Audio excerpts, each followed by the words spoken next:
Hey everyone. Welcome back to another video. Here's part 3 of small changes. As always, huge thanks to all of my Patreons. I really wouldn't be able to make any of these videos without your immense support. As always, the full story is already out over on Patreon for you guys along with a couple other stories as well. Anyways, enjoy the video. Chapter 21, Same Old Morning. When Anko walked down the stairs that morning, although it was close to 10 o'clock already, she was surprised to see Naruto resting on the couch, still in his full mission outfit minus the bulky flak jacket.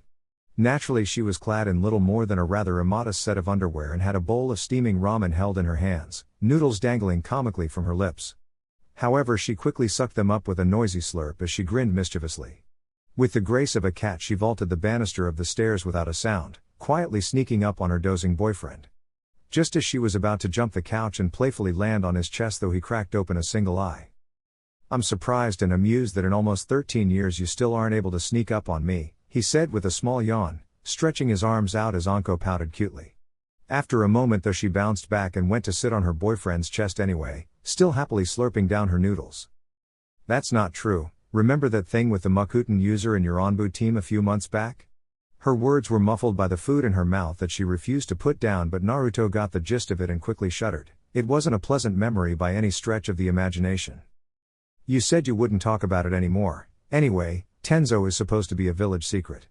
Don't go talking about him so casually, at least until the Hokage decides it's time he steps into the light." Anko shrugged as she shifted her position like a dog attempting to get comfortable. Eventually she worked herself so she was practically lying on Naruto, her head resting in the crook of his neck and her body rather ungracefully sprawled out over his. "Whatever, I thought it was hilarious," she chuckled to herself as she continued downing her breakfast ramen. One didn't live with an Uzumaki for so long without developing some strange eating habits. Although that wasn't to say she didn't already have some. "So anything changed while I've been gone?" he asked conversationally. The team had gotten in rather late that night so he had been hoping to get more sleep in but, well, Anko was Anko so he was up now. "Well, the Hokage asked me to be proctor for the second stage of the Chunin exams. I guess that means they'll be pretty soon." Naruto widened his eyes a little, he had almost forgotten about the exams. "Probably in a month or two, that should be time to get your Jinan some more C ranks right?" Naruto just shrugged non-committedly but Anko didn't even seem to notice. "Speaking of C ranks, how was debasing yourself for the kiddies?" Naruto snorted as he shifted position so Anko was lying next to him as opposed to on him. "It's not debasing myself, somebody has to be there for them when they learn how to handle themselves on missions. A Chunin wouldn't be ready, Jounin have more maturity and a better understanding of the responsibility." He looked over to Anko only to blink and see she had managed to smear the ramen broth all over her mouth and chin, in most cases. The woman looked up at him and blinked, looking too cute with noodles dangling from the corner of her mouth. Naruto chuckled as he leaned in to kiss her, simultaneously cleaning up the ramen broth on her face. "I told you that you were a ramen addict." Anko couldn't help but say with a smirk as Naruto leaned back, licking his lips with a satisfied grin. There was nothing better than ramen in the morning. "What can I say, it was a win-win. A kiss from my favorite girl and a taste of my favorite food." His smirk only grew seeing his purple-haired girlfriend blush slightly. She quickly tried to divert his attention though. So, tell me about it. I bet that it was eventful considering you were on the mission. Your Onbu squad all call you a trouble magnet behind your back, you know?" She added with a flourish of her chopsticks, making Naruto smile. He did in fact know and the title was likely well deserved. "I resent that, the trouble I draw only makes things more exciting." He rebutted only to get poked in the chest with one on Anko's chopsticks. "Get on with it." She pressed only to have her boyfriend chuckle and relent as he ran through what happened on the mission, only occasionally interrupted by Anko's comments or laughter, especially when he regaled Zabuza's fight. In the end though she had to get dressed and report in for a mission of her own and he needed to go meet his team so they both went their separate ways, but not before Anko caught Naruto at the door by jumping on his back. "I missed you Naru-kun." She practically purred as she nuzzled her cheek up against his from behind. The redhead just cocked an eyebrow as it was rare to see his usually fiery girlfriend this affectionate. "I thought coming out of Onbu would mean we'd have more time together and then you go away on weeks-long missions anyway." Naruto chuckled as he awkwardly hugged Anko in reverse. "It's only until my Jinan become Chunin, then I'll have all the time I want to spend with you." He intoned in a softer voice than normal. Anko just grinned as she flipped over him and gave him a light punch in the arm, ever the master of mixed signals. Then you better train him up fast, Sensei-san. She replied playfully before jogging off to the mission assignment building. Naruto just watched her go with a grin. He'd just have to see how it went. I, Naruto Namikaze, decline entering any of my Jinan from Team 7 in the upcoming Chunin exams. There were a few hushed whispers from the assembled Jounin sensei behind him, as well as the few academy instructors allowed in for their insight. In front of him the Hokage raised a rather surprised eyebrow. Of the three in front of him he would have thought Naruto the most likely to enter his team. Currently they were all in the man's office, undergoing the standard procedure to find out which current Jinan would be allowed to enter. Beside him Asuma and Kurenai looked equally confused and shocked. After all, Naruto was thought to be the stronger among them, and the general thought was that his team would reflect that. They had continued their meetings on occasion, and Kurenai knew Naruto was rather proud of his team and their abilities both individually and as a unit. It confused her then why he would be so unwilling to allow them to advance as shinobi. Are you sure, Naruto? Your team's mission record is rather impressive for such fresh Jinan. Even with their inexperience I am certain nobody would argue with your choice to have them entered. The aged Hokage added, subtly hoping to change the young sensei's mind. Sasuke Uchiha was in his team, and as the last loyal member of the clan in Konoha he would make a good showing. In the back of the room one Iruka Umino looked ready to comment before Naruto beat him to it with a quick shake of his head. My Jinan may be prepared for the challenge, but I would like to take time and consolidate their skills first, that way their first showing in the Chunin exams will also be their last. Kurenai was a little surprised, even though she felt she shouldn't be, at how easily and confidently the teen spoke. He seemed so utterly certain it made her own convictions seem weak. She was proud of her team, but after Naruto's insight she was rethinking her own choices. An excellent and most youthful decision, my young friend. I myself thought the same thing of my own Jinan when their first Chunin exams came about. A large, exuberant and all too green Jounin called out from the crowd of sensei. I may have taken their first chance away, but I told myself that by their next chance I would have them all ready to advance, or I would make myself run a lap of Hai no Kuni. A few of the sensei in the crowd gave the man rather odd looks and took a step away from him. Thank you, guy. The Hokage quickly interjected before the rather loud man could continue, a small sigh escaping his lips. Well then, if Naruto is sure, then Kurenai, if you would continue. The raven-haired woman nodded before hesitating a second, fist looking at Naruto then down at her own hands. Finally though she nodded to herself and let out a small breath, reaffirming her decision. I, Kurenai Yuhi of Squad 8, would like to enter all three of my Jinan students, Hinata Hyuga, Kiba Inuzuka, and Shino Aburame. There were a few more whispers around the room as Asuma quickly proceeded to do exactly the same for his own team. Naruto raised an eyebrow but said nothing, simply moving back into the crowd as the other Jounin got their say over their own teams. Guy's loud exclamations for his team's success included. I'm not sure if I agree with your decision, but I certainly respect it if you believe your Jinan are ready. Naruto offered as he walked with Kurenai out of the meeting, Asuma somewhere on their trail and within earshot. Kurenai smiled weakly at the affirmation, bringing her hand up to rub one of her shoulders as she bit her lip slightly. To be honest, I walked into that meeting perfectly confident with my decision. She huffed in mock frustration as she lightly hit Naruto on the arm. Then you had to ruin it by not entering your team. I thought for sure you would. Naruto shrugged carelessly, running a hand through his spiky hair with an easy grin. They are ready for it, I just want to be sure is all. Plus it would be nice to have their Chunin exam be out of the village to give them a taste of the wider shinobi world in a more controlled environment. He responded as Asuma joined them, the older Jounin naturally smoking away as he always was, like father like son. The exams are pretty dangerous all the same, wouldn't it be better to at least make sure their first time is in their home? Naruto shrugged again at Asuma's offering to the conversation. Can't treat them kids forever, my sensei was always for throwing us in the deep end. The redhead replied, only to get a barking laugh from the older Sarutobi. True enough, but then you were on a team with Itachi Uchiha. To that Naruto just raised an eyebrow. So why did you enter your teams? Do you really think they're ready? Kurenai looked at the redhead challengingly for that. Maybe not, but I think it will serve as a confidence booster for Hinata and a reality check for Kiba. Shino on the other hand I think is completely ready. Asuma chuckled at her assessment of her team and nodded with another puff from his cigarette. Ain't that the truth? I'm hoping this will finally kickstart my team into gear by showing them how far ahead other kids of their level are. He spoke through chortles, breathing out a large cloud of smoke afterwards. I hope you guys are right, I'll see you later then. Both sensei waved Naruto off as he suddenly vanished into a flash of red, causing Asuma to grumble slightly. Show off. Kurenai just chuckled softly behind her hand. Hey sensei, what gives? Ino told me that Sensei, where are your clothes? Sakura screeched as she entered the clearing where Team 7 usually trained, Emi and Sasuke quick on her heels. However, they found their sensei with his legs hooked around the branch of a tree performing inverted crunches, and all he had on was the headband around his arm and a set of rolled up black pants. Oh, hey Sakura, Emi, Sasuke. Naruto quickly finished his set and let his body fall back to the ground before flipping and catching himself in a crouch. For a moment Sakura's mouth worked uselessly like a fish out of water as she looked at his exposed body before shaking her head and collecting her thoughts, but not without a small blush. Ino told me that she and her team had been entered for the Chunin exams. She finally managed to get out, only to have Naruto stare at her for a good few moments before blinking once. And?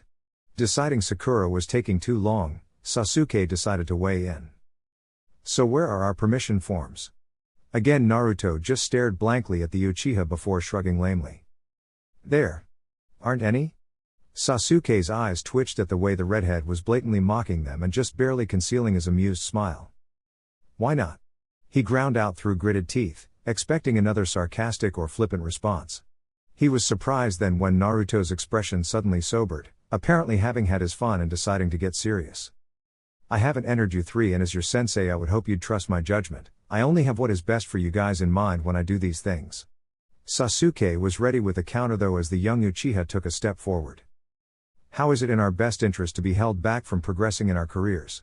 He shot at Naruto, who only raised an eyebrow and leaned against the tree, still unashamedly naked from the waist up. You have only been a Jonin for a few months, what makes you believe you are ready to progress to a Chunin? Sasuke just growled, his hand clenching into a fist. I'm ready, he shouted angrily only to blink in surprise and flinch as Naruto flicked a pebble into his forehead faster than he could see, causing him to rub at it vigorously to make it stop hurting. Not with that kind of attitude. As a Chunin you will be expected to fill in team leader roles, and if you fly off the handle every time something doesn't go your way, you will not make an effective leader or Chunin. Still seeing that Sasuke wasn't listening properly, Naruto sighed, leaning towards his nearby pile of clothes and slipping his shirt back on. Look, the Chunin exams are mostly a publicity stunt anyway. Most promotions come from field work after your performance is reviewed in a number of missions. Within a year you would probably get it anyway with your individual skill levels. At that he noticed the kunoichi of his team widen their eyes at his frank assessment, however Sasuke didn't seem satisfied. Exactly. It's publicity, and if we do well in the exams then we attract clients, which means better and more challenging missions. Sasuke argued, apparently not willing to give up on this just yet. However Naruto was ready with an easy smile and a quick retort. But publicity is a double-edged sword. Make a bad showing or face a far superior opponent that could easily beat you, and you run the risk of pushing potential clients away from you. However Sasuke still looked determined, if a little thrown off by having his argument turned against him. But that's only if we do so. I'm strong enough, so why shouldn't I compete now?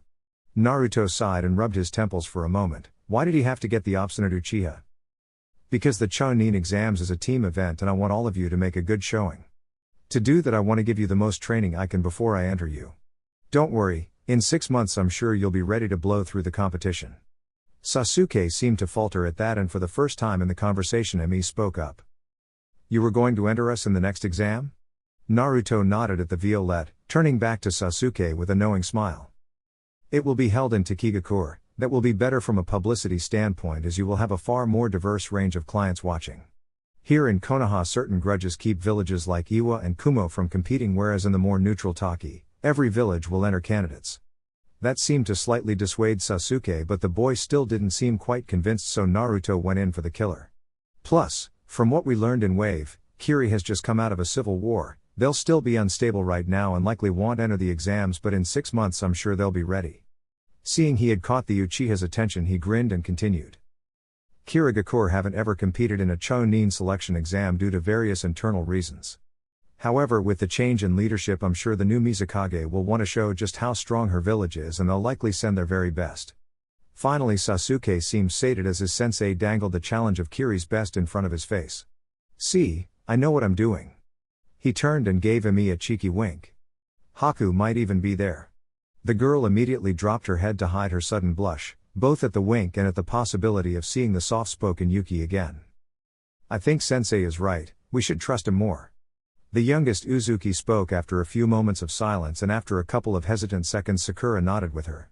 To be honest, the pinkette didn't actually believe herself ready for the Chunin exams, she just didn't want to lose out to Ino.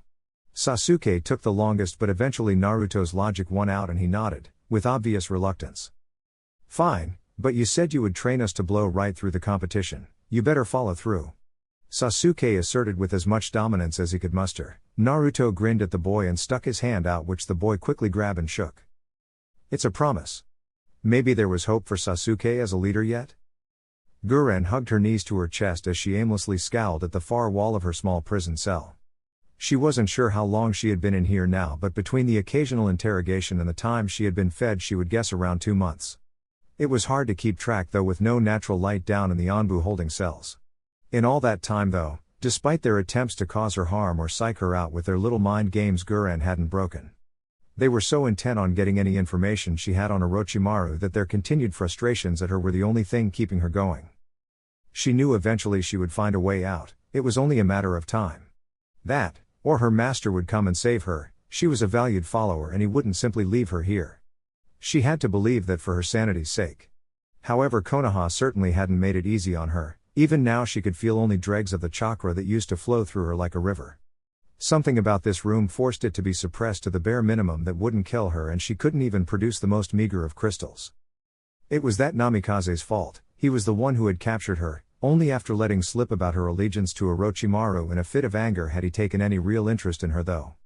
He had decided to take her and the subordinates of hers that survived back to Konoha for interrogation. So now she was here, waiting for either the next time she would be dragged into that dank room with its single solitary chair and another visit from Scarhead. Or it would be the skittering sound of the metal tray with her dinner sliding beneath the slight gap of her cell's bars. However, it turned out that it was neither, as a familiar mop of red hair appeared outside her cell. "How are we today, Guren-chan? Comfy?" Naruto's whimsical voice echoed through the small space. All he got for his trouble though was the blue-haired woman spitting in his general direction. "Come to offer your pathetic platitudes again, Namikaze? Maybe to try and dissuade me of my loyalties?" She huffed and drew further in on herself. She just wanted to be left alone until she could figure a way out of this place or have Orochimaru rescue her. "I just thought we could talk." He offered, only to have Guren snort, unfurling slightly to glare at the redhead as he absently tossed one of her crystals up and down. Obviously he had continued to supply it with chakra, or it likely would have dissipated by now. She wondered why he would do so. "What is this, the good samurai bad samurai routine?" Her voice was a little hoarse from disuse, but she was glad that she could still get her scathing tone across as Naruto casually leaned on the bars, draping his arms through and continuing to toss the little crystal back and forth. It was nothing special to her, just a vaguely hexagonal pink crystal the size of a fist. "I was actually hoping to learn a bit more about your ability. I've never seen anything quite like it, and it doesn't seem to match the tests the cryptanalysis department did for any known Kekkei Genkai." All the redhead got for his troubles was the continued glare though, so he quickly sighed and backed off the bars. "I bet he got you young, right?" For a moment the glare was broken as Guren blinked in surprise. "Orochimaru, I bet he got to you when you were young." The glare returned full force as he referred to her master in such a casual manner. "He saved me." She shot back, her eyes burning furiously. She wasn't then expecting the look of pity in the Jounin's violet eyes. "Do you think he'll come and save you now? After failing him like you have?" Guren growled lightly, unfurling further and getting to her feet. She was a little paler than their last confrontation and a little skinnier too. Ibiki may not have been one for physical violence and torture and interrogation, but he wasn't above psychological warfare like depriving his prisoners of food. "What do you know of Orochimaru-sama?" However, Guren's anger was met by nothing but a melancholic, almost blank stare. It caused her to falter momentarily. "More than you, in your rose-tinted illusion of that monster, would ever like to know." Guren's hands clenched into fists at the slight on the snake Sanin. She didn't get a change for rebuke though as Naruto shook his head and allowed an easy smile to return to his features. "But I didn't come to talk about that traitor. No, that's Ibiki's job." He held up the little crystal again. "So what do you know about your abilities?" "The cryptanalysis department wanted me to ask if it was a Kekkei Tota." Seeing the conversation steering away from a tentative subject, Guren just sneered and sat back down in her corner of the cell, content to ignore the redhead until he left. "It's damn strong stuff too. There isn't much the Rasengan can't easily grind right through." To demonstrate, she watched as that familiar ball of whirling blue energy flashed into life in his palm like a bulb being flicked on. He smashed the violent sphere of chakra into her crystal, and for a few moments nothing happened before finally a single crack slid across its surface. In seconds the perfect little crystal was reduced to nothing but shards and dust, and the Rasengan slowly faded out of sight. It's impressive, I have to admit. Naruto offered congenially, only to see Guren looking away from him, curled up on herself again. He sighed before waving uselessly, seeing he wasn't getting anywhere. I'll be back at some point, nobody can stay quiet forever. He took another look of the teen that reminded him so much of a younger Anko before turning to leave. He never noticed the single shard of crystal, no bigger than a toothpick, that slid into Guren's cell. She held the little fragment, watching it slowly pulse with life as a grin spread over her lips. Anko lounged on one of the couches into the tower at the center of Training Ground 44. The second task of the Chunin selection exams was underway, and she was carefully keeping watch over the proceedings through the various video cameras set up about the forest. In front of her around a dozen television screens kept her and the Jounin sensei around her informed of the events within the training ground. Damn, the kiddies are going to have to watch out for that one. Anko muttered to herself, looking up at the top right screen containing the gory results of a clash between Asuna and Ame team. However, clash would have been a bit graceful to the Ame team. It had been a massacre thanks to the red-haired boy with the giant gourd of sand. Makes me glad I didn't enter my team. Naruto's voice spoke up from right next to her, nearly making Anko fall backwards over the couch in shock. However, she caught herself and glared at the smirking redhead, who simply wrapped his arm around his girlfriend and settled back into the couch. They aren't ready for someone like him. Anko huffed, blowing a stray hair away from her eyes and folding her arms under her chest. I hate when you scare me like that. She muttered again, trying to focus on the screens and not the way Naruto's hand was gently massaging her shoulder. I know, it's why I do it. He shot back amusedly, and a moment later Anko just sighed and leaned into his side, unable to remain angry. She would however be planning a way of getting back at him though, as was only natural in the Namikaze household. So how come you're here? Interested in the next generation of shinobi? She asked as she worked herself into a more comfortable position, much to the amusement of the Jounin around them. Nah, they're never going to be as awesome as us anyway. He casually replied, a playful grin on his features. My team just got a mission to escort some actress called Yuki Fujikaze on her next shoot. I may be gone for a week or two, so I thought I'd let you know. The mention of the actress got Naruto some interested looks, both from Anko and the Jounin around them.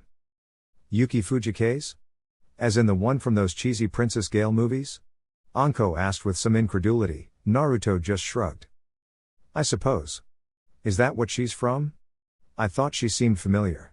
He responded with a shrug, no really too concerned about just who he was escorting as long as it was good experience for the Jounin. Oh yeah, remember you took me to see one of her films a few months ago? Naruto could honestly say he couldn't remember that all too well, movies never having been his thing, but he nodded all the same. Anyway, I have to be going. He kissed Anko quickly as he got up, earning a few jealous looks from the surrounding Jounin still trying to watch the second round. Oh, thought you should know it's only Asuma's team in the second round. Kurenai's dropped out during the first test. Anko casually offered as she returned to watching the screens. As proctor she had to watch for cheating or infractions like opening the scrolls early. Oh really? That was Iviki's round, wasn't it?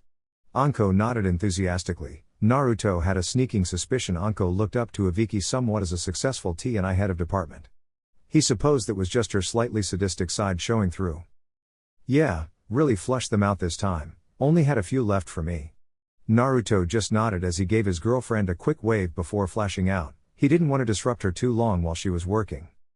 Naruto hurried through the tree branches, barely paying attention to what was passing by as he ran. He and his team had only just gotten back from Yuki, now Haru no Kuni, from their disastrous but ultimately successful mission. His team was naturally tired and he himself was looking forward to going home and seeing his girlfriend after 2 weeks. However, minutes after delivering the mission report to the Hokage, and an Anbu dropped down from the shadows to whisper startling news in his ear. So now he was running towards Training Ground 3, emerging from the tree line and quietly dropping down onto the grass. He spotted who he was looking for. Yu Gao knelt in front of the monument, her head bowed and her normally ever-present cat mask a few feet away from her.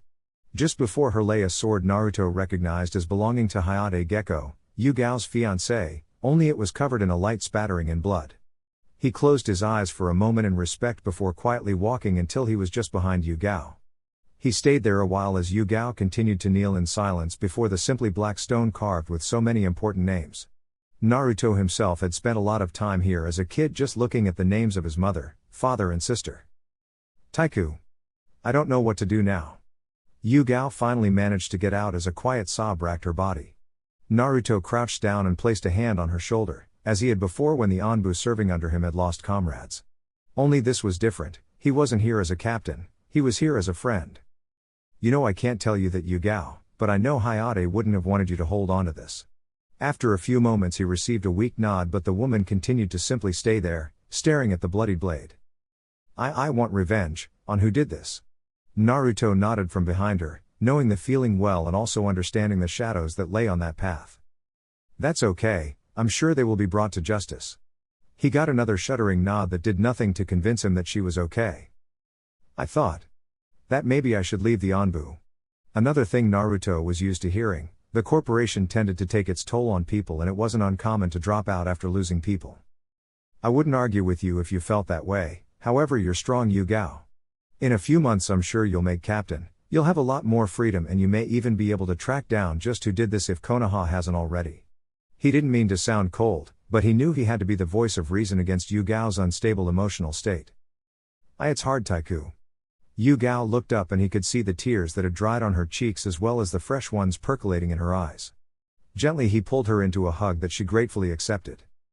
How many times do I have to tell you Yugao? I'm not your Taiku anymore. All he got for his poor attempt at cheering her up was a small, shuddering chuckle into his chest. After a few more quiet moments Yugao pulled away and wiped at her eyes, glancing back down to the sword on the ground. Thank you Tai. Naruto, I needed that. The redhead just nodded with a small, comforting smile as he stood up and helped the Violette to her feet. No problem, me, your other friends and your sister are all here for you. As if speaking of the devil they both suddenly felt a small presence rush into the clearing. Yugao ne. Emi ran over the grass as fast as she could, slamming into her sister with a warm hug that she tried to pour all her emotions through. I heard what happened to Hayate, I'm so sorry Yugao ne. Yugao simply accepted the embrace, kneeling down slightly to better hug her younger sister and bury her face into her darker purple hair, so like her own. Seeing that he was now intruding on a private moment between family, Naruto sank back into the shadows silently before leaving. He was sure Yugao would pull through this, she was strong and she had support. Now Naruto wanted to return to his own family, the whole experience reminding him just how fleeting it could be. Chapter 22, Same Old Invasions. Emi winced against her will as she saw Neji Hyuga lay into an unfortunate Sunakunoichi with his own brutal rendition of the Juken. The hard look in his pale eyes even reaching people this far back in the stands of the arena the third round of the Chunin exams took place in. He was calculating and ruthless as he skirted around her wind attacks, mostly invisible to the crowd but apparently all too clear to his Byakugan. The girl, Tamari if Emi remembered correctly, looked powerful in her own right. However, as Neji continued to viciously disassemble her one palm strike at a time, she seemed completely outclassed. They're monsters. She quietly whispered to herself, although it seemed to catch the ears of her teammates to her right. Sakura nodded lamely, having already been shocked by the performance of one Rock Lee and Sabaku no Gara. Sasuke on the other hand had a rather hungry look in his eye, even if he seemed wary of the stunted Sunanin's prowess with what seemed to be his trademark sand techniques. Emi didn't blame him after seeing that same sand practically cripple the already monstrously fast and strong Konoha Jinan. All of the finalists seemed to be the very pinnacle of their rank and Emi often found her hand nervously drumming the hilt of her blade, wondering how she was supposed to reach this level. Do you see now why I wanted you guys to wait a little longer? Apparently Naruto, sitting a row behind them with his girlfriend, had heard her and decided to interject with his usual knowing smirk. Sakura and Emi quickly nodded, suddenly reaffirming to listen to their sensei's every word from now on, causing him to chuckle. Sasuke on the other hand just continued to stare almost unblinkingly forward, entranced by the strong people around his age group he was watching. To him, the next Chunin exams just couldn't come fast enough. And they questioned my judgment. Naruto uttered, a hand going to his heart in a playfully hurt manner. It earned a quick chuckle from his girlfriend as he leaned back. So what do you think?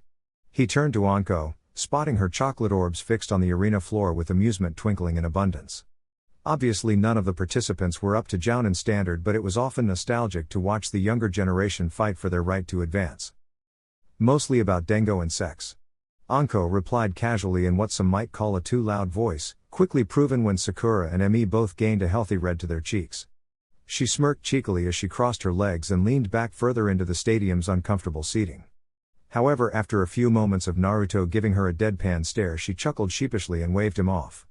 Okay, no need to give me the Tenzo stare. Naruto relented and she turned back to the arena floor where Neji finally seemed to have cornered the Suna girl, having disabled her hands to eliminate the massive fan the girl carried to aid her wind techniques.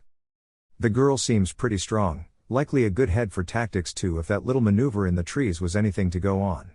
Shame she got matched up with Sir Stares a lot, those eyes of his make the unpredictability of her techniques redundant and she only seems passable in close quarters.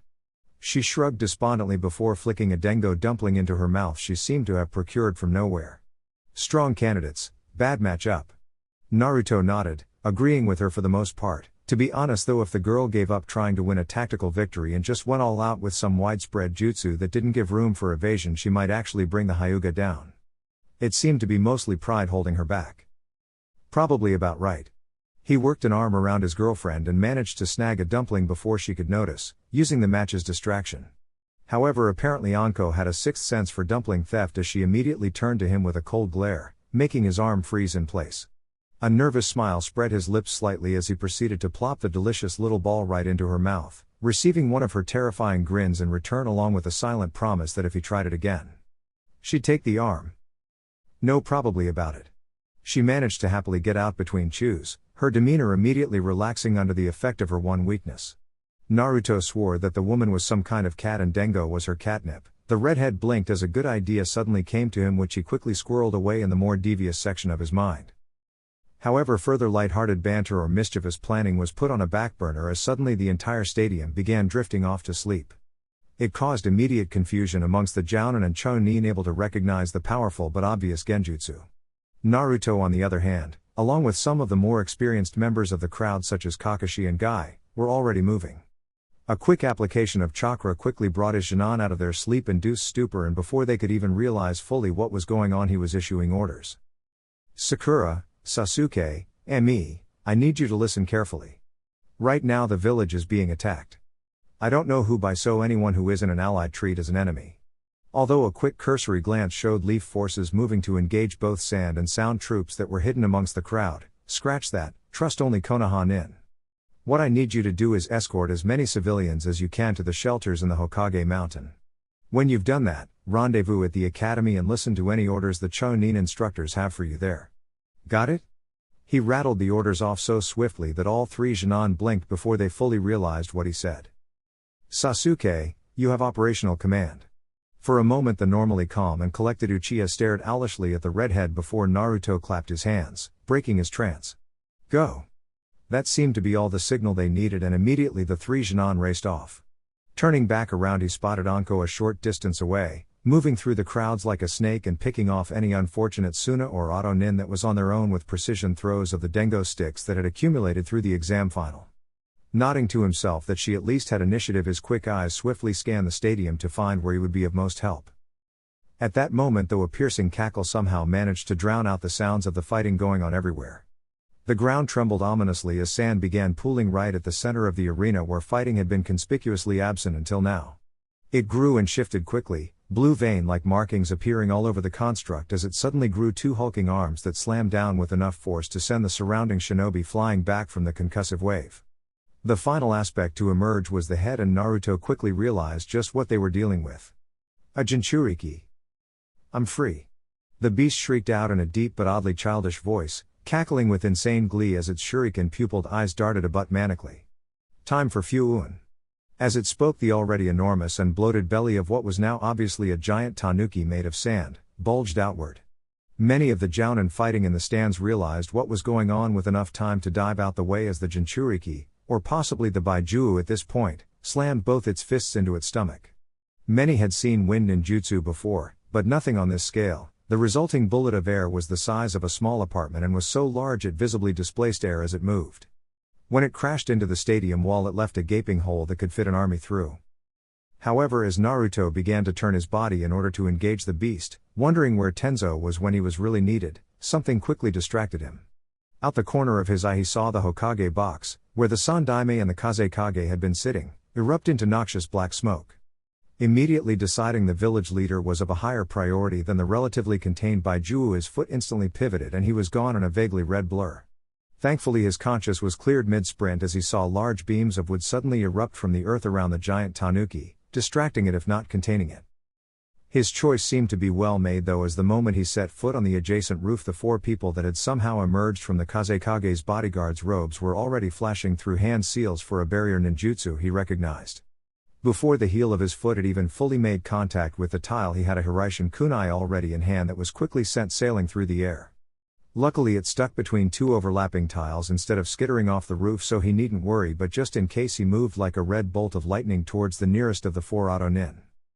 As their hands slammed into the floor to erect the barrier, the unfortunate girl he had targeted received a swift and very much unexpected kick to the side of the face.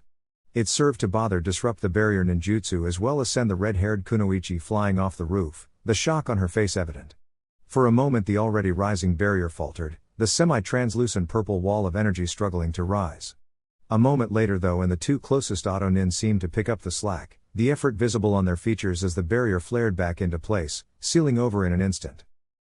Naruto missed this though, as his impromptu flight over the roof tiles had carried him straight over and onto an adjacent building. Just as he was about to move back though, he was forced to duck his head to one side to avoid the small barrage of shuriken from behind. He turned to see the redhead he had kicked earlier glaring at him angrily, nursing the side of her head as she fumbled about in her pouch for something. For a moment Naruto's eyes were transfixed on that long red hair, so much like his mother's. No, he quickly shook that thought from his mind and reset his features. His mother's hair was a darker shade anyway. In an instant he was at the girl's side, holding the flute she had been trying to reach before she even realized it was out of her hands. A moment later, when she finally did, an indignant squawk left her throat, and that was all because not even a second later she was knocked out, swiftly being bound by ninja wire Naruto always had on hand. He gave the flute in his hand a curious look before dropping on the girl's now bound body and turning his attention back towards the Hokage's fight. When he reappeared on the rooftop though, he found a small squad of Onbu watching the fight within the barrier with wide eyes. Immediately he appeared behind them, a hand on their shoulder, as they suddenly felt a chilling presence they recognized all too well. Tell me that I haven't found some Onbu pointlessly watching a fight they can't affect while a Baijiu wreaks havoc behind them. The most experienced of the 3 gulped nervously as he turned his head, his mask somehow not hiding his fear as the shock of red hair became visible. Alright Taiku. In seconds the 3 Onbu scrabbled away from the Hokage's fight and back in the direction of the enormous tanuki, Naruto shaking his head in shame as he watched them go. And what difference are you gonna make, treehugger? A voice sounded from behind him, belonging to a dark-skinned young man holding up one of the barrier's corners. Naruto just turned to him, a scowl that immediately made him quieten down, although the red in his eyes may have done that too. Suddenly, not in much of a mood to mess about, he flashed inside the barrier to the kunai he had thrown earlier, cracking his neck in irritation. Apparently that wasn't the correct choice, as with only a look around he spotted the person he least wanted to see. Orochimaru. The redhead growled out, his eyes unconsciously flickering red for a moment before he reined back the well of aggression coming from his stomach. Obviously he had appeared right in the middle of a fight between Sarutobi and the snake Sanin as the aged Hokage had released a barrage of shadow shuriken at the pale-faced man. The snake looked ready to retaliate with head seals of his own, so imagine his surprise when just at the moment he slammed his hand down onto the ground for his summoning, he received a lightning-fast kick to the jaw. His hand slid out of the summoning matrix, wiping a few characters as his body rag-dolled through the air a moment before he could right it and land in a crouch. Unfortunately, whatever he had planned to do still occurred as 3 coffins rose out of the surrounding tiles. From a distance away, apparently only shocked and not injured from the kick, Orochimaru rubbed his jaw, grinning slightly as he took in the newcomer. Ah, Naruto-kun, how gracious of you to drop into our little confrontation. I believe you will appreciate this gift just as much as Sarutobi-sensei. The words practically slithered out the man's mouth as his unnaturally long tongue snaked out to lick at his lips. Not really wanting to take his eyes off the Sanin but made curious by his words, Naruto took a quick glance back at the coffins only to take a step back, his breath catching in his throat. Tito-san? He found himself staring into the vibrant blue eyes of his father, Minato Namikaze. Emi sighed with relief as they ushered the last of the civilians through the hidden entrance to the shelters. Beside her, Sasuke was looking around, seeming incredibly agitated as the sounds of shinobi clashing drifted across to them from the center of the village. Sakura finally emerged from the hole on the cliff face, giving them the thumbs up as the entrance slid closed. Ojinan and Temos were no doubt still getting people in, but their sector was done and Sasuke couldn't seem happier about it if he tried. To the academy. He made a vague, nonsensical hand motion in the general direction before flitting off, his Kunoichi teammates quick on his heels. Emi sighed as she chased after him. Sasuke seemed to be taking the role of leader in the team a bit too eagerly. However, the thought was derailed as an explosion in a building to their right suddenly had them scattering. With dread, Emi caught the distinct pink blur that was Sakura slam into a nearby wall from the blast. After a moment where it didn't look like the girl was getting up again, she genuinely panicked. Emi. Sasuke's sharp voice quickly drew her attention away from the unconscious pinkette and to the building that had just exploded. Her terror only increased as she recognized the sharp pink crystals that had burst through the walls and roof like some kind of warped display on geology. The pale, wayfish figure standing atop a pillar of crystals and looking around noticed them almost immediately, her bloodshot eyes going wide before a cruel smirk crossed her lips. The gakis that were with Namikaze? Apparently my luck couldn't be better today. She laughed an unsettlingly manic laugh that didn't sound all that sane before fixing them with another bloodshot gaze. Prison didn't seem to have done much for Guren. Her hair was a tangled mess, her figure had dwindled to bordering on unhealthy and her skin had paled from its already porcelain tone. Not to mention the fact her eyes didn't seem able to focus and there was a manic, crazed spark that wasn't there before. Suddenly a shard of crystal shot out of the pillar she stood on, intercepting the downward swing of Sasuke's kunai as the boy descended on the woman from above. He backflipped away immediately, eyes narrowed as he searched the woman's form for an opening. However, it seemed that Guren's abilities remained sharp as ever as she let out another cackling laugh and dove up to meet the boy. Suddenly the dark-haired Uchiha was being forced to fend off vicious swipe after swipe of the crystal arm blade that Guren had created for herself. As her swings grew faster in time with the growing grin on her lips, Sasuke was forced to duck, weave and deflect with increasing intensity. Blood pounded in his ears as he used every reflex, every honed instinct and every muscle memory of Naruto beating him around the training grounds just to stay alive. What he didn't see though in his flurry of movements was the rubble on the ground that his foot caught on. For a second, as he fell back in surprise and Guren's unconventional blade fell to meet him, he swore the world slowed down for a single instant. Sasuke. The world snapped back into focus as a blade suddenly interposed the space between them, grinding against the equally tough crystal weapon in a clash of sparks. For a second Sasuke let the fact that Emi of all people had just saved his life wash over him, before rolling out the way as Guren, with her greater height and leverage, overpowered Emi and brought both their weapons down on the spot Sasuke's head had just occupied. Both Shinon jumped back from the slightly crazed woman, a look being passed between them with no words needing to be spoken. Ooh, I love it, little Gaki's delaying the inevitable. So which little brat wants to die first, eh? Guren shouted gleefully in a ragged and hoarse voice, no doubt from underuse. However, as her hands came together to form seals again, she was forced to back off by a volley of kunai that implanted deep into the ground around her. She sneered up at the squad of Onbu that had interrupted the fight before grinning at the Jinan. Luck seems to be on your side today, kiddies, see you next time. And with that her whole visage suddenly froze, her body becoming translucent and her edges sharper. Emi and Sasuke were tackled to the side by a pair of operatives just as the crystal clone of the blue-haired woman exploded outwards in a hail of tiny crystal shrapnel. Seeing the threat had moved on, the Onbu swiftly departed, leaving Sasuke and Emi to pick themselves up and just breathe for a moment. However, as the budding Kenjutsu user looked at her male teammate, her eyes widened in visible shock. Sasuke. Your eyes. Naruto could only stare in shock as he caught the familiar shock of spiky blonde hair he only thought he would ever see in his memories. The familiar white haori that the redhead knew was currently hung up in his wardrobe at home billowed out in the breeze as the late Namikaze stepped out of the tall wooden coffin. The fact that behind the man the Nidaime and Shodai Hokage had also been resurrected didn't even register to Naruto, he was so transfixed on his father. However, it was broken as the man stumbled, the colors on his body fading away into a dull and lifeless gray. Cracks spread out over his form like he was some porcelain doll that had been dropped, and as his body hit the ground it all just fell away into an ashen substance, revealing a dead Otonin within. Ah, so the third failed, never mind then. Suddenly Naruto's attention snapped right back to the snake Sannin as the man's smooth but spine-chilling voice called out across the rooftop. Startlingly, the pale man had capitalized on Naruto's shock, taking the opportunity to move behind the other two late Hokage as they also stepped out of their coffins. The two men seemed to be looking about in confusion at their odd surroundings, or perhaps it was because they thought they were supposed to be dead. Some clarity entered their black sclerid eyes though as they spotted the Sandaime. Saru? The Shodai asked, his eyes widening as he took in his former student's aged and wrinkled appearance. "What's going on? How did you get so old?" Sarutobi seemed to grimace at the question, turning a scowl toward Orochimaru. "I'm afraid, Shodai-sama, that you have been dead for quite some time. My student has resurrected you, no doubt in order to fight me and take advantage of my emotions." At that point, after the Nidaime stopped examining his hand and the environment with a calculating eye, the silver-haired man spoke up. "Yes, the Edo Tensei. How curious, I never expected to be on the receiving end of this technique when I created it." His tone was quiet, but at the same time immediately commanded respect. Naruto could see why this was the man who had established the Konoha people knew today. "Ni-san, why would you create a jutsu like this?"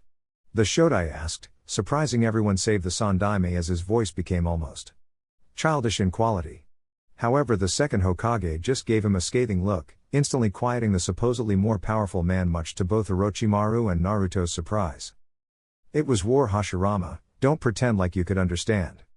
The older Senju brother looked ready to argue, but Orochimaru finally seemed to get over his surprise and stepped between them with a sinister smile. "As touching as this brotherly reunion is, I was hoping that you would focus more on your dear student." Kunai suddenly appeared in his hands, long talismans attached to the handles, which he promptly shoved into the resurrected cage's heads. Instantly the slight cracks that had run across their bodies and the pallid washed-out tone they had sported vanished, and they were left looking just like they had at the moment of their deaths. However, Orochimaru wasn't counting the Nidaime suddenly turning to him with an irritated expression that could have frozen a hot spring. "So you are the user of the Edo Tensei, how irritating. It seems you brought us back at a level of power where I am unable to break the control." Orochimaru's eyes widened at the intelligent spark in the man's eyes, nothing like the mindless, one-track soldiers they were supposed to be under the effect of the jutsu. "How are you still thinking?" The Nidaime just scoffed and turned back to his student, who so far hadn't been sure what to do in this situation. "I have to tell you nothing, student of my student, I'm sorry about this, Saru, it seems you will still have to fight us." However, even as the silver-haired cage spoke, a flash of red light appeared between them. "No, he won't, your fight is with me." The least Naruto could do was spare the Sandaime the heartache of fighting his mentors. Naruto couldn't have imagined the conflict in his heart if he had ended up having to fight his father. As much as he would like to be the one to smash in Orochimaru's face, for Anko and his own satisfaction, he would leave the pale-faced Sannin to the Hokage. He was sure the aged Sandaime needed his own form of closure with his wayward pupil.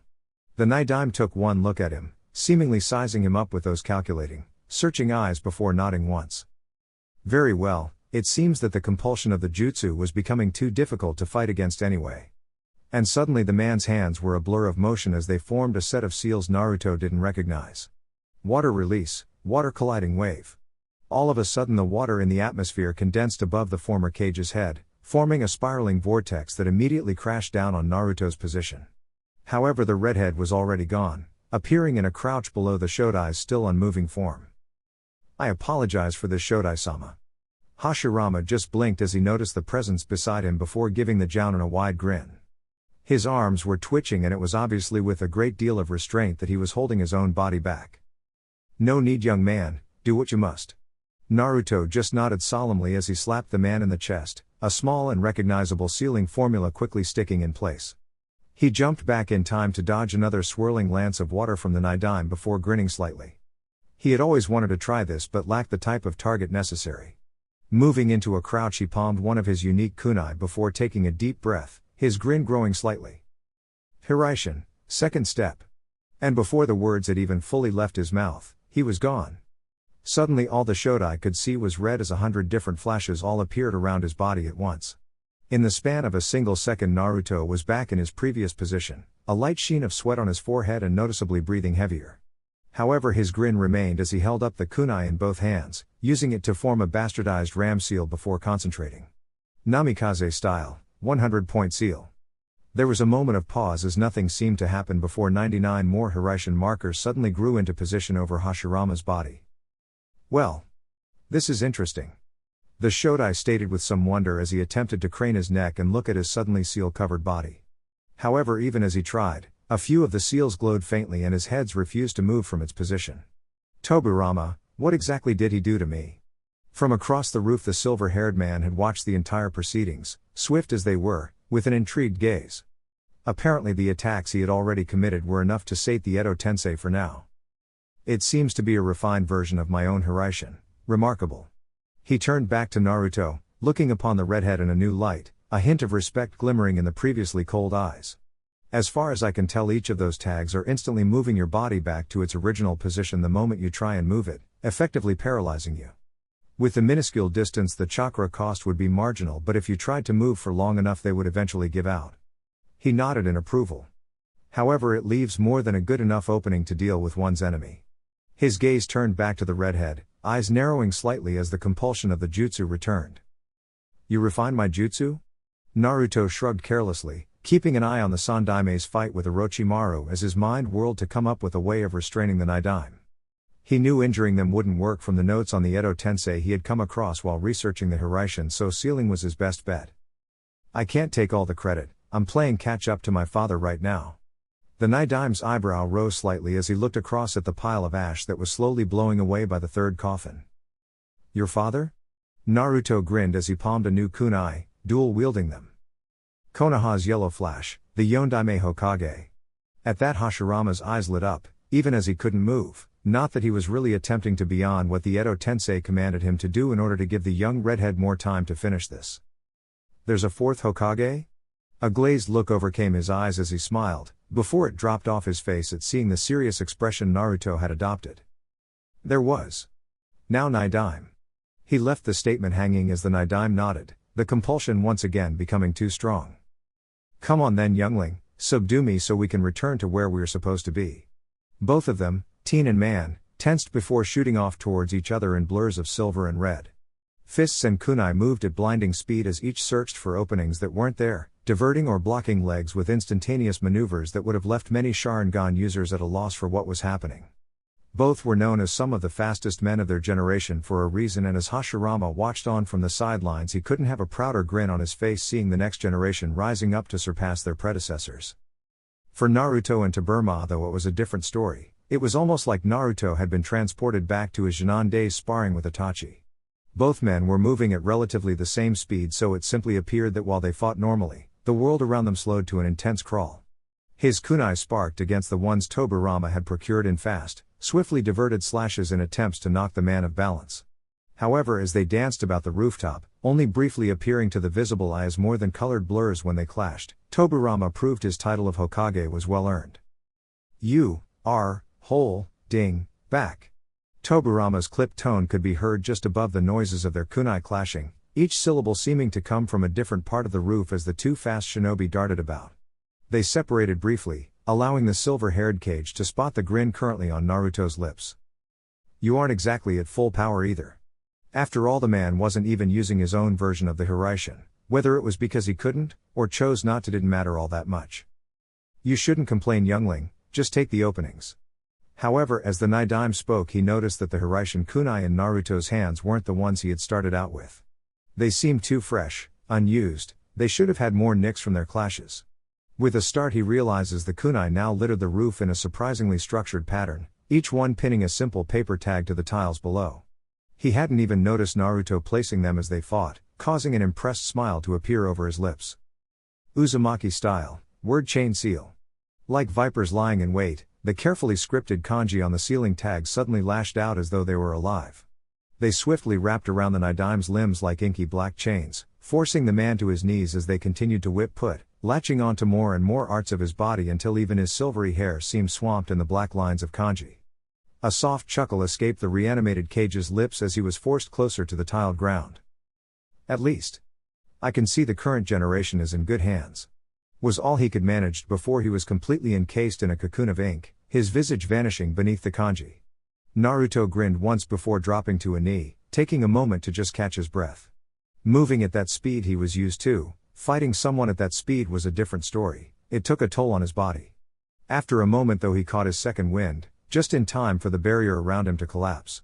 He looked around him in confusion before spotting Orochimaru making a hasty withdrawal with what was left of his guard. A scowl coming over his face, Naruto made to take after him before noticing the unmoving, huddled lump on the roof tile some distance away with a long, recognizable staff lying motionlessly nearby. Hokage-sama, Chapter 23, Same Old Paperwork. Naruto held a hand to his face, rubbing at the bridge of his nose in his exhaustion as he placed down yet another document that needed a signature, a stamp and a glance over at least. A sigh escaped his lips as he moved his eyes with trepidation over to the stack still awaiting his notice, still looking as tall as ever. He swore every time he looked over it seemed to grow or multiply. It made him wonder if his father had this exact same problem. "Thank you again for this, Naruto. I hate to burden you." Naruto sent a small glare over at the grinning old man currently resting on the office's couch. He could tell the man meant none of his words and was actually feeling a great deal of satisfaction at somebody else feeling his pain. However, the glare didn't last long. It couldn't when looking at the aged Hokage. Truly, Naruto had never seen Hiruzen look so old. His skin seemed paler than usual, his wrinkles deeper and his eyes had a gaunt quality they had never had before. It had been over 2 weeks since the failed invasion from the alliance between Sunagakure and Otogakure. It had failed because the moment Orochimaru fled after their conflict on the roof, he had taken the majority of his forces with him, leaving Suna stranded in the middle of very hostile territory, outnumbered and overpowered. They had retreated soon after and surrendered not long after that. Their plan was a failure. No doubt they had intended on releasing the Jinchuriki to wreak havoc on the village. However, the stadium had acted as a natural prison until Tenzo was able to arrive and subdue the beast with help from 2 whole platoons of Anbu. That man alone was one reason the Hokage's desk, or Naruto supposed it was his for the time being, was so stacked full of documents. As soon as the rest of the elemental nations heard there was another living would release user, Konoha was flocked with nobles vying for the man's attention. No doubt they saw in him the second coming of the Shodai. Naruto had worked with the man long enough to know he was far from the power of the legendary Senju. Hell, by Tenzo's age the man had already risen to become the Senju clan head and was well on his way to forming Konoha itself. Naruto wished right now that he was back in Anbu so he could just relegate all this work to somebody else, that person usually being Tenzo. When Hiruzen had recovered enough from his encounter with Orochimaru to speak, he had surprised everybody by naming Naruto as the interim until he fully recovered. This was in the face of people like Kakashi, Shikaku and even the Sannin, shocking the populace. It was almost as good as the Hokage announcing his new successor and was met with mixed opinions, mostly due to his age. However, the Sandaime wasn't going anywhere just yet. Even with a sword wound through the chest the stubborn old geezer hung on. "It's fine, Hokage-sama, it's not so different from the reports I had to file as a captain." That was true enough, although Naruto left out that it had been one of the only aspects about Anbu he was glad to see gone. Much like the rest of the population, Naruto was both confused, honored and simply dumbfounded by the Hokage's decision to name him interim. However, that had cleared up quick enough after the first day when he saw the mounting stacks of paperwork the aged Hokage had left him with. It had all turned to irritation. Not only that, but there was the massive backlash from the invasion: building repairs, infrastructure repairs, death reports, MIA reports, rubble clearing, notices from the Merchants Guild. It all passed through this desk at some point, and that also meant under Naruto's hand. However, as the redhead looked across at the half-awake Hokage, he couldn't hold any anger in him. It certainly didn't help that Konohamaru was curled up in the man's arms. Naruto had rarely seen someone more distressed than the young boy after hearing his grandfather nearly died. "Are you sure? I'm not keeping you from the hospital, am I?" Naruto smiled faintly at that. Speaking of injuries, Anko, the stubborn idiot, had somehow gotten it into her head that she should be the one to fend off Orochimaru's massive snake summons. She had limited success on that front before managing to take an oversized fang straight through the arm. While Anko was rather famous for being resistant to a good number of poisons, one of the better gifts Orochimaru gave her, and one she often used to win bets down at the bar, the amount that had been injected into her would have been enough to make a boss summon Queasy. Most of Naruto's visits, and there were a lot of them as he worried himself sick over his idiotic girlfriend's declining condition for the first few days, were spent just trying to keep Anko in her room. She was being treated for very severe toxin damage throughout her body, not to mention the massive hole in her arm that was steadily being fixed by the village's top med nins. Unfortunately, it was a long treatment. Anko and hospitals had never particularly gotten along, so Naruto had to go along and entertain her for hours at a time to stop her going stir crazy and accidentally attacking an orderly. Again. Naruto chuckled to himself as he returned to the documents, a frown flickering over his features as he noticed yet another report from the Chunin patrolling the Taki border. Ever since he had started filling in for the Hokage, at least on a temporary basis, he had noticed a startling increase in such reports. However, it was hard to place the reports of increased activity and strange encounters with opposing patrols with what he knew of Taki. Konoha and Takigakure had been allies for generations, ever since the Shodai had made peace with them after they sent an assassin after him. However, he didn't have the full picture, he wasn't the Hokage after all. That thought made him pause, pen quivering over a document for a moment. Why me, Hokage-sama? Naruto asked suddenly, looking up from the stack of paperwork with a troubled expression. The Hokage started awake, having been steadily falling asleep as Naruto worked. Konohamaru stirred but didn't wake. What do you mean, Naruto-kun? Naruto's eye briefly twitched, but otherwise his face remained downcast, his brow furrowed. Why make me the interim and not the Anbu commander, or Shikaku-san, or even Kakashi? All of them have greater experience than me, wouldn't they make better options? The Hokage took in his fretful appearance before smiling serenely. It is true that those you named would have done an adequate job, perhaps even better than you given, as you pointed out, their experience. He chuckled softly to himself as Naruto looked down at the paperwork with an indecipherable expression. However, it is for that very reason that I chose you, Naruto-kun. As you already said, they have the experience. Naruto let out a long, withdrawn breath as he placed the pen down, his eyes becoming more neutral. For a moment, when Naruto's hand steepled over the desk, Hiruzen blinked, having to rub the image of Minato out of his eyes at seeing the man do the exact same motion when becoming serious. So, this really is some kind of grooming to ingratiate myself with the position of Hokage. There was no real question to his tone, so Hiruzen decided not to answer it as such, instead adopting a kindly smile as he straightened up on the couch. For a moment he winced, his breathing becoming heavier as he brought a hand up to his chest, before it passed. You say that like I have some nefarious scheme in mind, Naruto? He chuckled again, but Naruto knew he was now serious, especially with the lack of affectionate suffix. Can you blame an old man for looking out for the future of his village, especially after a fright like this? He gestured vaguely to his chest again, careful not to disturb the dozing boy curled up beside him. Naruto, however, adopted a look of discomfort as he shifted in his seat. But then, why me still? Surely Kakashi would be more appropriate? Naruto argued, only for Hiruzen's kindly smile to take on a melancholic twinge. Kakashi, as you well know, has many demons in his own past, personal issues that he would have to go a long way in solving before he could be ready for such a responsibility. I am sure, given time, the man would make a wonderful Hokage, especially with the ideals your father and his teammates gave to him before their passing. However, when I am presented with better, brighter, younger options, I would be remiss not to try and seize them. Naruto's fingers fidgeted for a few moments. But Kakashi Taiku and I, cutting the teen off by raising a hand, Hiruzen predicted and preempted his question. Naruto, you and I both know that were the two of you to spar, there would only be one outcome at this point in time. Naruto frowned. He knew his former Taiku was no slouch, but the man had been rather lackadaisical recently. But a Kage is not determined by their combat abilities. The redhead pointed out quickly, only to have Hiruzen laugh jovially. Too true, my boy, your intelligent mind, compassion and ability to make friends with anybody you choose were also very helpful in making my decision. Why do you think I was able to trust you with the position of an Anbu captain, or with such a promising young team of Genin? Naruto frowned again at having his arguments rebuked at every turn. But, to be a Kage is to be a leader. I'm not exactly the most strategic person. That was true enough. The redhead's forte was always tactics, not long-term planning. Again though, the Sandaime only chuckled.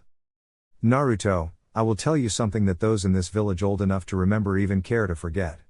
The Shodai was one of the worst strategists this continent has ever seen, as his own brother, my sensei, would never let him forget. Hiruzen sighed at the slight reminiscence before smiling brightly again, as if waiting for Naruto to offer up another argument, even as they became increasingly flimsy and desperate. Wouldn't you prefer one of your students to take over as Hokage? Naruto immediately regretted the question as he saw the pang of sadness pass through the old man's eyes. At a time, yes, that would have been my fondest wish. However, one has embittered herself from this village far too much to see anything in it other than bad memories and pain. Another is gallivanting across the continent, still trying to find himself like some indecisive teen and acting with the same maturity. And the other? Well, the other is Orochimaru.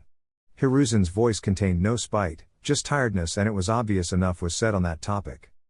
Sorry, Naruto said quietly and sincerely. He hadn't meant to bring up something so painful for the old man. However, the gray-haired Kage simply offered a small smile, the twinkle returning to his eye. It is fine, my boy, after all I am the man who couldn't stop any of them. The room lapsed into an uncomfortable silence for a while before Naruto finally worked himself up to break it. Do you really think I would do okay? The redhead asked tentatively, only to receive a warm smile in response from the aged man.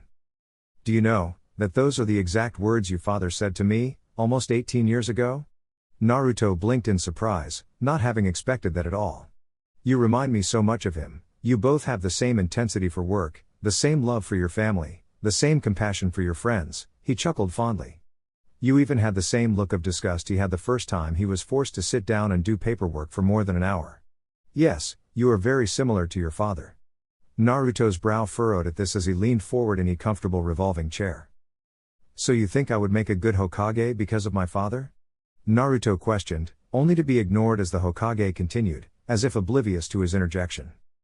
Yet, I also see a lot of your mother in you, in the way you face your enemy, in the strictness with which you command your subordinates, your ability to make friends and, of course, your hair and eyes, he sighed sadly before adding. I'm sure Sukaru-chan would have been the same.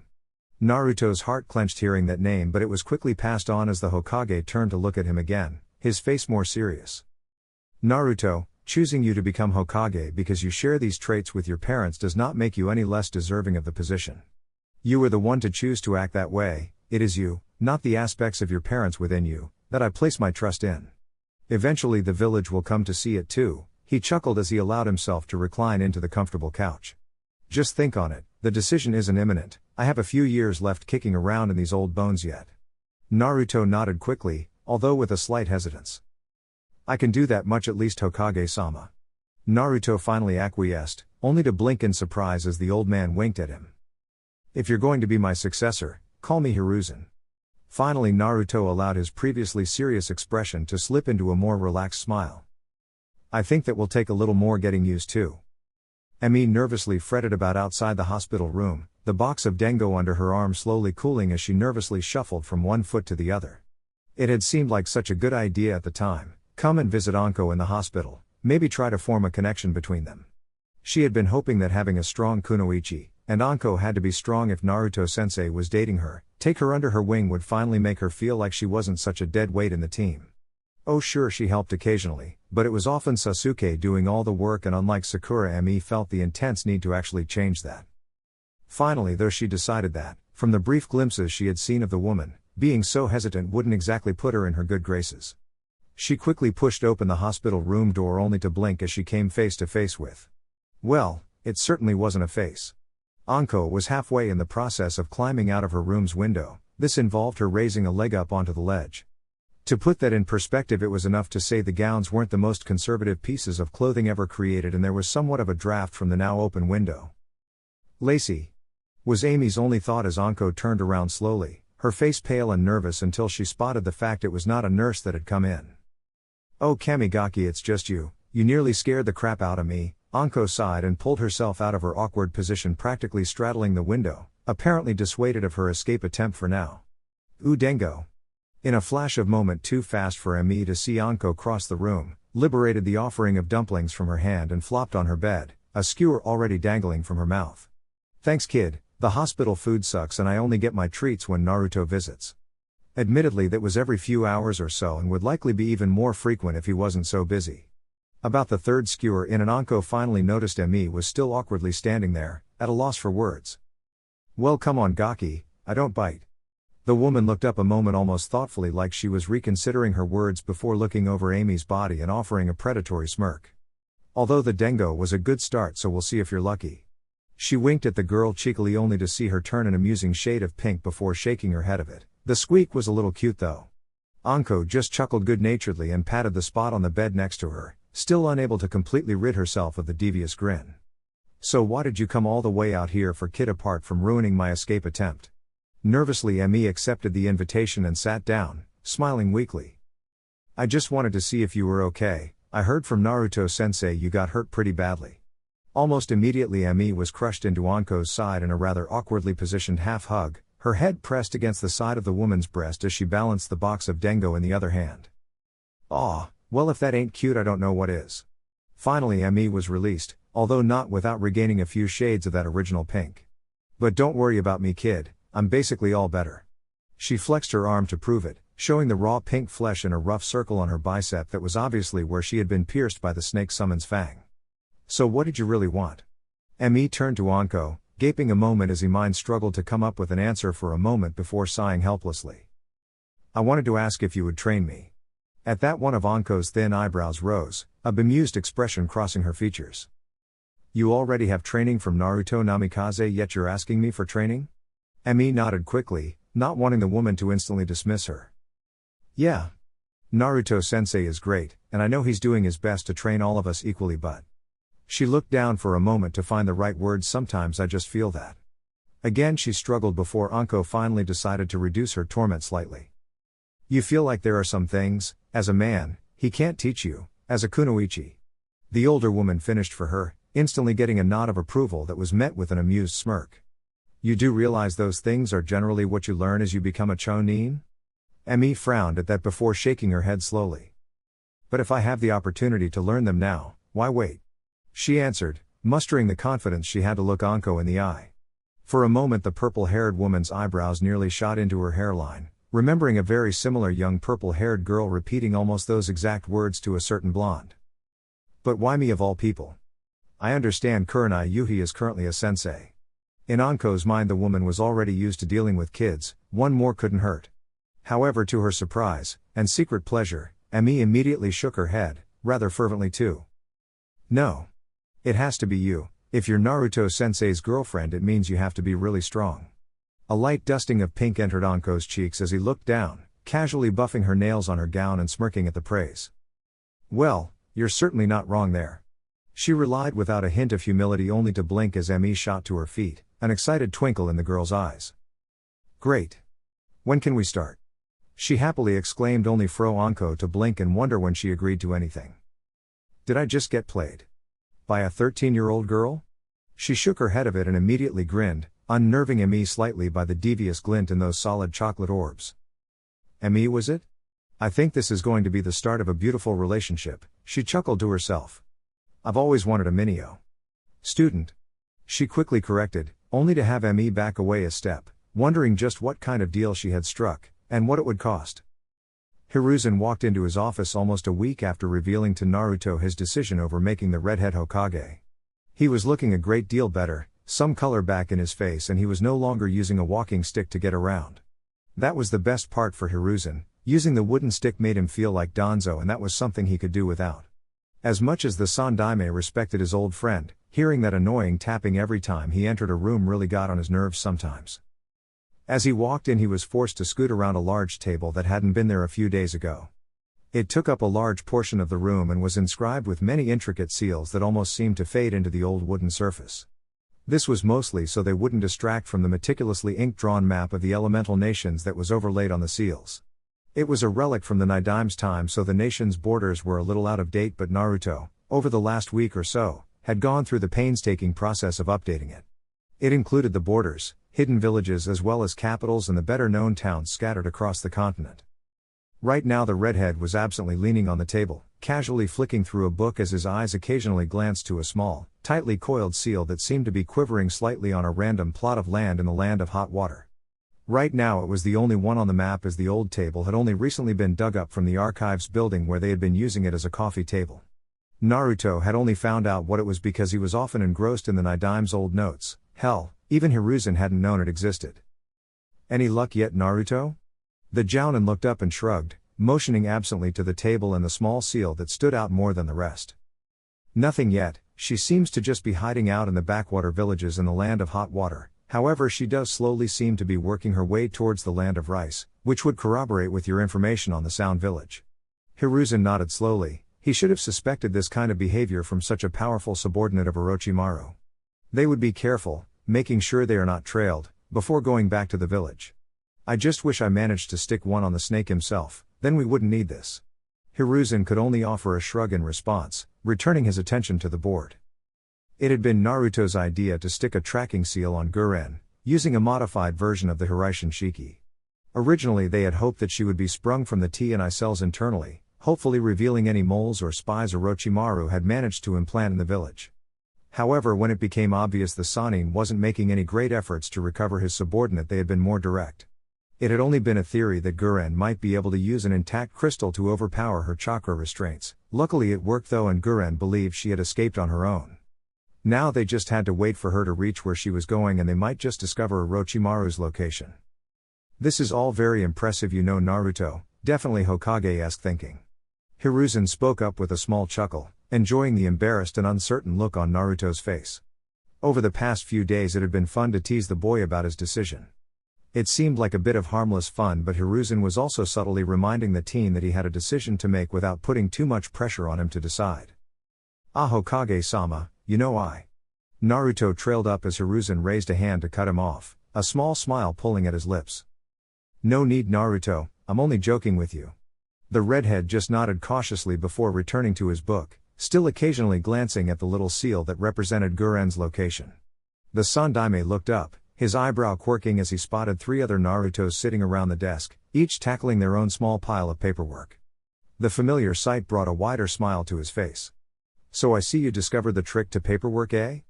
The old man chuckled good-naturedly as Naruto ran sheepish hand through his hair. Yeah, this just seemed easier. Hiruzen nodded, a knowing smile on his face.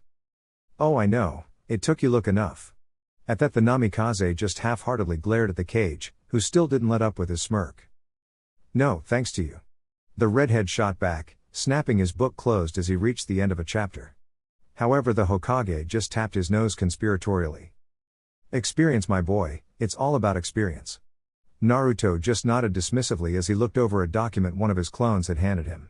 I used to do the same in my younger days, now I'm afraid the shadow clone is a bit too strenuous on my body for such a trivial use. Naruto nodded before pausing, looking back at the still relatively large stack of paperwork on the desk. Then how do you handle it now? It was a good question. The man couldn't be kept in his office all day as he could often be seen taking strolls about the village or visiting the academy. Oh, that's simple, I have my secretary handle most of it. Naruto's eye twitched and the 3 clones all nearly dropped what they were working on to all stare at the aged, and in their opinion possibly senile, cage. Then why am I doing this? Just as good a question, he could be with his girlfriend, or his students. Or sleeping. However, Hiruzen just tapped his nose again. Before he could speak, Naruto raised a hand and waved it off. Right. Experience. Hiruzen smiled with a curt nod, however it didn't last long as there was a sudden, ear-splitting crack and both men were thrown across the room by a blinding white flash. It happened so fast neither could react as one moment they were standing about the room, the next they were laying in the charred and destroyed remains of the office. What the hell? Blinking in surprise, Naruto looked up at the new hole in the roof as he dragged himself out of the smashed couch he had been flung into. A moment later, when he looked down and saw whatever had struck them had seared right through the table, he let out a long groan. I'm going to have to fix that now. That was an understatement. There was nothing left but blackened ashes and a hole in the floor. What happened? Naruto wondered if they were being attacked again. A lightning strike? Naruto asked incredulously as he stood outside with the Hokage and a few shinobi that had witnessed the attack. To show his incredulity, he looked up at the sky, which was perfectly blue with a few fluffy white clouds lazily drifting across. It was what Ansui-sensei would have called a perfect Nara day, lazy bastard that he is. However, it was true. There were multiple people corroborating the story that the sky had suddenly darkened around the Hokage tower, nasty-looking gray clouds had gathered and suddenly a bolt of brilliant white lightning had struck the roof.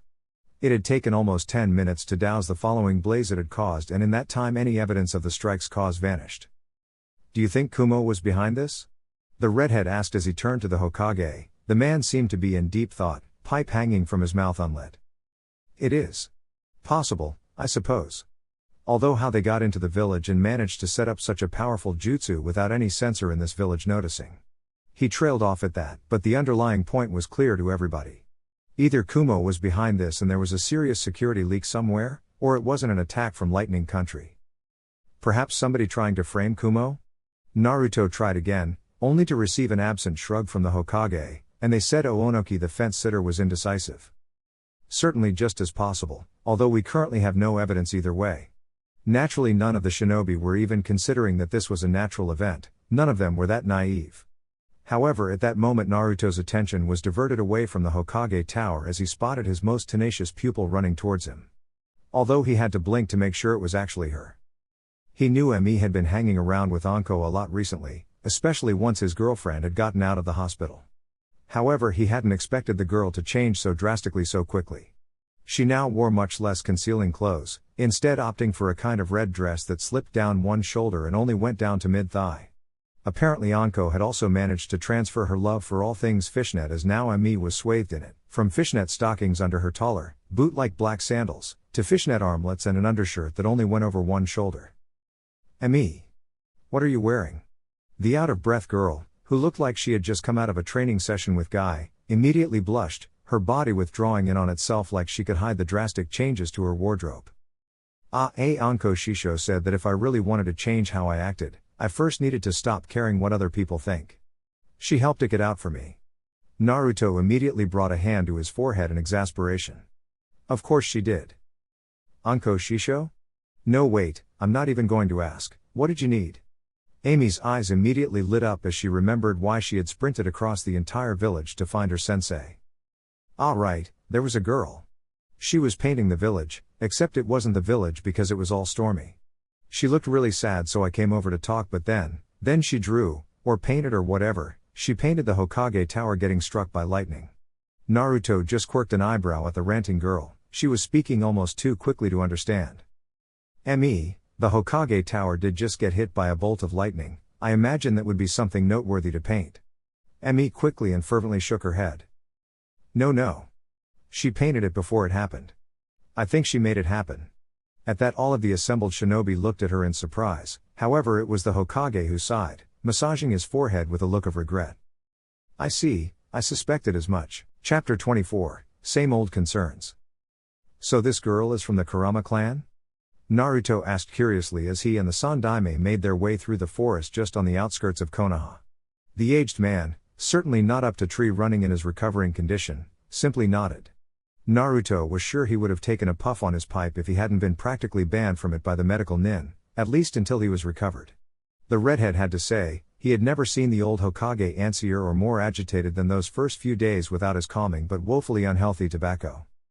Yes, Yakumo Kurama, a rather tragic story, I'm afraid. Hiruzen replied softly, his eyes betraying his regret he felt over whatever had been done to the girl. She was a child with many hopes stacked upon her shoulders, the potential savior of her clan. She was the first to awaken their long-dormant Kekkei Genkai in generations, a taste of which you saw earlier today. Naruto just nodded, he was still trying to wrap his head around all that painting lightning into existence business. So their Kekkei Genkai is to paint something and make it real? He questioned, shuddering at the thought. That could be a terrible and dangerous ability if used incorrectly. It was like having a small amount of power over reality. However, Hiruzen shook his head slowly, releasing a drawn-out sigh. Nothing so specific, I'm afraid. The Kurama clan has always been deeply genjutsu-based. It was only natural for their inherent abilities to reflect this. No, their Kekkei Genkai is to not just produce some of the finest genjutsu outside of the Uchiha clan, but to briefly make everything in that genjutsu real. I myself have seen it develop in many different forms. I once even knew of a young boy that would sing to produce his techniques, the lyrics themselves becoming reality as he sang them. Naruto grimaced at that, unable to overcome just how broken that all sounded as an ability. And if one of them didn't require a medium, such as painting, or singing to produce this effect? Naruto asked, almost hesitant of the answer. To his relief though, the old man simply shrugged. It has never occurred as far as I am aware. However, the Kurama clan is an old one, far older than the Sarutobi for sure. If such a person were to exist, I'm sure they would be immensely powerful. The man seemed almost wistful at that as he stared up toward a large cabin they were making their way towards. To make or unmake the world as one saw fit, within the scope of their chakra capacity, it would be truly fearsome. Naruto could only nod as they walked up to meet the two guards awaiting them in front of the main entrance. They were dressed almost like medical ninja, making Naruto wonder just what their purpose here was. He found a more familiar face as an Anbu seemed to phase into existence in front of them, down on one knee for the Hokage's sake. His presence Naruto could understand. From the sound of it, this girl's powers were something of a liability and her mental state was questionable at best. Although apparently that hadn't stopped her from going for a stroll and nearly vaporizing both him and the Hokage, as it was he was going to have to rebuild that map table from scratch. So what exactly is the deal here? Naruto spoke up, turning to the Wizen cage. From the way you spoke, it seemed like this girl's powers were supposed to be sealed away. Why is she going around attacking the village? Hiruzen grimaced at that, motioning for the redhead to follow him inside as the various guards went about their business. The Kurama clan's Kekkei Genkai has always been a complicated affair. They can never know precisely when the abilities will manifest, although it is usually in their teens if at all. However, in the rare cases, Like Yakumo-chan, when they develop early on, they are unstable and often cannot control them. Something strange happens in their mind and it is almost as though they create a split personality, another consciousness that takes control of the power until the clan member is able to use it properly. Naruto nodded slowly. It sounded more like something a Yamanaka should be dealing with, but nothing too bad so far. However, in the case of Yakumo-chan, well, the second personality became rather malevolent. It resulted in this id using her powers to burn down her family home, killing her parents. Naruto grimaced at that. He would hate to know that his own abilities had been used to hurt somebody dear to him. Yakumo doesn't know this. In fact, she has no memory of it. However, the other side of her personality was sealed away, and with it, or so he hoped, her abilities. Naruto nodded, sealing he could understand at least. So the seal is weakening? Hiruzen shrugged rather helplessly as he motioned to a door they had arrived at. I was hoping you could tell me. She is right through here, he stated offhandedly, causing Naruto to raise a brow. You want me to go in alone? He questioned incredulously while Hiruzen just motioned to the door again. If the id personality is breaking free, she will not exactly be happy to see me for sealing her away in the first place. No, a fresh face will be best. He offered sagely, his hand twitching at his side for his pipe. After a moment Naruto just sighed and ran a hand through his hair, wondering how he got into strange situations like this. Oh right, shinobi. Occupational hazard. Gently he opened the door, narrowing his eyes at the irritating creak it gave off before stepping into the darkened room. The blinds were all closed, but there was enough light to make out the various paintings scattered around the room, as well as the young brown-haired girl sitting in front of an easel and a blank canvas. She didn't acknowledge his presence, so for a moment he just walked about the room, admiring some of the images on display. They really were excellent pieces of work, even if their subject matter was a little morbid. He paused as he came across an image of a woman he recognized to be Kurenai with what looked to be a sear of light passing through her body. There was another of the Hokage mansion in flames, as well as some of specific, high-ranking people he knew in the village, none of them particularly pleasant. You are an excellent artist. I especially enjoy some of your later works.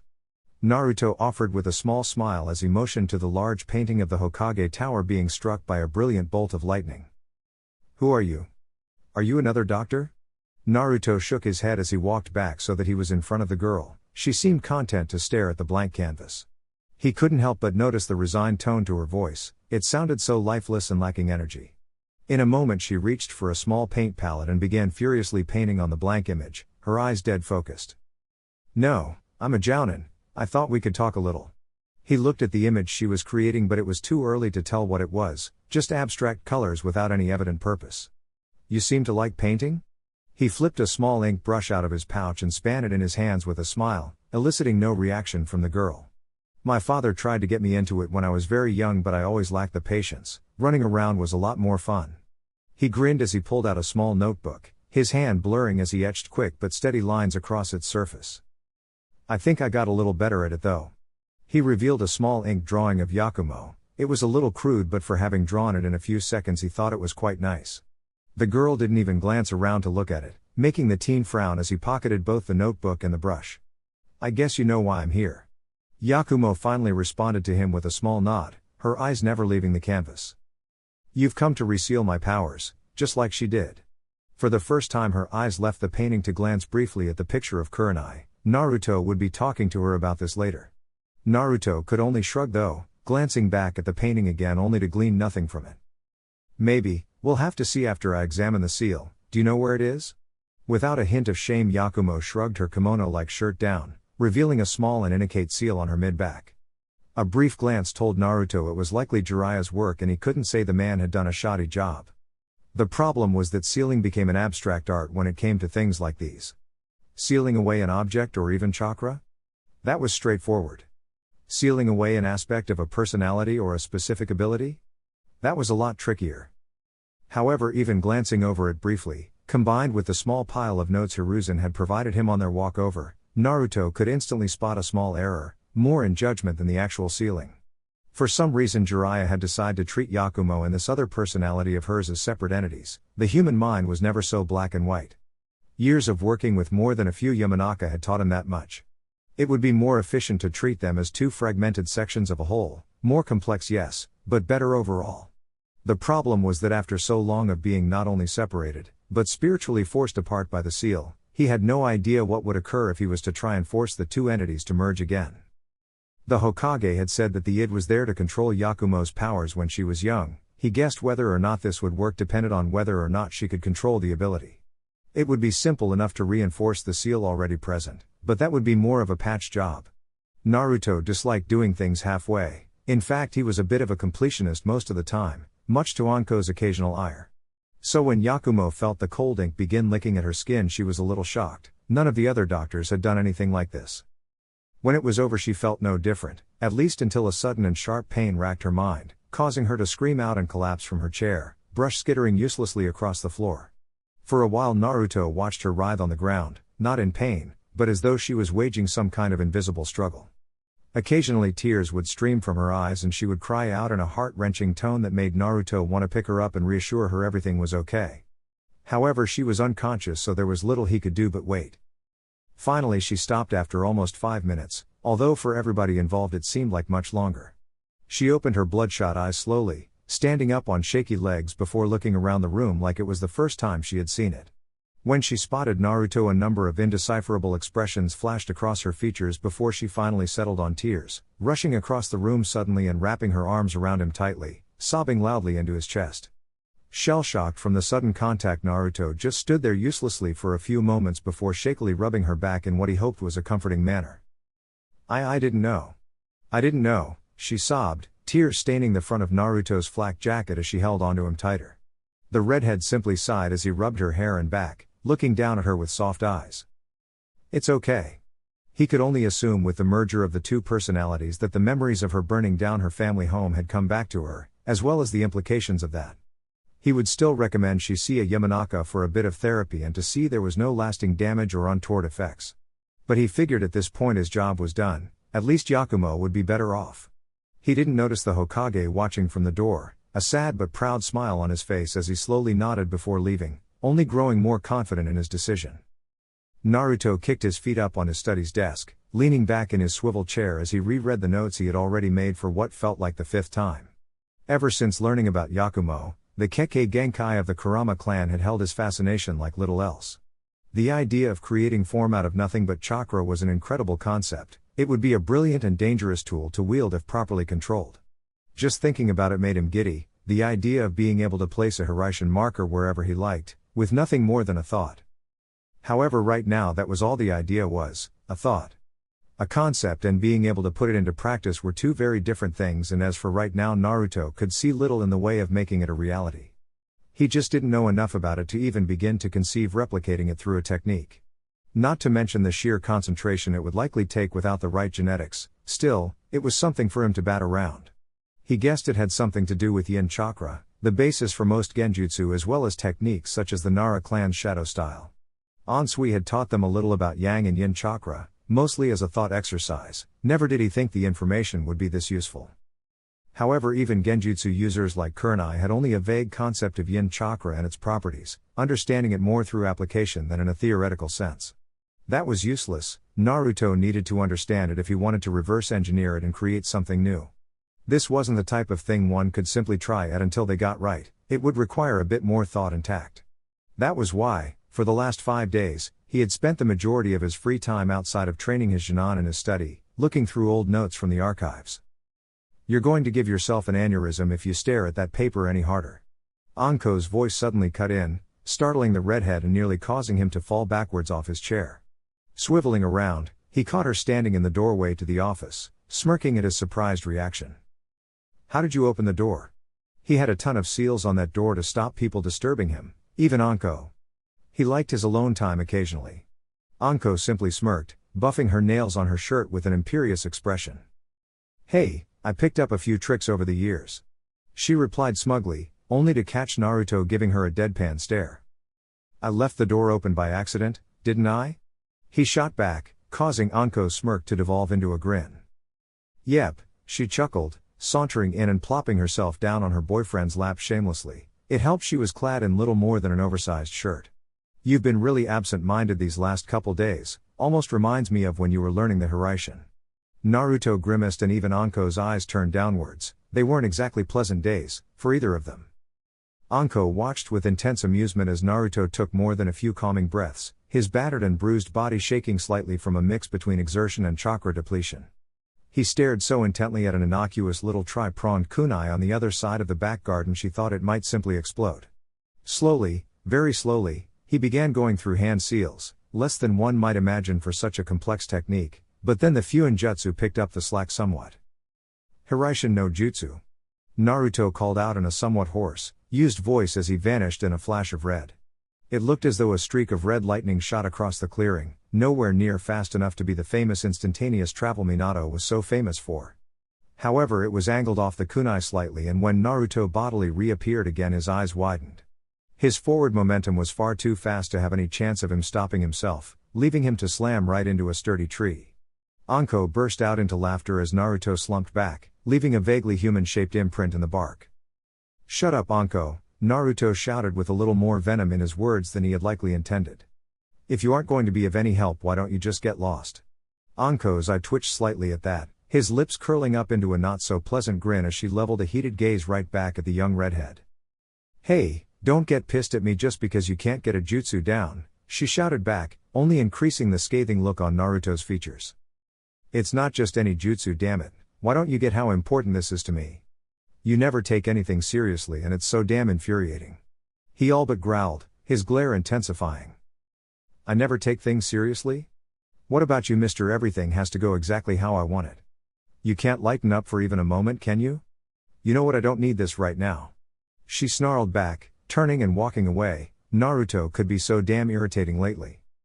That had been a rather rough patch in their relationship. Itachi had left the village not too long beforehand, and without Shisui's calming influence Naruto had thrown himself into training. The problem was that Hiraishin was by no means an easy technique to even begin to learn, even for a prodigy like Naruto. He had grown frustrated and short-tempered, quickly snapping at the smallest provocations. Anko was a naturally confrontational person as well, which certainly hadn't helped. Hell, if things had been a little worse the relationship might have ended before it even began. Luckily Naruto's captain at the time, Kakashi, had seen the stress he was under and had all but ordered him to take a small break from the corporation, and had worked wonders. "You need to take a break." Anko finally spoke up after they both finished dwelling on their less than pleasant memories. Naruto looked ready to argue, but a single glance from her chocolate eyes had his tongue freeze in place. His whole body seemed to slump back into the chair as he tossed the notes back on his desk.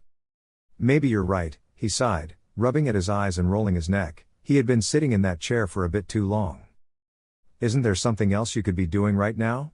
Anko asked inquisitively. It wasn't like Naruto to have absolutely nothing to do except work. She thought he had learned that lesson. Naruto was about to disagree when a thought occurred to him. He had forgotten something, what with all the sudden obligations, responsibilities and surprises that had been heaped on him in recent weeks. "Actually yeah, there it." He grinned suddenly as he got to his feet, carrying Anko up with him in a bridal carry before plopping her down in the chair. "Thanks for the reminder," he added, suddenly leaning down to steal a kiss, which she didn't mind in the least. Then, like a fleeting bolt of red lightning, he vanished, leaving Anko with a stupid grin across her features. "Hey, still got it." Naruto whistled a small tune as he kicked his feet up on the plain metal table that seemed to be the only furniture in the barren, featureless room. It really was an ugly place, just a large metal box with a table, 2 chairs either side, and a long mirror stretching across one wall. Of course, it was actually a one-way window that would allow people to listen in on the conversations held here, but most people knew that anyway. Normally setting up a meeting in here would take a few days at best, but it seemed there were perks to being a former Anbu captain and Hokage's legitimate successor. Should he so choose anyway, Naruto was still very much undecided. "Ahem, Taiku?"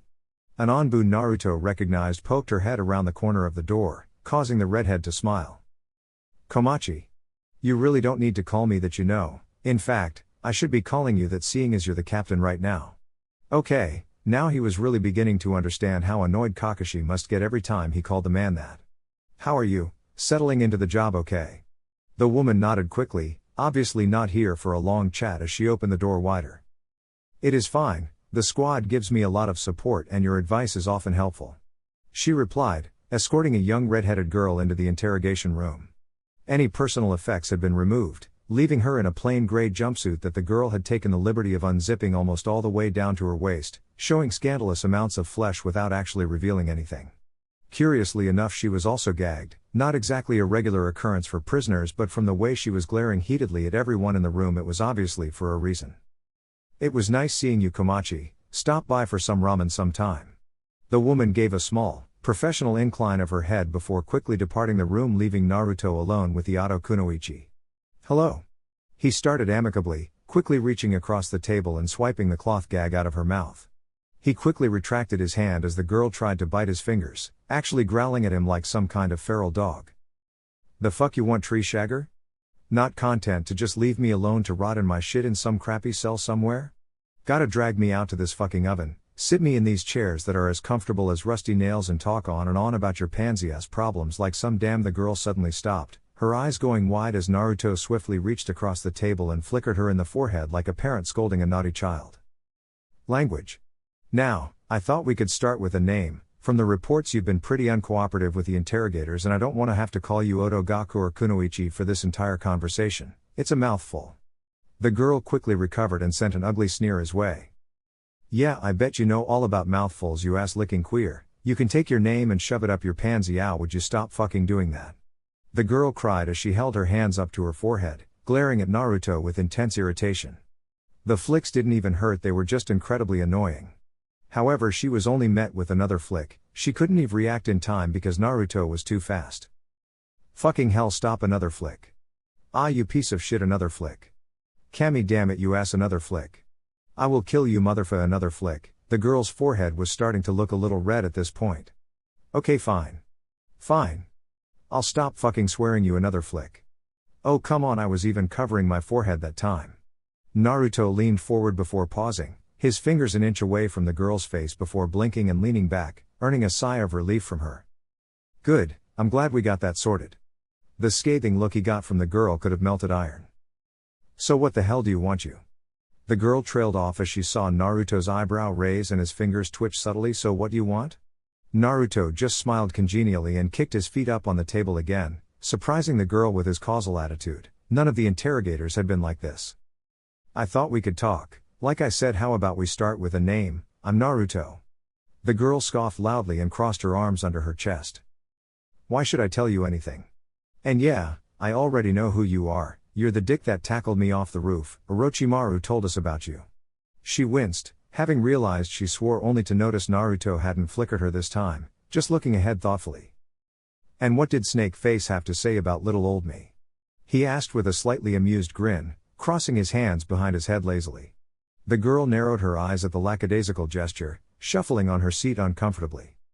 "Just to be wary about you, he told all the lower-ranked members to avoid you if possible." At that, Naruto's grin became almost blinding as he thought about Orochimaru warning his subordinates away from him. "Good. Oh, so you're pretty high up in his ranks, Red?" The girl's eye twitched at the nickname before scowling, realizing that she had just given away more in this simple conversation than she had in any of the prior interrogations. What was up with that? "Don't call me Red," she growled out. It was almost as bad as Jirubu constantly calling her a young lady. Naruto just shrugged and swayed on his chair slightly, looking for all the world like he was just chatting with an old acquaintance. "Can't call you much else without a name, can I?" Tuya sneered but remained quiet for a few moments. It wasn't like it mattered. "Right? Tuya?" She grumbled almost under her breath. However, it seemed the Jounin caught her name all the same, letting out that brilliant smile of his. "Tuya, that's a nice name. Just Tuya though?" For a moment a frown seemed to flicker across his features, but Tuya could have sworn it was a trick of the light. There was no way this walking smile was capable of frowning. "Yeah, it's just Tuya. The fuck's it to Waya Kami, damn it." Tuya yelped as Naruto leaned back, his hand still in a vaguely flicking gesture, however his face was thoughtful. "The name Uzumaki ring any bells with you?" the older redhead asked casually, his eyes searching. A smirk crossed his features as he caught a subtle flinch from the girl, her eyes immediately narrowing defensively. "What's with all the random questions, Spikehead? Don't you want all of Orochimaru's dirty little secrets, or maybe the location of his bases or something? I'm just a grunt, right?" Tuya questioned heatedly, drawing in on herself as her posture became stiffer and her eyes more guarded. Naruto just chuckled softly as he absently pulled at one of his spikes, admiring the way Tuya continued to try and insult him without swearing. "My mother was an Uzumaki." He ran a hand through his vibrant red hair as if to demonstrate, causing Tuya to look at him curiously, even if she tried to hide it. The girl sneered at him soon enough though, leaning back in her chair and looking away petulantly. As if I'd believe you just because you're a tomato head. She missed the way Naruto's eye twitched at that. If you really were an Uzumaki, shouldn't you be called that? They were a fucking big clan after all. Why would you adopt some clanless name like fucking Namikaze? If I'll stop that. Naruto simply looked at the girl sternly as he drew his hand back before letting his expression soften. It's all politics. When my parents got married, the Uzumaki were a dying breed. Uzushio had been long destroyed and the clan was scattered. Which name held more prestige, an up-and-coming war hero that was slated for the next Hokage spot, or an outsider clan that was all but extinct? Tuya seemed to scowl at that, which only made Naruto grin. Yeah, that's foo. That's damn fascinating and all. Tuya quickly corrected her slip, hand instinctively going up to her forehead much to Naruto's amusement. But what the hell has this got to do with me? Naruto shrugged as he leaned back in his chair, looking at his hand absently. Not a lot, although you do seem to have a little personal stake in all this. He shrugged in an exaggerated manner before stretching his arms out lazily. But you're right, red hair doesn't mean someone's an Uzumaki, right? Tuya quickly shook her head with a scowl, causing Naruto to smirk. But what about doing something like this? Suddenly he stared at his palm intently, a look of pure concentration on his face as slowly but surely a long, golden chain of pure chakra snaked its way out of his flesh. Tuya simply sat there, enraptured by the sight as it swayed back and forth almost hypnotically. But I thought only Ka-chan. The younger redhead muttered before seemingly realizing her slight slip-up and immediately resetting the scowl back on her features. So what? You can make a pretty little chain, I bet it goes wonderfully with the rest of your jewelry, right? Naruto just frowned as he allowed the chain to retract back into his body. It took him a great deal of concentration to create that. He may have lacked the special property to his mother's chakra, but, thanks to the Kyuubi, his own was fairly dense.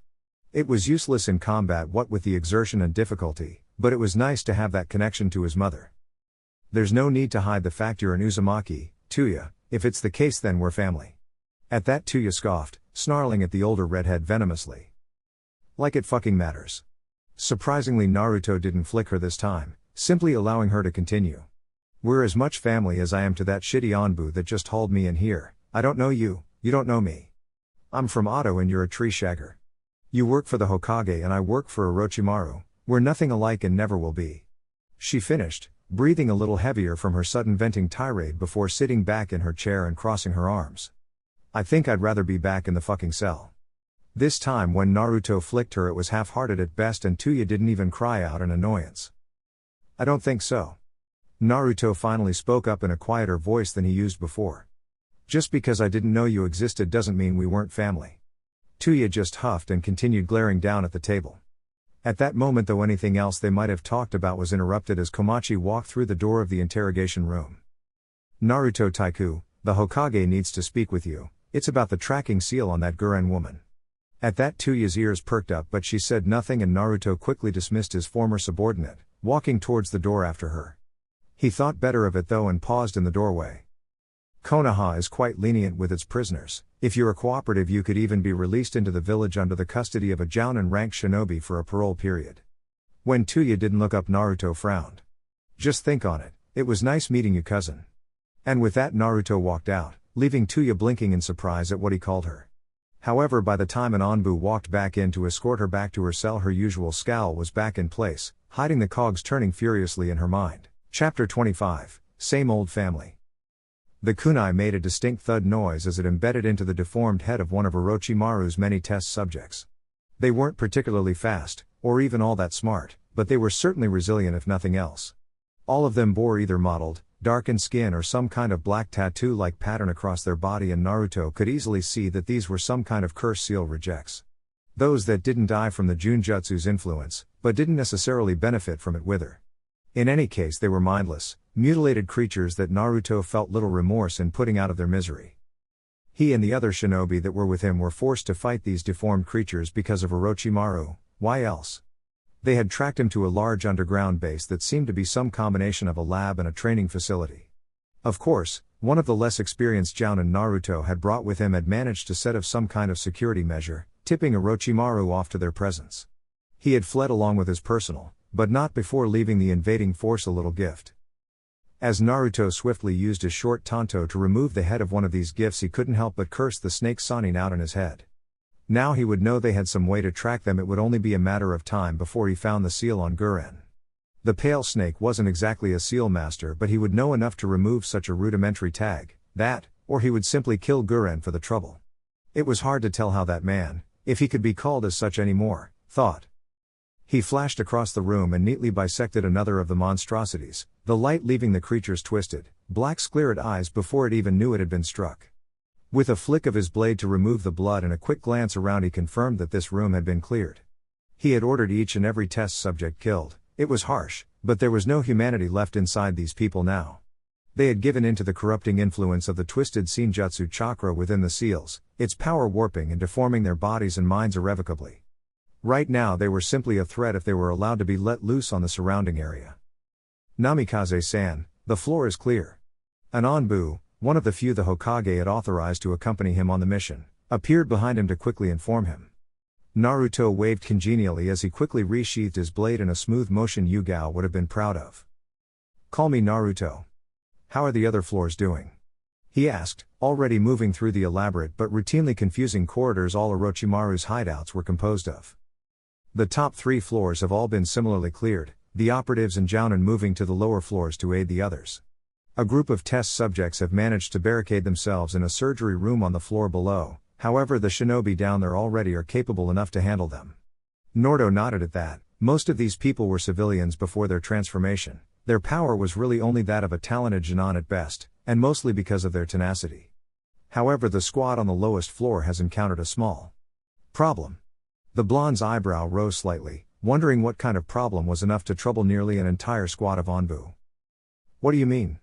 he asked curiously, shifting his path towards the stairs that would take him down to said level. It often surprised him how deep these complexes of Orochimaru's went. "I think it would be best to simply show you, Namikaze-san."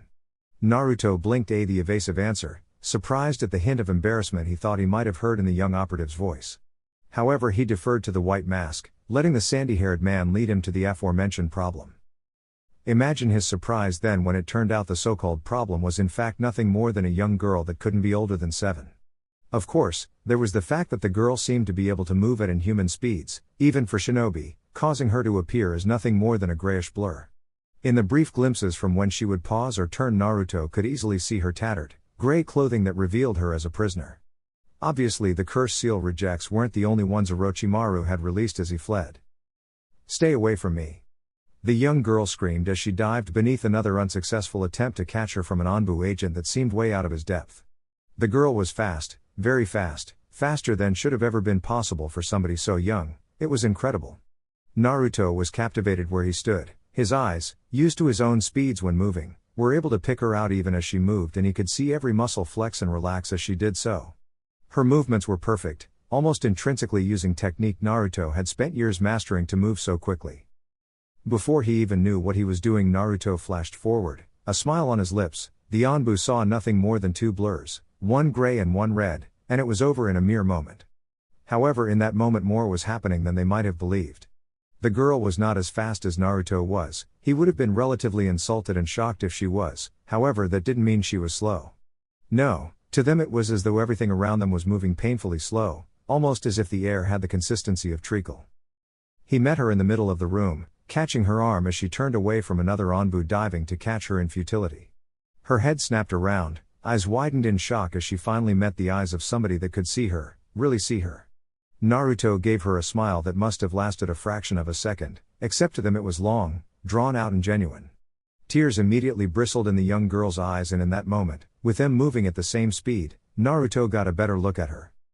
Captivity obviously hadn't done her any favors, leaving her as thin as a twig. The redhead was sure that if he lifted her tattered shirt he would have seen her pronounced ribs poking out from her skin. However, she had managed to retain some kind of wiry muscle, otherwise these speeds would have been impossible. Her hair was an ashen gray, matching her eyes that were currently watery and bloodshot, trimmed into a short and messy pixie cut, no doubt for convenience. Naruto wasn't sure what Orochimaru had done to her, even if he could understand why he would be interested in her, but in that moment she launched herself at the redhead, clutching him as far around the stomach as she could, as tightly as she could. "Why, you're like me," she managed to rattle out between semi-hysteric sobs and deep, shuddering breaths before suddenly collapsing in his arms, the energy finally leaving her. The other shinobi in the room simply stared in shock as the mission leader simply strolled into the room and caught the little menace that had been terrorizing them for the past 5 minutes without effort.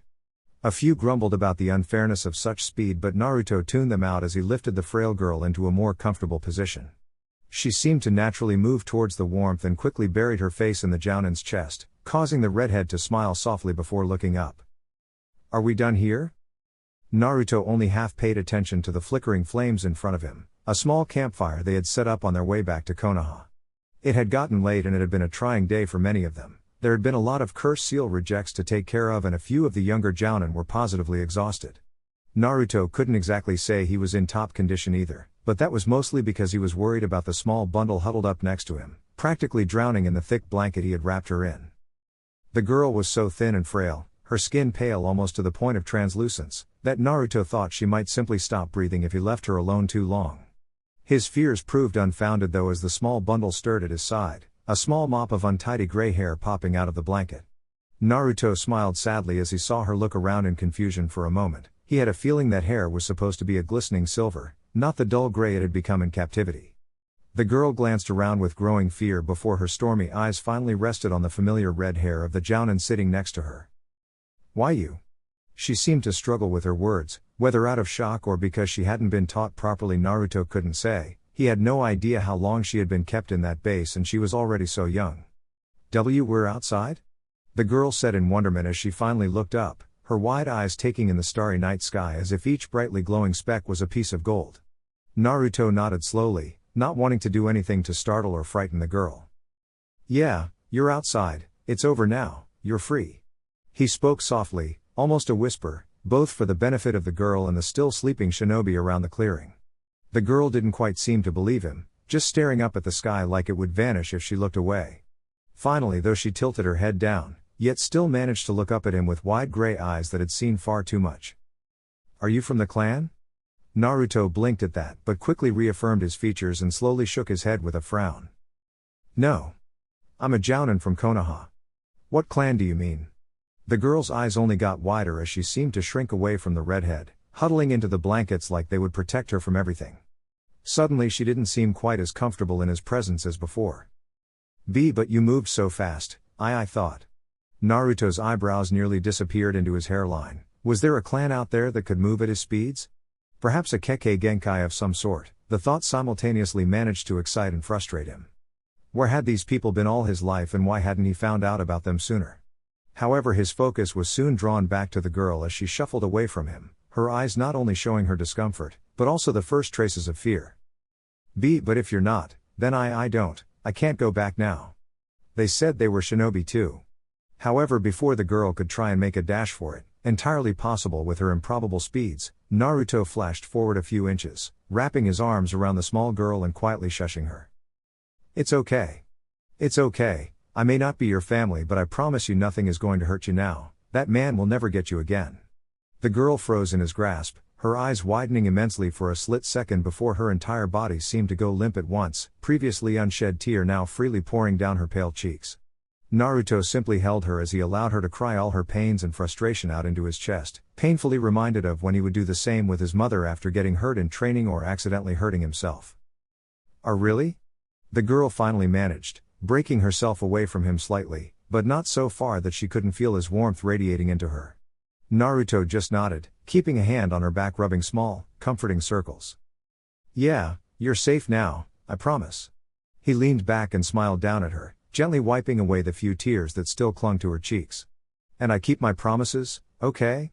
The girl stared up at him for a long few moments before nodded, just the first inklings of a smile tweaking at the corners of her mouth. "I'm Naruto Namikaze, what about you?" He started, hoping to coax the little girl as much out of her shell as he could before returning to Konoha, and rest assured he was taking the girl back to Konoha with him. "Hiya." The girl whispered meekly, leaning back into Naruto's chest as she did so and gratefully accepting the warm embrace he offered. "That's a very pretty name, Hiya. I mean, look at me, I was unfortunate enough to be named after a ramen topping." Naruto chuckled and was delighted when he heard a faint giggle emerge from somewhere in the huddled bundle of blankets. The gray-haired girl leaned back and Naruto could see her tiny smile had grown a little. "I like ramen." Naruto's smile became almost blinding as he ruffled her hair slightly, making her lean into the long-deprived contact like an attention-starved puppy. Me too, Haya, me too. We completed the mission with a mandatory scrub of the facility once the remaining documents and artifacts were collected, Naruto stated, finishing his report to the Hokage as he stood at attention in the old man's office, hands behind his back.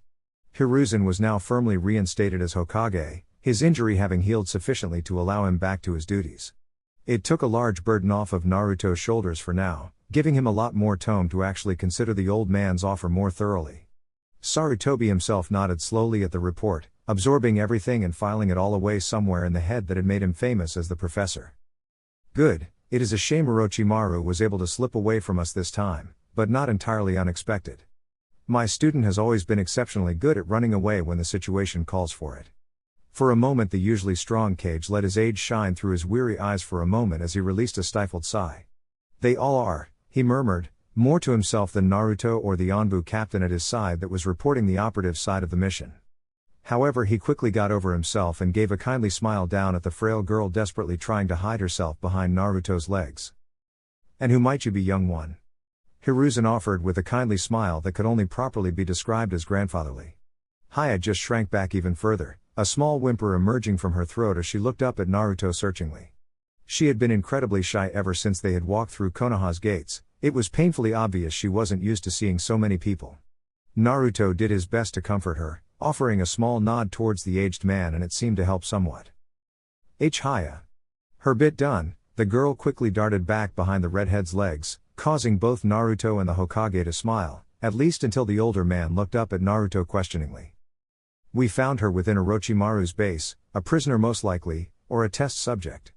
However, she displayed some rather unique abilities, leading us to believe she wasn't from one of the surrounding villages. Naruto explained, making Hiruzen's graying brow rise in intrigue. Oh? The man turned to the young girl and puffed on his pipe once, blowing out a surprisingly controlled ring of smoke. Is that right, Haya-chan? Haya just looked about uncertainly before returning her eyes to the ground, not feeling confident enough to speak or answer. Well, on behalf of my village, I would like to welcome you to Konoha. All the old man got out of the girl was a very quick and very small nod before she once again retreated to the safety of Naruto's legs. We weren't able to get her to talk much on the way back, but she did mention a clan. I'm sure some time away from that facility and in a warm environment will help her open up. Hopefully we can find out where she came from and get her back home, Naruto continued, causing Haya to look up at him with wide, misty eyes and a meek smile. The Hokage hummed thoughtfully with another long drag from the pipe. I agree, what about you, Haya-chan? The girl offered another meek nod, seemingly warming up to the kindly grandfather-like figure. Good. Hiruzen asserted as he brought his attention back up to the redhead. Thank you for offering to take her in then, Naruto. The Jounin nodded once before blinking, giving a small start as he processed what the old man said. Wait, what? He stuttered out before looking down at Haya apologetically, realizing he might have startled her with his sudden reaction. Hiruzen on the other hand simply chuckled in amusement. Well, were you suggesting she go somewhere else? At that Naruto could only work his mouth soundlessly like a beached fish for a few moments. Well, I thought maybe the orphanage, or perhaps, well. He was forced to trail off and abandon the thought though as Haya seemed to understand where the conversation was heading. The little girl quickly latched onto Naruto's leg like a limpet, refusing to let go and furiously shaking her head while simultaneously trying to bury it as far as she could into his trousers' soft material. Done wanna go, when Naruto Niiken, she mumbled loudly into his leg, causing the Anbu in the room to snigger quietly to himself at Naruto's hopeless expression. The redhead looked up at the Hokage questioningly for a few moments before letting his body slump forward. Finally he relented and knelt down, pulling Haya into his arms and lifting her back up in a semi-hug. It's okay, Haya, I'm not abandoning you, nobody's abandoning you, you can come home with me for now, okay? The girl just nodded quickly before returning to nuzzling her face into his chest, only widening the old man's smile even as Naruto glared at him. After another good few moments of the girl trying to leech as much warmth from Naruto as possible, he finally set her down, which she obviously wasn't happy with as she simply returned to trying to hug his leg to death. Old man, your time has come. Of course at that very moment Konohamaru, known far and wide to the Anbu as having the worst timing imaginable, came bursting through the door to the Hokage's office. Behind him through the entrance the Hokage's assistant could be seen helplessly peering around the frame before ducking back. I may have been gracious and allowed you to recover, old man, but now that you are back to full strength I will defeat you and become Hokage. Of course, as pretty much everyone in the room suspected, Konohamaru immediately tripped on his too long scarf and managed to face plant into the ground. It's good to see you, Konohamaru-kun. The Hokage supplied congenially, hiding his amusement at seeing his grandson attack him with a small and poorly made cardboard kunai. I thought Asuma was watching over you today? The young boy immediately sprung to his feet, adjusting his helmet-like hat where it had fallen over his eyes. Don't change the subject, old man. The young boy's eyes quickly scanned the room, flinching back when he noticed Naruto's feral grin aimed his way. He remembered the last time he accused Naruto of tripping him. Instead his gaze flickered to Haya hiding behind the redhead's legs and pointed exaggeratedly in her direction. You were the one that tripped me. Immediately Haya retreated back, however Konohamaru only took this as an admission of guilt and pressed his accusation. How dare you try and stop me defeating my grandfather and becoming Hokage? The young boy shouted, not noticing as Haya's eyes began to water and her grip on Naruto's trousers tightened. Iota. Konohamaru. The boy froze as Hiruzen suddenly shouted at him, his eyes widening in shock as the previously kindly old man's gaze turned stern. Gigi? However the Hokage didn't answer him, simply boring into the young boy with his gaze before motioning over to Haya with a glance. Konohamaru turned only to see Naruto knelt down, comforting a sobbing Haya and keeping her pressed up against him while whispering reassuring words.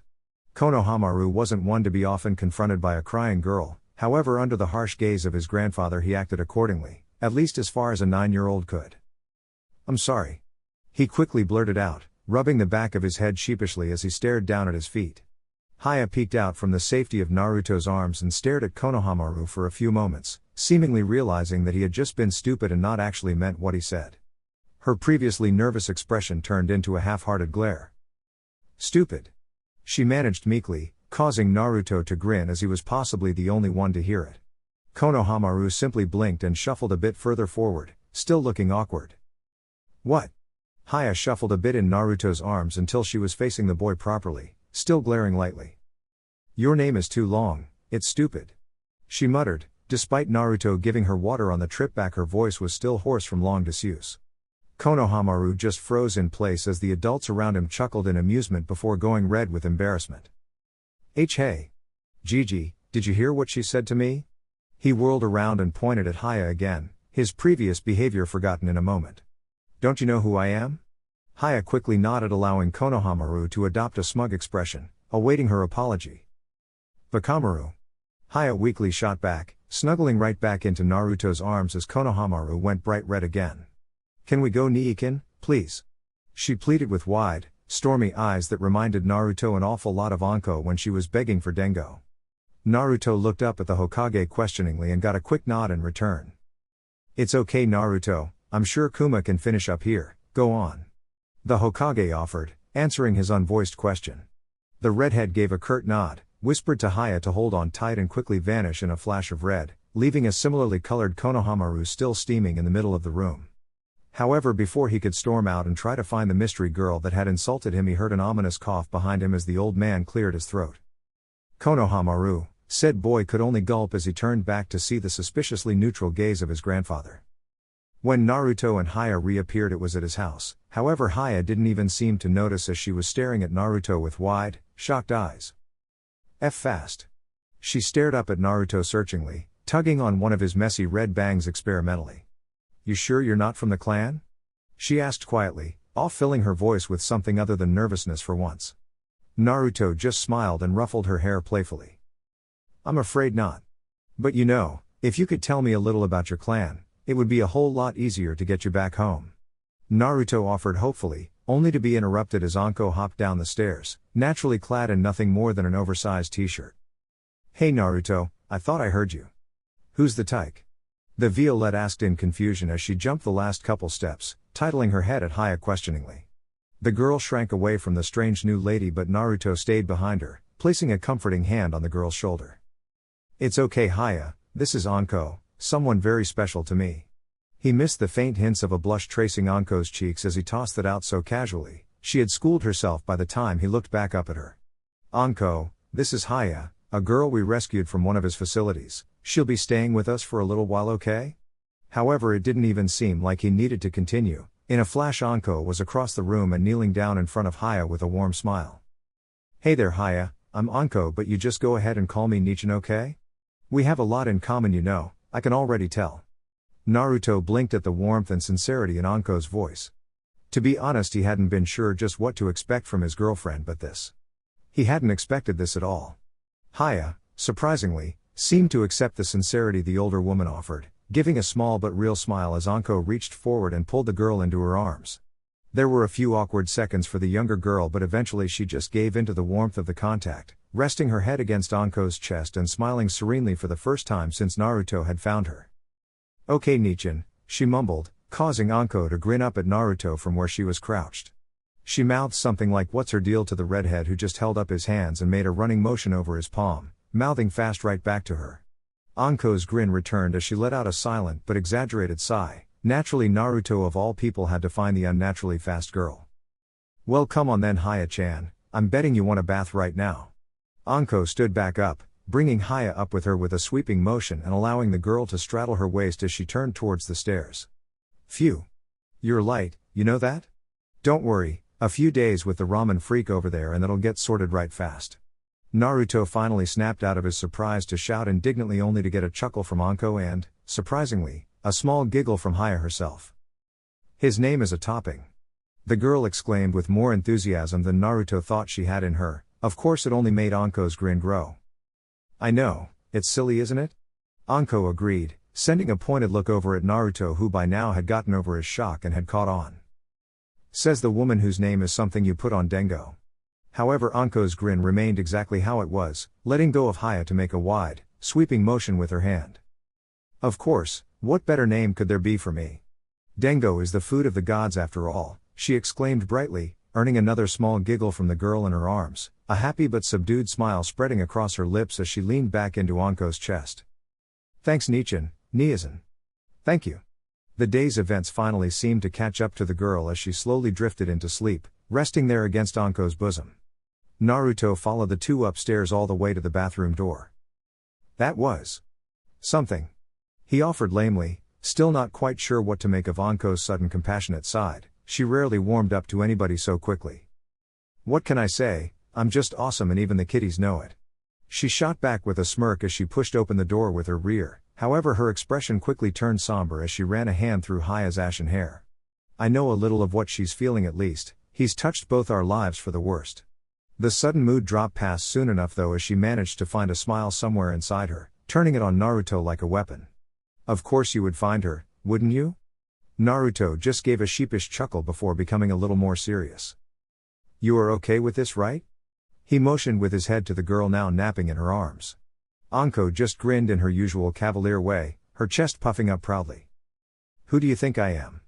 It's just one little girl after all." She quickly turned and made to enter the bathroom, only to pause with a sudden thought. "What did you mean by fast?" "Get back here you!" Anko called in futility as she dived over the kitchen table, managing to knock over a few chairs in all her shinobi grace. Below her, Haya scrabbled under the table before darting out, her little legs working to take her away from Anko. A grin would have been on her lips like it was on Anko's, however she currently had a few sticks of Dengo held there. Naruto watched the chaos of Anko running after the faster girl from the couch, amusement threatening to split his cheeks. It seemed a nice bath, some rest and a bit of food the next morning were all it took to bring out some energy in the young girl, as Anko was quickly finding out. "Got you!" Anko called out, only to jump right over the little girl as she suddenly doubled back, allowing the woman to slide across the ground to an awkward stop at Naruto's feet. "Having fun?" he asked as neutrally as possible, barely suppressing his laughter. Anko just mock pouted at him, crossing her arms under her impressive bust petulantly. "She's a menace." She shot back, only to finally get Naruto to give in and smile, looking over at where Haya was smiling on the other side of the room. "Cute menace though," he offered as the girl shuffled across the room and plopped down on his lap, causing Anko's pout to become real. "That's my spot," she mumbled as Haya glanced back and forth between her new pseudo-siblings happily, content to try and forget the bad things in her past and focus on the now. "That's not what you were saying last night." Naruto returned with a smirk, referring to the fact that Haya had spent the night with them, curled up between their bodies. Anko simply lifted the girl up, replaced her in Naruto's lap before setting her down on her own. It made for a comical sight with Haya's head wedged between the older girl's substantial breasts. She snuck in too quickly. Anko asserted loudly, using Haya's arms to gesticulate madly and causing the younger girl to giggle. How are you so fast anyway? The Violette asked, leaning forward and looking over Haya's head so she appeared upside down to the girl. Gigi says our clan is special. Haya offered somewhat helpfully before nestling back into her second favorite spot, namely between Anko's breasts again. Coincidentally, it was also one of Naruto's favorite spots, but that was besides the point. Anko turned back to Naruto only to see the redhead shrug, mouthing Kekkei Genkai uncertainly. So this Gigi, he's important in your clan? Anko queried, taking the reins of the conversation again. She knew just because she referred to this person as such he wasn't necessarily an actual relative. Yeah, he's really important. Everybody goes to him when they need advice and before Ka-chan. Haya suddenly trailed off, her previously happy expression melting away to be replaced by melancholy and a frown. Catching on fast, Naruto suddenly slipped out from under Anko and swung Haya onto his back in a smooth motion, earning a yelp from his girlfriend at the sudden displacement. Hey, I wanted to show you something, Haya. It didn't seem to particularly dissuade the girl's sudden turn in mood, but she nodded all the same. He quickly darted upstairs, Anko hot on his heels once she got over her surprise, only to stop at a door that hadn't been opened in a long time. If anybody noticed Naruto's hand hesitate for a moment on the door handle, they didn't say anything, Anko simply offering questioning looks. Finally though, he pushed it open to reveal a brightly painted room that was rather bare at the moment. However, the first thing to draw the eye would be the crib set up in the corner and the various children's toys scattered about the room. I was thinking that if you were going to stay here a while, you'd need a room, right? What do you think? Naruto asked hesitantly, craning his neck around to get a look at Haya's reaction. The girl was just looking around the small, brightly lit room with wide eyes, her grip on Naruto's back tightening for a moment. Thank you, Niikan, she whispered, burying her face in Naruto's neck for a second before hopping off his back to look around the room. Anko came up behind the redhead and placed a hand on his shoulder, a questioning look in her eye. Are you sure about this? She questioned, smiling softly as she saw Haya pick up one of the less baby-related toys and hug it to her chest. Naruto gave a tired smile and a short nod. Yeah, I'm sure my parents and Sukaru wouldn't have been happy with me holding on to a memory like this, plus she needs it more. Anko's lips twisted to the side for a moment before she shrugged. Well, all right. She grinned and walked into the room, surprising Haya by suddenly appearing below her and lifting the girl onto her shoulders. Naruto watched from the doorway, a happy, but muddled expression on his features as his own emotions conflicted within him. It only lasted a moment though, as suddenly Anko grabbed his hand and pulled him into the room, not content with him being a spectator anymore as she swapped Haya out onto his shoulders instead. The girl squealed happily all the while and, for the first time, Naruto felt a little less heartache when he stood in his sister's room. Chapter 26, Same Old Arguments. Sasuke crouched low on the branch he occupied, ears strained for even the faintest hints of a sound from any direction. His darkened clothing helped him bend somewhat into the shadows, and he was counting on that to not immediately get caught. Higher up from his position, Sakura stood in wait, back pressed up against the tree as she hoped her elevated position would make up for her dress lack of camouflage. Below them on the ground, Emi had taken up a strong and resolute stance, her sword firmly in hand as the eyes darted about swiftly. Her more vibrant red dress was much more noticeable in their woodland surroundings, but then again, that was the point, she was bait. Sasuke wasn't sure what to make of the startling turnabout Emi had made over the past few months, both in training and on missions. She was a lot more confident, although shameless would almost have been a better way to describe her. Similarly, her skill with a sword had certainly picked up, enough that Sasuke was wary of going toe-to-toe with her without some kind of weapon of his own. He appreciated at least that the dead last of the year was no longer hindering the team, even if he was disgruntled she was able to seemingly catch up so fast. Then again, he could say the same of Sakura. The girl had become highly proficient in genjutsu, as far as Jinan could be at least. Naruto had obviously done a good job with whatever deal he bartered with Kakashi to get the insufferably lazy man to train them even a little. The fruits of that deal also sparkled in the virulently red eyes slowly spinning in Sasuke's sockets. A few months back, shortly after the invasion, Naruto had finally dug deep and decided that Sasuke needed his Sharingan. It was almost getting to the point of worry. Most Uchiha had already displayed the trait by then if they were going to have it at all. He had staged a small ambush while on a fairly routine delivery mission that had pressed Sasuke right up to the very edge of his abilities and maybe even beyond. Apparently the redhead had simply given Kakashi, as the word on Sharingan in the village now, the go-ahead to do whatever the tall and chronically tardy man thought necessary. Necessary turned out to leave Sasuke badly scratched up with something short of psychological trauma. He didn't like to speak of it much, but either way it was a good thing Sakura had begun to also get light training at the hospital, or he would have been in a lot of pain the rest of that day. All in all, Team 7 was beginning to earn a reputation as a reliable and powerful group of young genin. Between the budding sword mistress, the useful support illusionist and the prodigal Uchiha, there weren't many situations they couldn't handle. If there were, well, there was Naruto for those instances. However, in general the young Namikaze tended to be fairly hands-off in their missions, allowing his team to make decisions and choices for themselves. It may have been a bit cold, like throwing a child in the deep end of a pond to teach them to swim, but it showed in their development. Right now Sasuke was glad for every ounce of training drilled into his body as the team faced off against their most wily and dangerous opponent to date. "Aha, tag!" A joyous voice called out, followed by the sounds of Emi cursing as a grayish streak suddenly flashed across her position, slapping her on the back quickly before dashing off again. Sasuke smirked, seeing his plan coming together flawlessly as the silver streak rushed in exactly the direction he was counting on all the way up to. "Aha, double tag!" Suddenly the streak passed behind a tree and vanished, moments later, and Sasuke was lightly tapped on the back. The surprise was nearly enough to cause him to fall off the branch, but he caught himself at the last moment. He used his forward momentum and a light application of chakra to his feet to spin himself beneath the thick bough before launching off in pursuit of the gray blur. As he hit the ground in a roll, his arm flashed out toward Emi. "Protect Sakura, if it gets her too, we're all finished." And without even breaking his momentum, Sasuke pushed off the ground and pursued his target. Sharingan eyes span rapidly, darting about at every minute detail that told him where his fleeing target had gone. While it may have been fast, it certainly wasn't subtle, and the small, normally innocuous clues it left in the form of bent grass or disturbed twigs were like glaring signs for his dujutsu to pick up. Sure enough, he managed to catch what was normally be nothing more than a barely visible streak of silver dash across his vision. However, under his dujutsu's predictive and enhancing gaze, it was slowed down and resolved to the point that he was able to view it. "Can't catch me, Sasuke," came the giggling and taunting voice, always haunting him as he sped after it. It was faster than him, but only in short bursts of 50 meters at most, in the enclosed environment of the forest, with the trees blocking any straight paths more than a few meters any direction. He held the advantage. His superior stamina and patience were his greatest assets, and "Ha, tagged you again." The flying silver streak called out as it landed on his back, only to flip off a moment later as Sasuke whirled around to grab it. Why oh why had Naruto seen fit to teach the thing how to properly utilize its chakra? A strangled noise that successfully conveyed his frustration ripped from his throat as he took off in dash again. This time though he took to the trees, thankful that it couldn't use the chakra clinging technique. Kami saved them all when it could. Just as he felt as though he were about to corner it though, Emi made her appearance, causing both Sasuke and it to widen their eyes. "No, I said protect Sakura."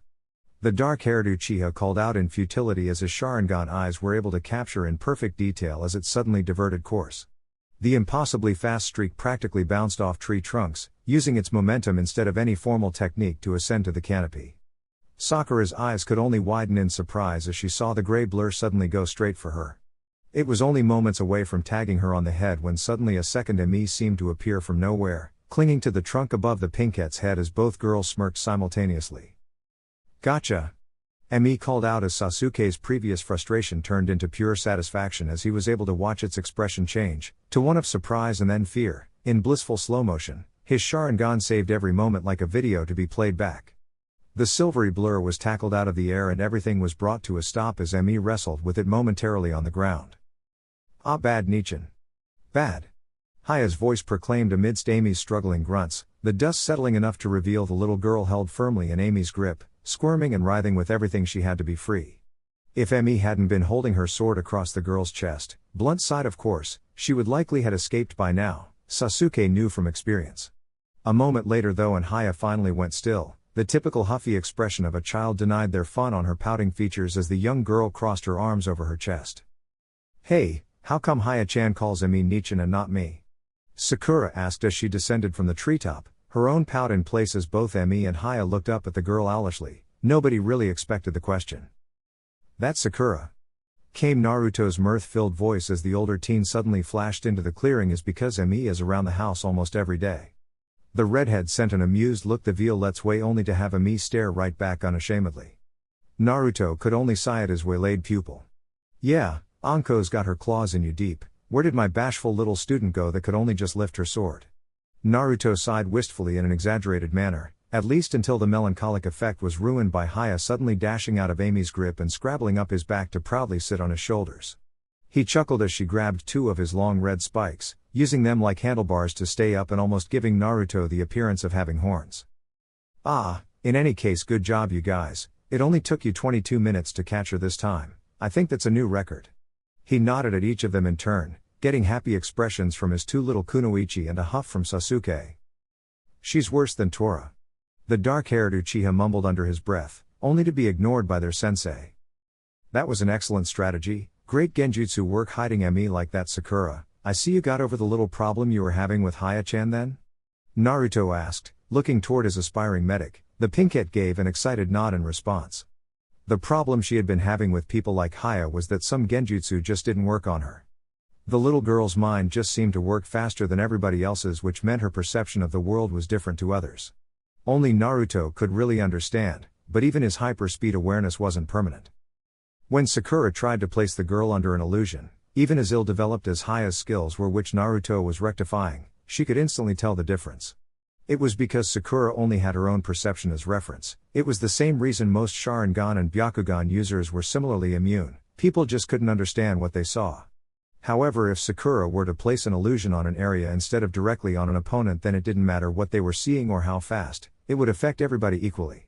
Of course, Dujutsu users could still see the chakra in the illusion, but enough finesse could alleviate that over time. Good teamwork in general too. Sasuke, you seem to be taking to a leadership role rather well, Naruto continued to praise before smirking subtly. However, you guys still could have done better. Your plan was a little too rigid as you were almost unable to adapt when Haya decided to change direction on a whim. The redhead looked up at the silver-haired girl on his shoulders, who could only blush and giggle innocently. To Sasuke it was like watching the devil clothe itself in sheepskin, and all the cuteness wouldn't dissuade him. She was evil incarnate. To be fair though, Haya had come a long way from the ragged and frail little girl Naruto had pulled out of Orochimaru's base. She had filled out, gaining a much healthier weight, while her inherent speed and predisposition towards energetic movement kept her from becoming chubby. Her hair had gained the natural luster it had lost in captivity, becoming a shiny near metallic silver that she had insisted on keeping short in a boyish pixie cut despite Sakura's protests that she would look much cuter with long hair. From what Naruto had managed to get out of her over the past months, the hair color was a common trait in the clan, so much so that she had nearly had a fit upon seeing Kakashi in the street. That was the part Naruto was happiest about concerning the girl. She had really opened up to him and Anko, and by proximity Emi, and had pretty much accepted them as a second family. She didn't seem to have very clear memories of her parents, especially her father, and Naruto felt almost honored to take up a similar role for the girl. Yet, at the same time, he felt a pang in his chest every time he was reminded it could only be temporary, until her real family was located. He had set Jiraiya to the task of listening out for any signs of a silver-haired clan of speedsters. The man had seemed quite interested in the challenge and had said he'd do it as a favor. It felt as though Naruto had been doing a lot of things for favors lately, as people were quick to gain the future support from their next possible Hokage. It was irritating and certainly not helping him make his decision regarding the matter. Anko, on the other hand, turned out to be rather blasé about it, not particularly caring one way or another. However, he suspected she had an opinion and just wasn't sharing so as not to put pressure on him, which he appreciated. She seemed to grow increasingly nervous as the Chunin exams drew closer, speaking of which. Well, I can only really say I'm proud of you guys and how far you've come from the inexperienced brats I picked up almost a year ago now.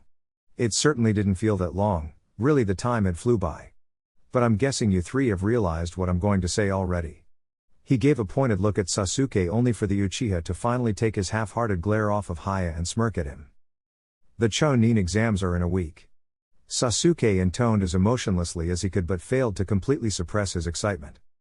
Yes, they are, Naruto exclaimed as he clapped his hands together. And you will all be most happy to know that. He paused for dramatic effect as Haya suddenly started doing a drumroll on his head. I have entered you all. We leave in 2 days for Takigakure, he shouted happily, raising his arms to both sides as his genin grinned or smirked to themselves. I know you guys'll do yourselves proud, and remember that I expect you all to make it to Chunin. He finished, placing his hands on his hips as Haya imitated the position from atop his shoulders. You really believe in us that much, sensei? Emi asked with some trepidation. showing a lot more hesitancy than he had seen since Anko had somehow managed to corrupt her. Naruto simply beamed at her, Haya once again somehow managing to copy the expression without even looking. Of course I do, you guys are my team after all. He started, only to quickly amend himself with a more sheepish expression. Plus I have a rather large bet on you guys with the other sensei to pretty much curb stomp the other Jinan teams from Konoha. Just as his teams were ready to let out indignant noises at being used like that, he gave a cocky grin and waved causally. Team training tomorrow normal time, no you'll dog great, see you then, bye. And with that he disappeared in a flash of red, leaving a silent training ground behind him. Sometimes Naruto sensei can be really annoying, Sakura sighed irritably, just as she had begun to feel a fluttering of pride in having a sensei like the redhead that cared he had to go and ruin it with a statement like that. Ami just nervously chuckled to one side. I suppose it's a form of flattery? She tried unconvincingly, only to have her two teammates look at her oddly, a sly smile appearing on Sakura's features. So you're around Naruto-sensei's house every day, huh? The pinkette pried, only for Amy's to school her features almost professionally. I have no idea what you're talking about, Anko Shisho just likes to have me nearby so she can train me when she feels like it. She defended, only to have the stern outer layer she had been working on to mimic her mercurial second sensei ruined by the faint blush she sported. Sasuke simply grunted as the three began making their way out of the training ground together. It was a massive leap from how they had been almost a year ago. Back then they would have all gone their separate ways without a thought. I still dislike how you get a second mentor, he admitted, containing his actual jealousy well. However, the thought was shot down quickly enough as Emi scratched the back of her head bashfully. Well, it isn't really like that. Anko Shisho doesn't really train me, as she even admitted to being less powerful than Naruto-sensei. But she does teach me how to be, in her own words, more like a badass kunoichi that can go out and kick it. Her teammates snorted simultaneously. From their, thankfully short and periodic experiences with Naruto's girlfriend, they could have believed she'd say something like that. What does that even mean? Sakura asked incredulously. She still had trouble connecting the image of her usually playful and cheeky sensei with his crazier and shameless girlfriend. There's a lot of training to make me more flexible, and she tries to make me at least act more confident by throwing me into these really weird situations. Emi admitted with a shrug, only to have both her teammates stare at her for a long few seconds until her cheeks were threatening to fill with blood again. She was not admitting that Anko had stripped her to her underwear and practically thrown her into the male changing area of the hot springs, claiming to have misplaced her clothing. Oh. Emi quickly continued, hoping to divert their minds from it. She also has me learning to throw things other than kunai and shuriken. She looked up thoughtfully. Although for some reason she has to do it in the weirdest way, like teaching me how to throw senbon by making me practice with dengo skewers, she sighed slightly as the sticks were often still wet when she was forced to use them. And she always insists I make stupid pictures with them for some reason. She grumbled half intelligibly. It was like the woman was trying to mold her in her own image. Sounds interesting. Sakura tried hesitantly, unsure what to make of the strange training her female teammate had been getting on the side. Its usefulness was questionable, at best, however that seemed to spark something in the Violette as she suddenly looked up as if remembering something important. Oh right. She's also teaching me seduction techniques, she exclaimed, only to realize 5 seconds later, after an equally long and awkward silence, that she had practically shouted that last part far too enthusiastically. Both her teammates were gawking at her, although Sasuke was doing his best to act nonplussed. I mean, you know. General kunoichi skills and such. She muttered with slightly more tact than before. However, Sakura was gawking for a different reason, her eyes wide as the glance at Sasuke went missed by no one. I could have been learning how to seduce people this whole time? She whispered to herself disbelievingly, if Sasuke heard he didn't react. No matter how disturbed he might have appeared. Emi just chuckled nervously as the team descended into awkward silence for a long minute. So, is it just me or is Haya getting faster? Emi tried hesitantly, only to be blanked by her teammates as they were lost in their own, equally disturbing thoughts. She sighed uselessly. Now Anko was even starting to affect her social life. I can't believe you could be gone for a whole month. Anko whined for what felt like the 100th time as Naruto pulled on his boot-like sandals. The 2 days had passed without much fanfare, and soon enough the day Team 7 and the other Konoha Jinan would be making their way to Takigakura for the Chunin exams had arrived. Obviously Anko was none too pleased about this and had even roped Haya into sitting on her shoulders to give the most adorable pout Naruto could imagine seeing. I've been gone longer on Onbu missions before. Naruto replied without much feeling. It felt as though they had been going back and forth on this point for hours now. Yeah, but, they're really important, and Anko paused as she saw Naruto turning to give her a raised brow look, instantly fumbling over her words as her hands clenched and unclenched. That's not what I mean. Your squad is important, I know. Naruto maintained the look for a few moments longer before nodding in satisfaction and turning to finish strapping his sandal on. I'm only a flash away. He casually retorted, absently throwing one of his tri-pronged kunai over his shoulder for her to catch. However, Anko just looked at it disdainfully for a while before setting it on a nearby surface. Great, I get the mail-order boyfriend package, she sighed to herself as Haya looked confusedly between the two young adults. The small girl didn't really understand what was going on beyond that Naruto would be gone for a while. The Violet sighed more irritably after a moment though. Nah, I know those kids'll get through to the third round, so they'll need all the training with you they can. I won't take that away from them just to be selfish. She looked up pointedly at the redhead for a few moments. I really want to be selfish, right? She stressed only for Naruto to nod absently again, irritating Anko further. It passed though, as her moods were wont to do, and suddenly she was bashful, pawing at the hem of her shirt as she struggled with her words. It's just, I finally got you back from Onbu, then this last year, all we got to do, now they might go and. She was forced to trail off as her chin was nudged up gently so her eyes could lock with Naruto's. She could practically see the mirth glittering in his violet irises. Anko. He started softly, getting her to nod almost robotically. You're rambling. That seemed to snap her out of it at least. However, Naruto didn't let her get a word in as he leaned back out, looking over her appraisingly. You've been acting strange for a while now. Want to talk about it while I'm still here? Anko's mouth opened for a moment, words failing to escape her, before a blush of indignation marred her cheeks. Fine, you know what I want to talk about?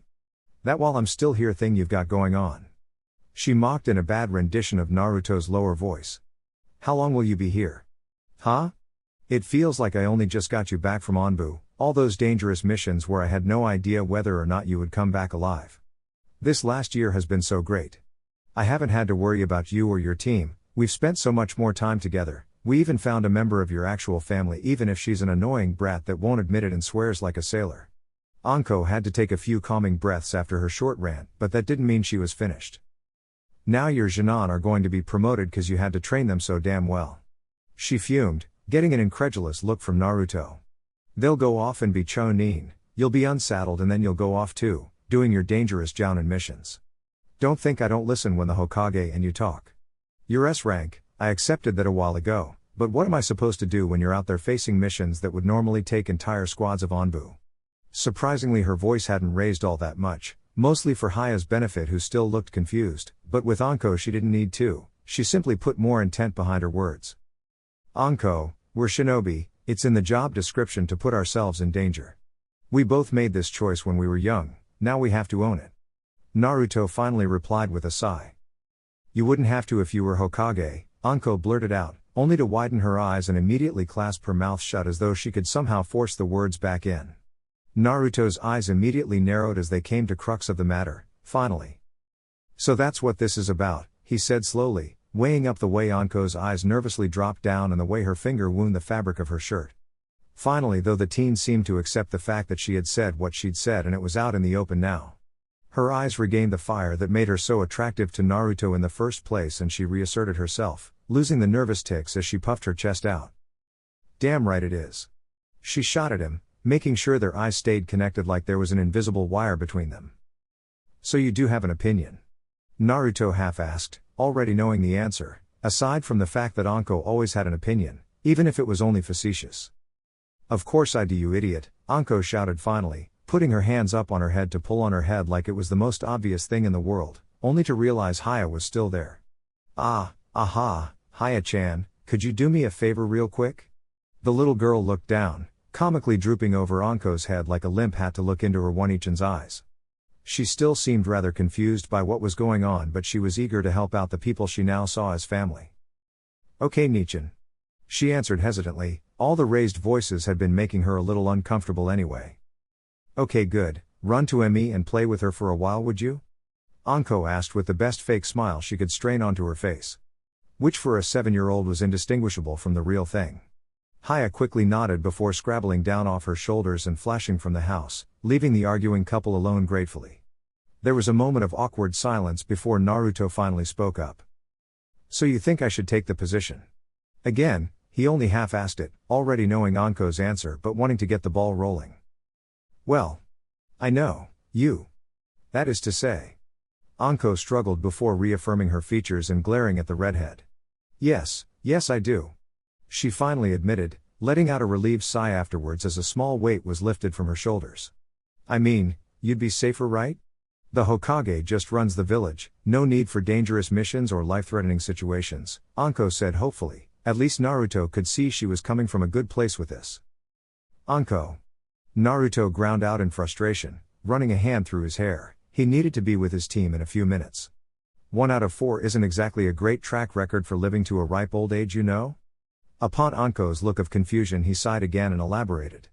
"The Sandaime was made Hokage when he was 21, admittedly not that much older than me and actually younger than Tosan was. He's now 68, do you really think he's just been sitting around doing paperwork for 47 years? Anko looked ready to answer but he cut her off with a quick shake of his head. He didn't have time. "No, he's fought through 2 more shinobi wars, survived multiple assassination attempts and from what I heard was on the front lines during the Kyuubi attack. Just because the old man is content to let the younger generations do the strenuous work now, doesn't mean it wasn't once his job too." Naruto explained quickly, not quite believing he was having to explain this to Anko now of all times. "Anko, the Hokage job is dangerous, and not just for the Hokage." He gave a pointed look at his girlfriend only to get a bank one in return. She obviously didn't understand still. "Look," he started, his eyes glancing towards a nearby picture of him and his parents when he was 4. "I told you that when I was just a toddler, there was an attempt on my life from Kumo that Tosan stopped, right?" Anko nodded slowly, the first sparks of realization beginning to enter her eyes. "If I became Hokage, then it wouldn't just be me in danger, okay? How long would it be before people began coming after you, or Haya, or even the children we might have someday?" Anko's cheeks flared a cherry red at the thought, but she at least seemed to understand his point. I just thought." She tried, only to lose her steam and let her arms droop defeatedly by her sides. Naruto's features softened at the sight and he managed a gentle, if not slightly strained smile, moving forward to draw his girlfriend into a hug. "I know, but you have to remember that the Hokage isn't just the village's leader, they're also supposed to be the village's strongest shinobi." Anko leaned into the embrace, managing a bemused smile as she rested her head in the crook of his neck. "You're so humble." She muttered in a poor attempt at humor. It still got Naruto to chuckle softly though. "I'm just saying." He relied quietly, rather enjoying the peaceful moment. "I get it now, sorry for bringing it up." Anko managed awkwardly as she moved off of Naruto. She was never the best at apologies. The redhead just shrugged as he tried to regain his usual flippant grin. "I'm not discounting the possibility, I'm just saying there's a lot for me to think about and asking you to be a little patient," he explained. By now Anko seemed to have recovered from her brief sentimental mood and bounced back. "Well, can't say patience is my strong suit, but I'll try," she offered up with a compromising shrug. "Don't worry, even if I do take the position, you won't be rid of me that easily." Naruto started as he grabbed the kunai from the nearby surface and flipped it up into the air. "I'm just a flash away after all." And he was gone before the small weapon landed in Anko's hands, making her grin lopsidedly. Show off. Chapter 27, Familiar Exams. The trip to Takigakura was as uneventful as it could be for Team 7.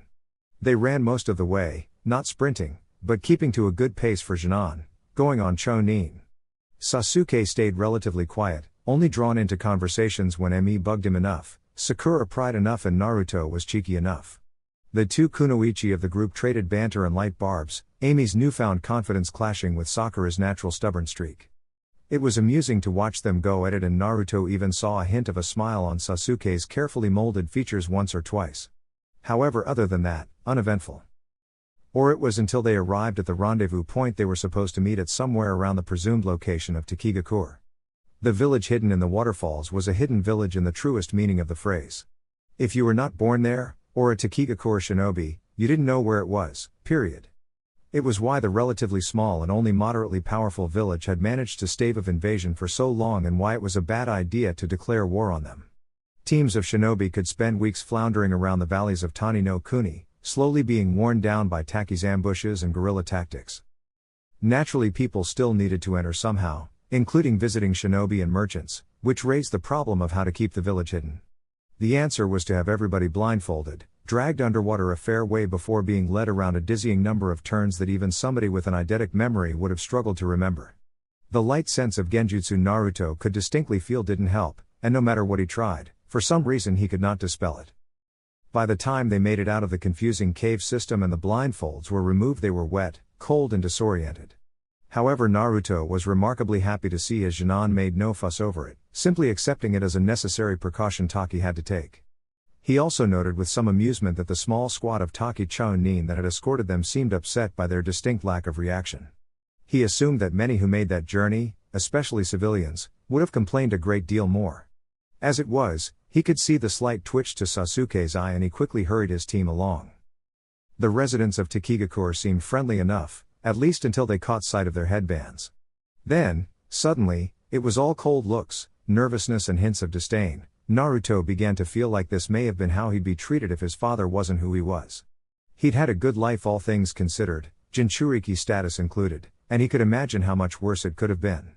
Then again, he had refrained from much contact with the beast inside him, just like his mother and Mito before him had done. It did raise his respect for Fu though, the only other well-adjusted-ish Jinchuriki he had met. Naruto? A rough, but decidedly feminine voice called out from somewhere above the team. All of them, including Sasuke, looked over as one to see the mint-haired girl around Naruto's age that had called out to them. She was sitting atop a nearby rooftop, letting her legs dangle over the edge as she munched on some takoyaki that was happily steaming away on a plate to her side. Naruto's eyebrows rose in surprise as he wondered, and not for the first time, whether he could summon people by thinking their name. Fu? The young woman beamed as she had her suspicion confirmed, quickly pouring the remaining octopus balls into a large tubular red container that was swiftly slung onto her back. She hopped down to street level, still grinning, and rushed over. Her orange eyes seemed to light up as she got closer. I figured there weren't that many people with spiky hair that red. Didn't expect to see you here though. She greeted merrily, her eyes swiveling down to the three younger teens eyeing her up in turn. And with a group of Jinan no less. She smirked deviously as her attention returned to the object of her notice. Goin' soft on me, Namikaze? Naruto just chuckled at that, almost automatically reaching over to ruffle one of his Jinan's hair. Sakura just happened to be the unlucky one that was closest. We'll see after they trash the Chunin exams, won't we? He replied back, a smirk of his own coming into play as the two Jinchuriki stared each other down. Ooh, confident aren't we? Fu noted cheekily, hands going to her hips as she decided to take a second look at the three younglings. Behind Naruto, his Jinan seemed to puff up at the praise and confidence Naruto was showing in them before Emi sobered and pointed out the obvious. Do you know her sensei? The Violette asked curiously, at the same time snapping Sasuke and Sakura out of their momentary moment of pride. Naruto chuckled sheepishly and ran a hand through his hair, somehow managing to not disturb a single red spike as they all bounced back into place. Yeah, we actually met during our own Chunin exams. So a while ago. Naruto admitted, causing his Jinan's eyes to widen. After all, Fu only looked a few years their senior, definitely younger than Naruto at least. You were at the same Chunin exams as Naruto-sensei? Sakura asked incredulously. After all, the redhead had told them he had been only 10 at the time, so Fu must have been even younger. Picking up on the reason for their incredulity, Fu could only chuckle. Only Naruto and Sasuke noted the slightly dark look that flashed across her eyes. Yeah, well, let's just say my village was rather eager to see me gain power quickly. She grumbled with half-hearted venom covered up by a rather fake grin that forced her eyes to close just like Kakashi. The Jinan blinked in confusion as Ami looked between the two older teens, her eyes slowly narrowing as she took in Naruto's awkward expression and Fu's suddenly defensive posture. So, you're, like Naruto-sensei? She asked slowly, immediately taking the surprised looks that crossed both their faces as a confirmation. Fu's alarm was a rather amusing contrast compared with Naruto's raised eyebrow and her teammates' confused expressions. What does she mean by Sasuke started only to get cut off as Naruto waved his hand quickly, trying to mask his urgency. He had yet to tell his Jinan of his tenant and now was certainly not the best time to have that conversation. Ami had only worked it out because she was around the house basically every day and Anko had problems keeping her mouth shut when in the comfort and privacy of her own home. It wasn't that he thought they weren't mature enough, or that they would look at him differently, he just hadn't gotten around to it yet. It's not something to talk about right now, You guys have enough on your plate as it is with the exams. The redhead grinned suddenly, turning back to Sasuke before continuing. But, if you all make it through the Chunin exams and pass, I'd be happy to fill you in. He looked back up and adopted a faux thoughtful expression before smirking. That, or you could try and get it out of ME, whatever works. He admitted, getting ME to stare at him in horror, knowing just what hell he had thrown her into. However, it served its purpose. The nonchalant way Naruto had gone about talking with it reduced Sasuke's interest enough for him to drop the subject. Yeah, it's not exactly friendly diner conversation after all. Fu added in helpfully and all too cheerily, almost making Naruto want to face palm. His work was destroyed and Sasuke immediately looked interested again. Now Naruto felt sorry for throwing ME to the proverbial wolves. Not really helping, Naruto sighed, only eliciting a small and utterly carefree shrug from the grinning green-haired girl. Wasn't really trying to, but you know, it's been a long time since we last saw each other. Wanna go somewhere and catch up? Fu diverted expertly, giving an all too cheerful smile as she brushed off Naruto's irritation like it was dust on her shoulder. However, Naruto couldn't help but think that the smile looked a little too practiced. Sensei, what about us? Sakura cut in, still looking between the two older teens oddly. We still need to get to the exams. Fu looked down at the pinkette and for just a moment irritation flashed across her orange orbs, but it wasn't noticed. Oh, in that case the exams are taking place in the academy. It's down this road. You turn left at the shop that smells like raw fish and down the main road. Big building with a tiled roof, the most horrible shade of pale green. You'll know it, Fu stated offhandedly, causing Naruto to raise an eyebrow at the almost dismissive tone as the verdette turned back to him. So about that conversation? She asked, a hint of something more than just friendly questioning behind those orange eyes. She had to almost visibly bite back a small growl as ME tugged on Naruto's sleeve, sending distrustful looks Fu's way. Sensei, come on, the exams start in a few minutes, she stated mutely, her tone questioning as she turned to the redhead. Naruto's glances passed between his waiting team and the equally anxious-looking Jinchuriki across from him before sighing deeply. Then you guys better make tracks or you'll be late. He finally managed to get out, dreading the look of betrayal briefly passing over Amy's features. It never came though. In fact, she looked rather impassive about the whole affair as she let go of his sleeve and returned to her teammates. Naruto hazarded a small smile as he playfully ruffled the girl's hair, worried by her lack of reaction. Come on, I'm not always going to be around, especially if you guys make Chunin. I'll be right here though when you get back from passing the first round. The confidence in his voice seemed to go a small way in reassuring the girl and his smile widened. Now get going, being late is not a good trait for a shinobi to develop.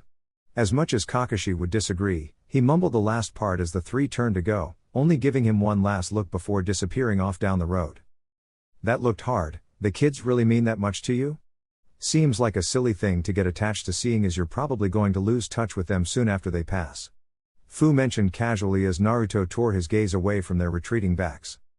They grow on you, as much as you try and distance yourself. His attention turned back to the verdette fully, his smile weakening slightly despite hers only growing. You don't know? I'd assume you'd become a jounin by now? Fu just gave him a cocky smirk, her hand going back to her hips as she looked up with over-exaggerated haughtiness. I'll have you know that I became a jounin when I was 13.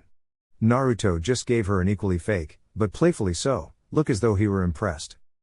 Wow, so that would be a few years after I made Onbu captain then. Pretty good. He quipped, smirking as Fu's shoulders sagged slightly and a light glare was sent his way. However, it cleared up in a flash, replaced by her usual exuberant smirk. Alright Mr. Show-Off, how about a quick spar, eh? See who gets the last laugh? She challenged with a smirk, bouncing from one foot to the other energetically. Naruto chuckled but waved his hands dismissively all the same. Thanks by no thanks, I'll try not to start any international incidents before I'm even made Hokage. Naruto cursed in his head almost as soon as he said it, it just slipped out as he was unused to having to conceal it. Sure enough, Fu's eyebrows nearly disappeared into her hairline. Why, you're going to be made the Hokage? She nearly shouted. Thankfully the shock seemed to keep it down to a hoarse whisper and none of the surrounding passers-by, of which there were notably few, seemed to hear. Ah. I wasn't really supposed to say that, not really a secret but well, I haven't exactly accepted the offer. The redhead admitted slowly, preempting Fu's questions by smiling and rubbing the back of his head sheepishly. Maybe we could go somewhere else to talk? He suggested quickly, before Fu found her voice again. The statement seemed to rouse Fu from her surprise and she nodded dumbly before shaking her head as if to remove cobwebs. Ah. Yeah, I was going to suggest that anyway, she stated, mute surprise still lacing her tone as she turned and started moving almost robotically. 5 minutes later and they were sitting up in one of the lower branches of the enormous tree that overshadowed pretty much the entirety of Taki. It made Naruto wonder how the village could stay hidden so easily with such an enormous landmark that he distinctly did not remember seeing anywhere nearby the rendezvous point. This is an interesting spot, Naruto ventured after a few too many long seconds of rather awkward silence. Fu looked around, her shock having faded to be replaced by a half-lidded, content expression as her legs swung lazily beneath her. I always come up here to relax at the end of the day, it's one of the few places that you can see the sunset. Naruto blinked in confusion before looking up at the sky. What do you? He trailed off, noticing for the first time that there was no sun in the sky, nor were there any clouds, just a solid blue sky that just got lighter towards the horizon. He wondered how he could have missed something so glaringly obvious, he was usually more observant than that. However, Fu's gentle laughter gave him the idea that it wasn't just him being inattentive. Yeah, the genjutsu trick a lot of people when they first come here, it's amusing every time. I swear some merchants have panic attacks, thinking that we did something to the sun while their backs were turned. She snorted good-naturedly, her smile becoming noticeably less forced. Genjutsu? Naruto questioned, glancing back up to the sky and scrutinizing it for a moment. Sure enough, he noticed a faint shimmer over the sky when he squinted hard enough. If you're not careful, your face'll stick that way, Fu commented cheekily, punching the redhead lightly in the arm. But yeah, there's a genjutsu set up over the entire village. It's what protects us from being found. She blinked before looking down with a smirk. That and every Taki nin is a paranoid nutter that'd rather bite their tongue off than divulge village secrets. Naruto raised an eyebrow in her direction, rubbing his arm lightly. She punched harder than Anko did, even playfully. Then I can only presume you're not of the same mind? He hazarded a guess, eyebrow raised. Fu simply shrugged, as if she didn't care one way or another, a worrisome attitude to take for a Jinchuriki. So, you became a jounin and got yourself a team? She quickly interjected, obviously trying to change the subject. She seemed quite tense all of a sudden, so Naruto acquiesced with a small nod. Yeah, not entirely my choice, but I can't say I regret it either. According to a certain someone, it's apparently done me a world of good. Fu snorted involuntarily at that again, unable to hide the smirk, not that she was remotely trying. Oh. So the big bad bloody Flash got himself tied down to some gakis and they managed to touch a soft spot in his heart? I could write a series of sappy novels with that premise. She chided playfully, amusement twinkling in her eyes, seemingly the first real emotion Naruto had seen on the girl yet. Stupid nickname. Naruto grumbled to himself before looking up, shoving away his mild irritation. But that's me, what about you? You seem, well, better than the last time I saw you. Fu's expression soured for only a fraction of a second before it returned to a more resigned look. Yeah, I soldiered through, got some respect when I became Chunin, worked my ass off to become a jounin and now here I am. She raised her arms out to either side and looked down at the village, her voice raised slightly, a halfway respectable member of society.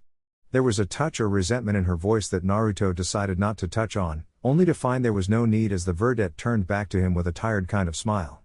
Hey, I'm even a proctor for this year's Chunin exams, so how's that?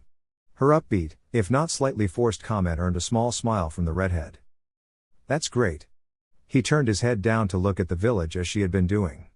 I hear stories about the others. They seem rather mixed, from outright scorn to village-wide praise and everywhere in between. He smiled softly as he turned back, surprising Fu with the sincerity in his expression. There's so few of us out there, we gotta look out for one another, right? I'm glad to know you're at least doing okay. You were the first other Jinchuriki I met. Fu nodded at that. Yeah, you're the same for me, she chuckled humorlessly, however the turn in conversation seemed inevitable. You know, before that I really did think it was hopeless, that nothing was ever going to change, she sighed before forcing a smile onto her features. But meeting you gave me a little hope, seeing how your teammates didn't flinch away from you or glare at you behind your back. It made me think that if I worked hard enough that I could have the same. Naruto frowned at seeing just how fake that smile really was. It didn't reach her eyes at all, not like before when genuine amusement sparkled in their orange depths. And? He asked cautiously, only to get another tired smile. Village-wide praise? Fu asked suddenly, her expression becoming curious as she blatantly moved the conversation onwards and away from the touchy subject. Naruto sighed internally before smirking. Kumo. The girl just looked up with her mouth forming a small O before looking back down, both lapsing into silence again. It awkwardly continued for around a minute with Fu shifting restlessly and Naruto tapping his fingers on the branch. So, you're a proctor for the exams? Naruto finally ventured, getting anxious with the silence that was only broken by the rustling of leaves above them and little else. Fu managed to look back up, apparently sorting out her emotions to the point where her forced smile looked almost genuine again. Yup, why? You worried about your kitties? She teased, easing back into the conversation without problem. Naruto didn't want to think about how much practice it would have taken her to make it seem that easy. Nah, I trained them well and trust them enough. But never hurts to be safe, you know? He shot back truthfully, feeling oddly open around the younger mint-haired girl. Well, you've got nothing to worry about in the first round, I suppose. Fu mused quietly, glancing across at the academy building not too far away that Naruto had to agree had the vilest shade of green adorning its roof. The candidates all walk into a room, expecting a test. It's easy enough and even most academy graduates would be able to finish it. Naruto raised an eyebrow, wondering what the catch was. The first exam always had a catch. He knew he was right when Fu smirked, obviously enjoying his inquisitive look. Before the test starts they'll be told they're allowed to leave the room at any point if they feel they are unable to continue. Her smirk only grew. There's actually a genjutsu on the room though. If the candidate manages to break it they'll see the paper is actually blank, with instructions on the back that asks them to leave the room to complete the test. Fu continued, the smile now positively devious. However, Naruto couldn't see the problem. Most Jonin could break one illusion without too much trouble. However, Fu wasn't done, it seemed. The kicker is the fact that the genjutsu is double-layered. Anybody who leaves the room automatically fails. However, if they manage to break both illusions they'll find a second set of instructions asking them to leave their test blank and wait until it's over. She turned to him with a bright grin. Pretty smart, huh? The verdette exclaimed, her legs freely swinging again. She frowned when Naruto shrugged. He knew Aviki would call the method soft or some such, likely not enough psychological torture for the man.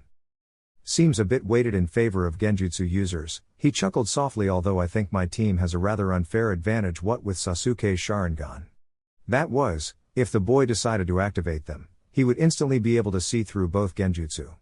Fu shrugged at the criticism, obviously not too concerned.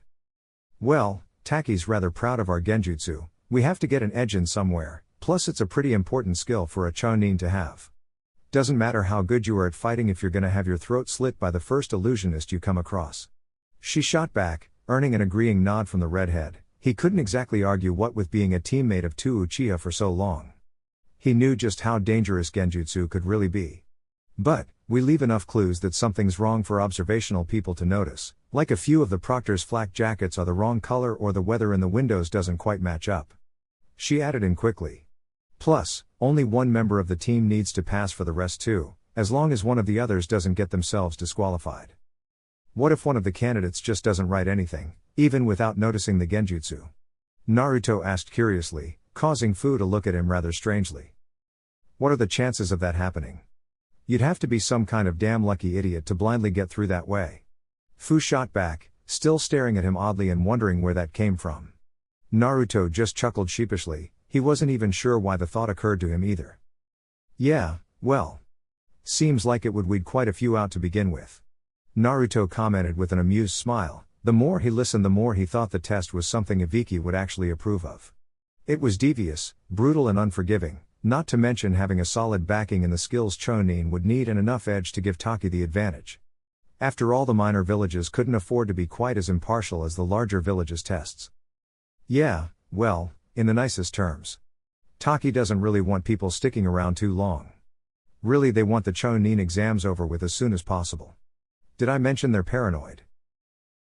Nutters that'd bite their tongue off? Yeah, you might have mentioned it. Naruto interrupted with a smirk, getting Fu to hit him lightly on the arm again. Cheeky.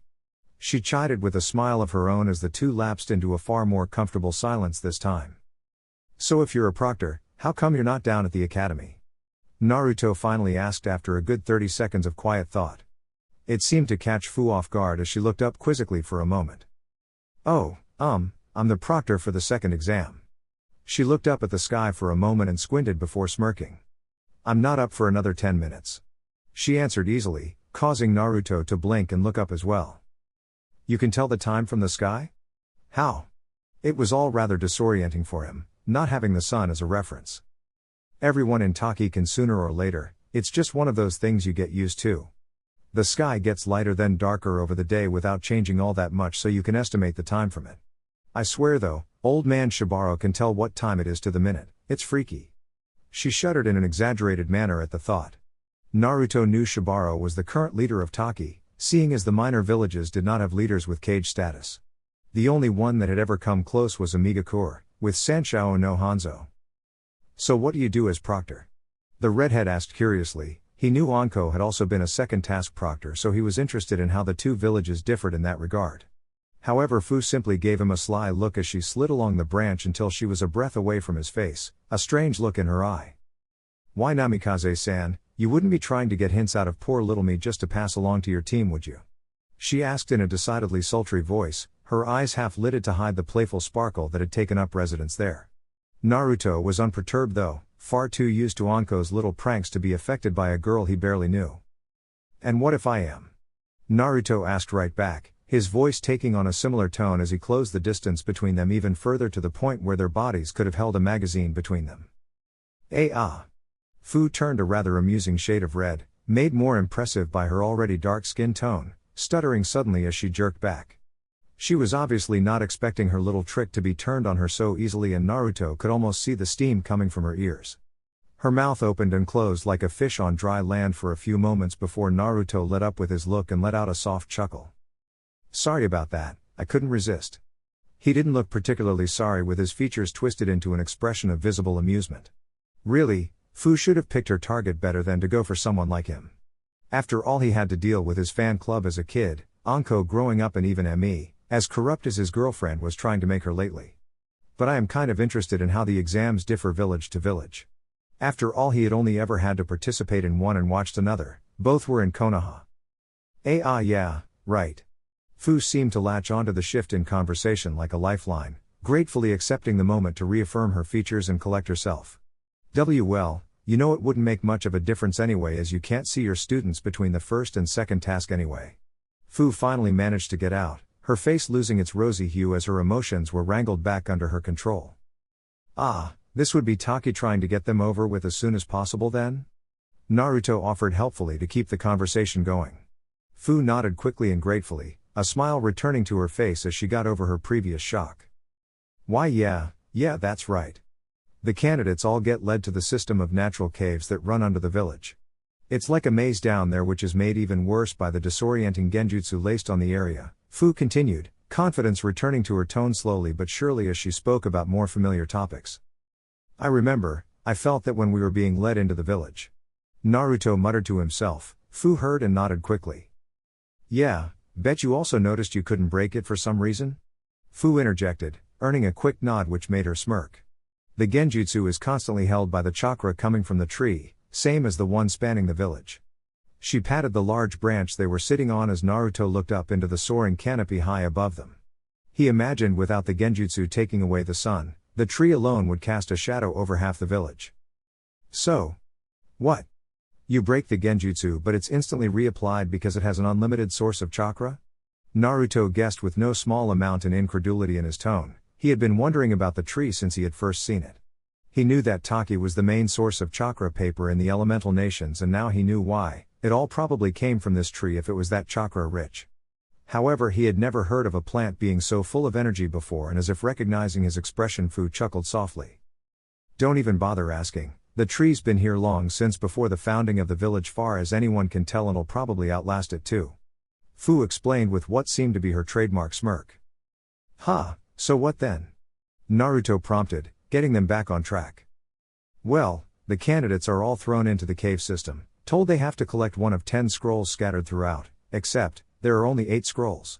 Fu explained, obviously rather proud of the system for the second test, lending Naruto to believe she had at least in part come up with it.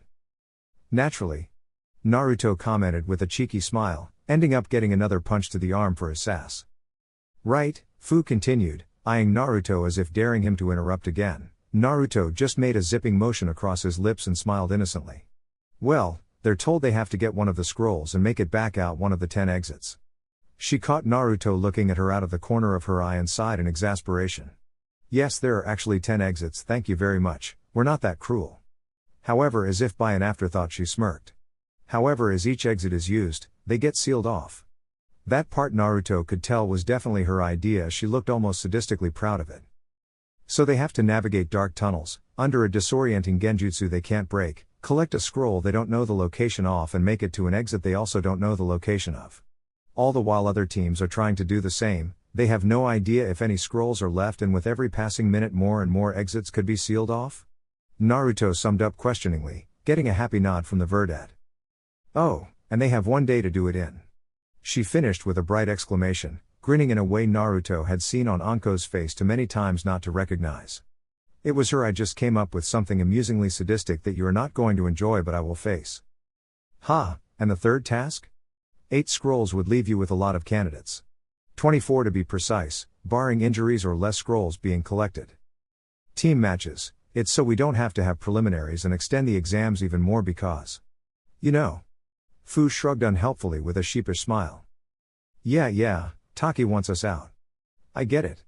Naruto accepted with a small chuckle and a playfully dismissive wave. Fu pouted cutely at him, obviously not enjoying being so predictable. Sounds like a pretty solid set of exams, but I still think my team are going to blast through it with ease, you'll see. He finished confidently, a cocky grin on his features that Anko had told him often enough only ever led him to problems. Shouldn't you be going then?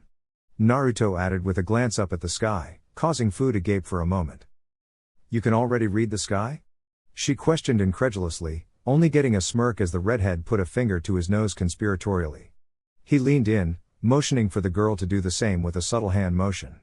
Fu did so, her eyes wide and skin reddening from the close proximity to the taller Jounin. Then, when they were almost as close as they had been that one time before, Naruto whispered softly. Nah, there's a clock in that ramen stand over there. Ah damn it, don't do that, Fu shouted indignantly as she shot back, her face still glowing as she glanced in the direction of the shop Naruto gestured to. Sure enough, there was a small clock on the back wall, but it was too far away for Fu to make out the time on. Naruto had good eyes to be able to spot and read it. However, when she looked back around, the redhead was standing up on the branch, a bright grin on his face that was slowly matched by Fu, accepting her temporary defeat. Well, I guess I'll see you after the second test then. Take care of my cute little Jinan. He gave a farewell wave and turned to leave, only pausing at Fu's voice. You're really so confident they'll pass? She asked, a bit of hesitance to her tone as she wondered how a Jinchuriki of all people could trust so completely. Naruto just turned and waved off all her concerns and doubts with just a glowing smile. I never had any doubts. And with that he allowed himself to simply fall backwards off the branch, vanishing in a vaguely red blur a moment later and leaving Fu to stare after him. A moment later and she had to lean back against the trunk of the tree, a hand up to her forehead as she smiled genuinely.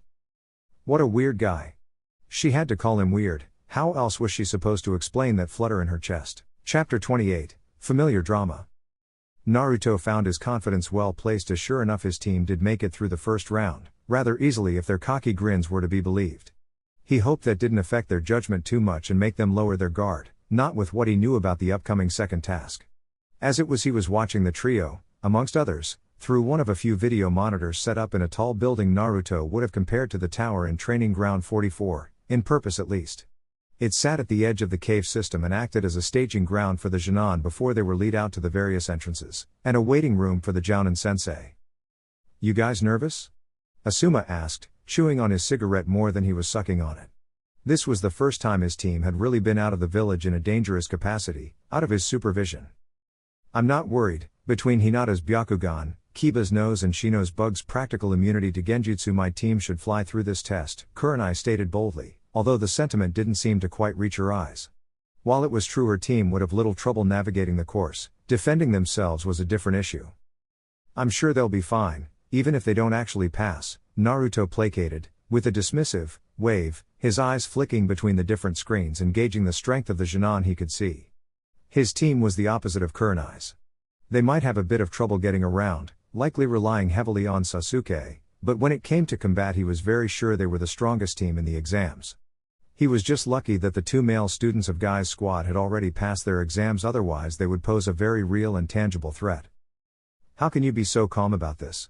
I know you're not like that lazy Kakashi, but I thought you would care at least a little more, Kurenai scolded lightly, sending a disapproving glance over at Naruto, who was simply relaxing comfortably on one of the provided sofas. In contrast, Kurenai was leaning on the back of it, her fingers digging into the fabric, and Asuma was pacing a short circuit behind them. I do care. Naruto defended lazily. It's just I know my team can handle themselves against anything in these exams. He never took his eyes from the screens, briefly spotting Fu doing her rounds as the Jinan nervously awaited the start signal. Oh really? Asuma interjected, pausing behind his fellow sensei. Even against our teams? He threw out with a challenging smirk, somehow managing to stop his acing for a moment. Even Kurenai loosened her grip, leaning back and looking at the redhead with interest. Oh absolutely, your guys wouldn't stand a chance. Naruto shot back without even having to look around. It didn't stop the two from seeing his cocky smirk though. Oh really? Care to bet on that? Asuma challenged with a smirk, walking over from his pacing spot to stand just behind the redhead. Say, if my team make it further than your two, you guys have to pick up on the next 5 checks when I take Kuji out for barbecue?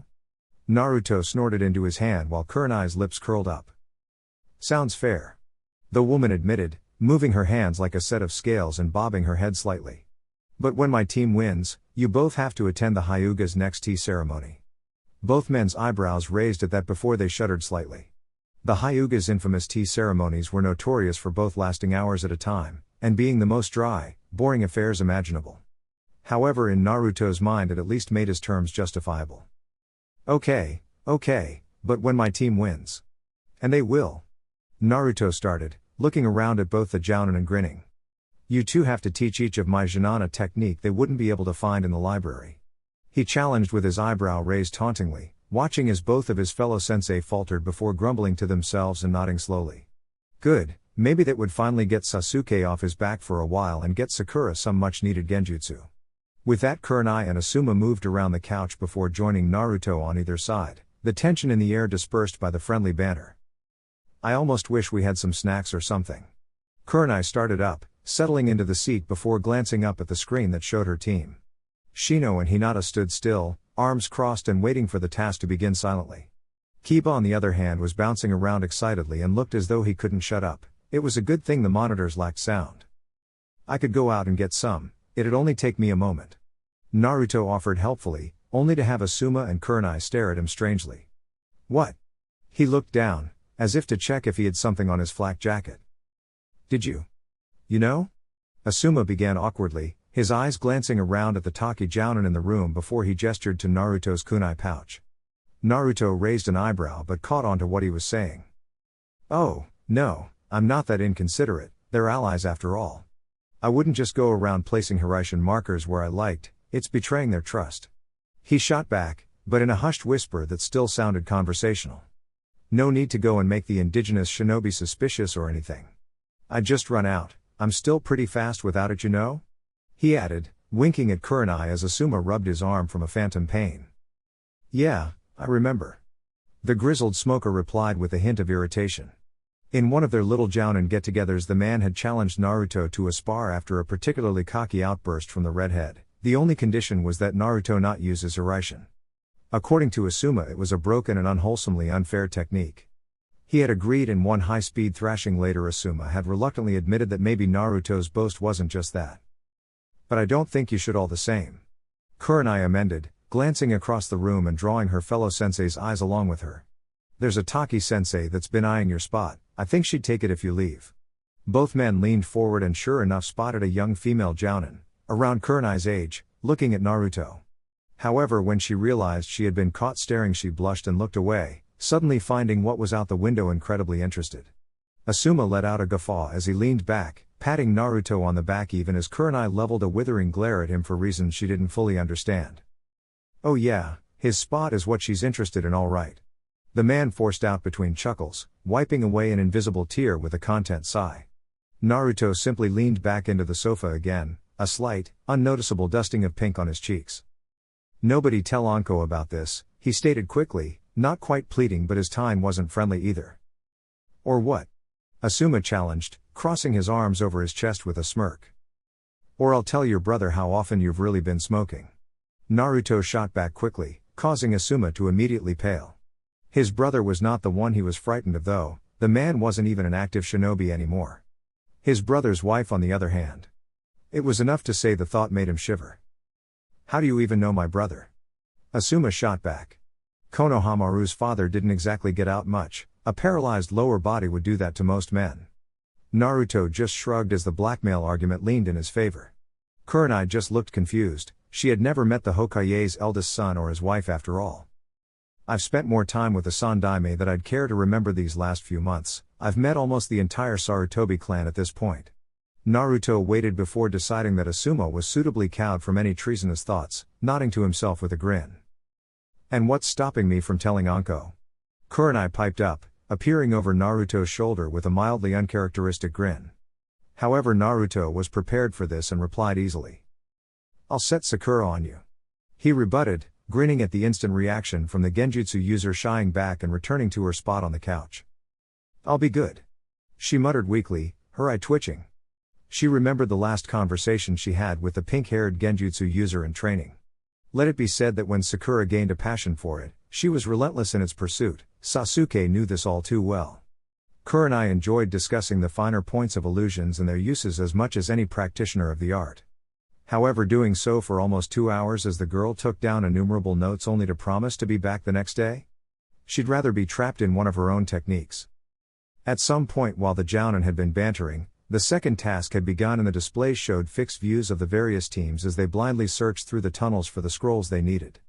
Now that they had something else to focus on, the trio settled into a comfortable silence, waiting for something exciting to happen. However, the beginning of the task was rather dull, just the team scrabbling around in the dark. Only Kurenai's team walked with any semblance of confidence, Hinata's activated Byakugan likely the reason. I hope they play it smart and don't try to search out other teams. Kurenai admitted softly, watching with a hint of worry as Hinata strode through the tunnels with a cold look in her pale eyes. Hinata has had this strange notion that to prove herself as clan heir she needs to fight strong opponents. Her team losing in the second round of the last Chunin exams only seemed to reinforce it. A sigh escaped the raven-haired woman's lips, she was truly worried for Hinata, wondering where the sweet, innocent girl had gone. Well, she'd do well not to search my team out, Sasuke has the very same issue. Naruto commented, actually rather intrigued about the outcome of a clash between the two Dujutsu users. He was sure Sasuke would come out on top, but it was a tricky subject as the Uchiha and Hyuga had been in nearly direct competition ever since the Senju all but died out during the Second Shinobi War. The two families had grown rather good at exploiting the other's weaknesses. It would be an entertaining bout all the same. And you think your team would beat mine? Kurenai shot back indignantly only to have Naruto cock his head in her direction with a lopsided grin. Asuma just sighed from the other side of them, blowing out a small cloud of smoke much to the chagrin of nearby sensei from other villages. Can we not get back into this? The older man cut in, trying to find his team amongst the monitors. It was a rather disorienting setup as the cameras were fixed and the screens kept cycling through the various feeds, only stopping on fights that sprung up. You're only saying that because you know your team is the weakest when it comes to direct confrontation. Kurenai surprised both men with the comment, although it was said playfully it did have a grain of truth to it. The Ino Shikacho formation was certainly a famous one, however it was specifically suited for capturing or incapacitating single opponents. In a team situation they were somewhat vulnerable to separation and subsequent overpowering. Asuma simply grumbled something under his breath and focused on the screens, not dignifying the jab with a response. Hey, good one. Naruto grinned at Kurenai, getting a mischievous smile back that wouldn't have looked out of place on Anko's features. And you can talk? Each of my students are well suited to dealing with yours in a straight-up fight, you know.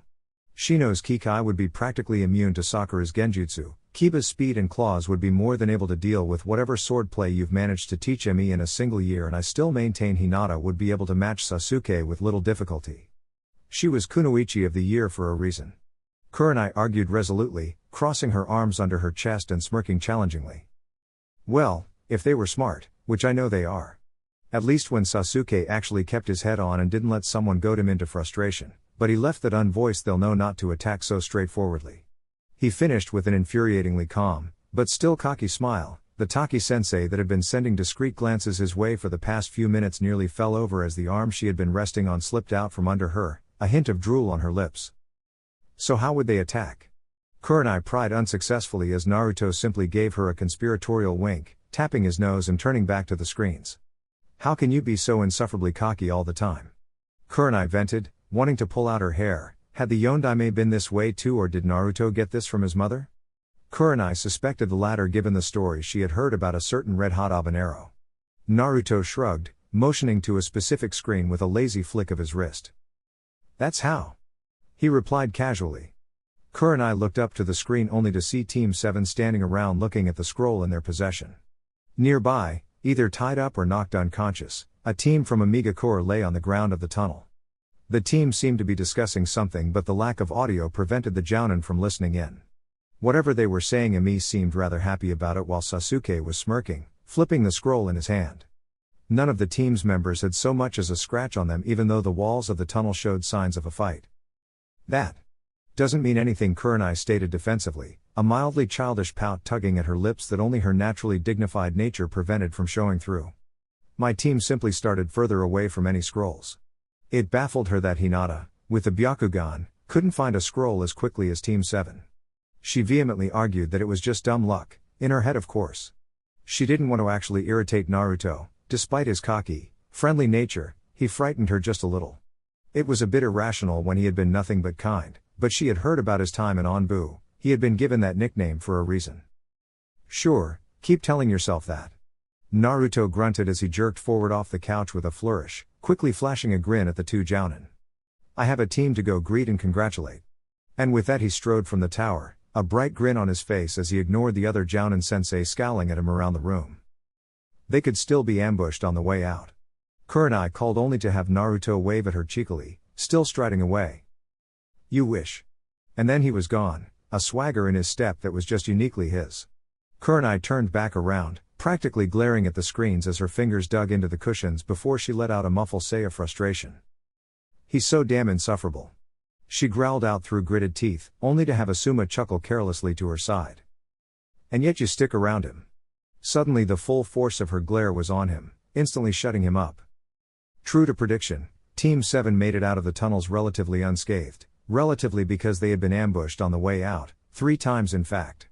Other teams had the idea of staking out the exits once they found them to capture teams on the way out, who naturally would have scrolls and would be tired from fighting. A good plan in theory, in practice not so much. It was rather predictable and the tunnels didn't exactly offer a lot of hiding places, making ambushes work in both directions. He was rather proud that his team hadn't humored the idea. There was always the chance of another team deciding upon the same plan, forcing them to fight for the entrance. They weren't the first team out. Apparently that honor belonged to a team from Kirigakure, notably the first team Kirigakure had ever sent to the Chunin exams. It was a rather historic moment all things considered, and the 3 young Genin from the mist weren't disappointing. There was also the fact a certain Yuki happened to be a part of the team, something Naruto was sure Emi was excited over, and would be excellent teasing material. Somebody had to balance out all that overconfidence Anko was instilling in the girl. However, his team were by no means the last, coming out of the tunnels 3rd overall, getting stalled quite a bit on their way out. However, much to Naruto's satisfaction and his voiced pride, they had beaten any other team from Konoha out. He had naturally congratulated his team upon their arrival, ragged looking as they were, and swiftly took them out for some victory ramen. It wasn't as good as the stuff he could make at home, but it was still a nice meal. Much banter was exchanged. The next task of the exams wasn't scheduled for the next day, so he urged his team to rest and enjoy the downtime. They would need to be fully prepared for the team matches to come. Kurenai's team made it through, right after his own in fact. With Hinata's Byakugan they had easily skirted any potential ambushes. Somehow, as improbable as their skill set would allow you to believe, Asuma's team also made it through. That wasn't to say Naruto thought badly of the Smokers trio, however their skills, both individual and as a team, didn't exactly lend themselves to such retrieval-esque scenarios. When asked what exactly they had done to get through, Asuma had been frustratingly tight-lipped, citing revenge for Naruto's earlier cockiness. In any case, the rest of the day passed smoothly, with the team getting in some last-minute light training from Naruto amongst various pointers. He expected them to be the ones to scope out their potential opponents, but it didn't hurt to give them some pointers where they really needed them. After all, he had talked a big game, now he needed to help them smash the competition and see it through. He still felt confident in himself, But as he made the walk towards the amphitheater like stadium Taki was using to hold the final task, a little apprehension crept into his thoughts. He couldn't even ease them with his usual teasing of his team. They had been collected early in the morning by a Taki Chonin to ensure that no participant would be late to the exam. The people here really wanted to make sure there were no delays. After all, they did want everyone out of their village as quick as possible. But there was also the fact that visiting nobles would be arriving, and as a small village they didn't have the political pull to be excused for making them wait. Naruto wondered if the various nobles, in the heavy, expensive clothing, also had to go through the normal entrance to the village. The thought made him chuckle. And what's so funny? A recognizable voice piped up to his side as food dropped down from the sky. Oddly enough though, Naruto was standing in the middle of the street and there were no buildings around to let her fall from such a height. Shaking the oddity from his mind, Naruto put on a bright smile and inclined his head at the foreign jounin. Drenched nobles. Naruto explained casually, as if Fu hadn't just dropped out of nowhere and they had been talking for hours. The verdette nodded sagely for a moment before cracking a grin. I agree. Unfortunately they are escorted in via a different set of tunnels. The path is more winding and it takes longer, but there's less wetness. The peppy Jinchuriki admitted brightly, before glaring slightly into the distance. Doesn't stop them complaining about it though. She grumbled under her breath, causing Naruto to chuckle and her smile to return in turn. Yeah, well, what are you could to do? Merchants peddle, fishermen fish, shinobi fight and nobles complain. These are the facts of our world. Naruto explained in a voice of mock condescension, as though he were some aged scholar trying to get his point across for the 1000th time. The act didn't last long before both Jinchuriki began to laugh, drawing a few untoward eyes in their direction. It seemed people didn't take too kindly to their resident demon container consorting with a foreign shinobi, especially if they actually recognized the redhead. Hey, you're all right, Naruto-kun. Fu admitted through a contented sigh, punching him lightly on the arm in jest. However, the redhead only raised an eyebrow, his smirk overtaking his features. Oh, it's Naruto-kun now, eh Fu-chan? The jounin stressed playfully, enjoying seeing Fu's caramel cheeks turn a sudden and bright shade of red. Well. Her eyes twitched violently as she looked away, hand twitching up to her chest before she forced it to stay down. Why yeah it is, she yelled suddenly, swiveling on Naruto and staring him in the eye as if daring him to say anything else. You got a problem with it? She challenged, hands coming up to cross under her chest, and not just because she was afraid of what they might do otherwise. Nope, not at all. Nope, not at all. Naruto admitted cheerfully. If he noticed Fu's distress he didn't act like it, turning back to the street and continuing his low walk to the stadium. The third task wasn't scheduled to begin for another 20 minutes anyway. The two lapsed into a semi-awkward silence after that as the wound through familiar and unfamiliar streets, for Fu and Naruto respectively. The verdette trailed slightly behind him, fumbling with her hands and looking as though she were struggling to say something. Fu? Naruto finally spoke up, not looking around but bringing his hands up behind his head in a relaxed manner. The teen's head immediately shot up, her eyes wide at the sudden and unexpected acknowledgement. Yeah? She fumbled awkwardly before mentally slapping herself. What's up with you? Naruto asked seriously, finally turning to reveal two genuinely concerned violet eyes, boring into Fu like he could see right through her. The white-clad Jinchuriki froze on the spot, orange eyes going wide for a moment as her surprise caused her usual emotional mask to slip. It was only brief though and she was able to recollect herself in a flash, smiling distractingly. I'm fine, what's up with you? She shot back, adding a lacing of sultry undertones to her voice in an attempt to divert the conversation. The redhead stared for a moment before giving her an odd smile. His eyes were indecipherable to the girl that was usually so good at gauging people's intentions. Figures that the one person immune to her gaze was someone in the same situation as her. Naruto turned away, continuing his walk as they lapsed back into silence. It didn't last long. It's weird, isn't it? The redhead threw out, casually, looking around at the shops they were passing causally. That we really don't know each other too well, but I still feel a connection with you. Not noticing as Fu's eyes went owlishly wide, nodding almost to herself as she silently agreed with him. But we do. The verdette blurted out, clasping her hands to her mouth as if she could take the words back as soon as she realized her error. However, it was out, and she couldn't, so she smiled weakly and elaborated. We do know each other. She stressed intently, hands clasping together in front of her body as she skirted around until they were facing one another and she could look into his eyes. We're both Jinchuriki, we know each other better than anybody else could, because we understand, she whispered, not wanting the other people passing them by on the way to the stadium to overhear. You shouldn't be so quick to give up on people, Fu, Naruto urged softly, his eyes gaining a saddened, downward look. Just because we are what we are, doesn't mean that we are the only people we can let in. He smiled, it was small but it was real, and that was more Fu could say for most of her expressions. If you just allow yourself to trust someone, I'm sure you can find anything you're looking for. He noticed Fu looked increasingly conflicted as he spoke, culminating in her hands clenched tightly by her side, her eyes trembling slightly as she waited for him to finish.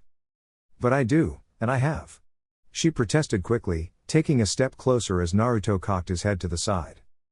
But then Naruto started, only to have anything he might have said lost to the wind as Fu suddenly launched forward, pressing her lips up against his and throwing her arms around his shoulders. She stayed like that for a few agonizing seconds, moving her lips in what she hoped was a passionate way. She was rather inexperienced at this.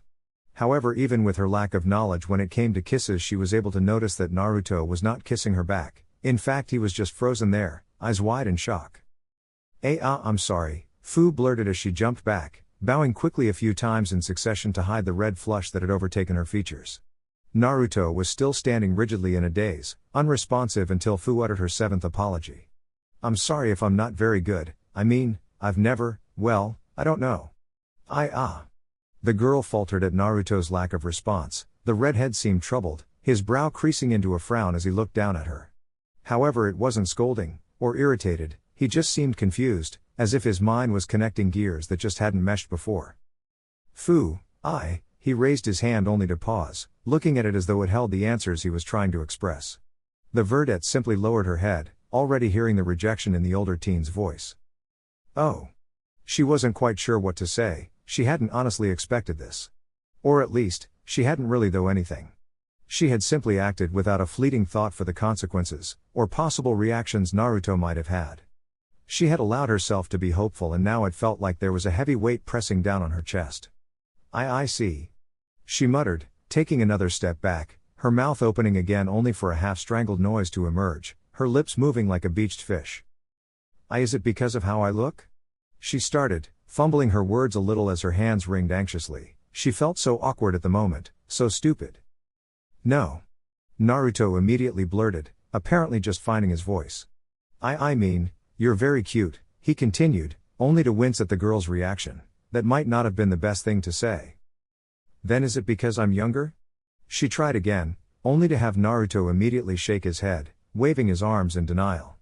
Damn it, this was hard for him. He was used to teasing and playful banter with Anko, but this was real. This girl had legitimately opened herself up to him, and now he had to stand here and crush that. There was really no easy way to do such a cold thing. No. He replied again, his voice now carrying a rather defeated twinge as he simply resigned himself to the task. I wouldn't care about something so superficial. It was only 1 or 2 years anyway, that was nothing compared to some relationships he had known.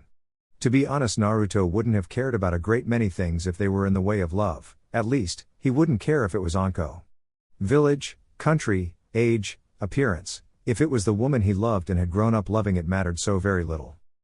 Then Fu tried again, only to have Naruto hold his hand up, cutting her off. He repeated a mantra in his head over and over. Rip off the bandage, just rip it off. I have a girlfriend, one I love very much, he stated, perhaps a bit too quickly as it appeared to take a moment for it to sink in for Fu. However, when it did, her eyes widened owlishly. I see. They both just stood there a moment, looking down at the floor with near identical red tinges to their cheeks. Naruto felt incredibly awkward having to do this, and Fu just felt like the biggest idiot to ever walk the planet. Of course someone like Naruto would have a girlfriend. If even her, a demon vessel, could see how special he was, then any normal girl would too. Why should he, a potential candidate for Hokage, ever go for somebody like her? Why would? Don't do that. Naruto suddenly cut into Fu's thoughts, surprising the girl as he gently lifted her chin so that they were looking into each other's eyes again. Wa? Fu blurted ineloquently, blinking in surprise as Naruto seemed to read her thoughts. Don't do that. Don't think of yourself like that, ever. Her orange eyes only widened further, wondering if his violet orbs were somehow able to peer into her mind. She had heard people in Konoha could do that. But. She trailed off uselessly, her tongue unable to get around the words. Naruto saw what she was trying to say though. It was reflected in her face which, for the first time since meeting her again, was completely honest. Whatever shell she had built around herself had shattered in her embarrassment, letting her thoughts practically shine in her eyes and face. "I'm not reading your mind," Naruto explained with a saddened tinge to his tone.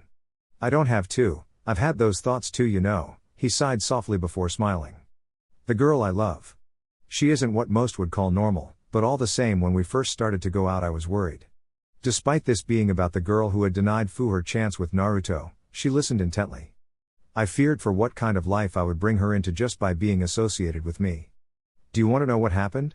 Fu nodded quickly. She really did. The cute sight made Naruto's smile grow a little.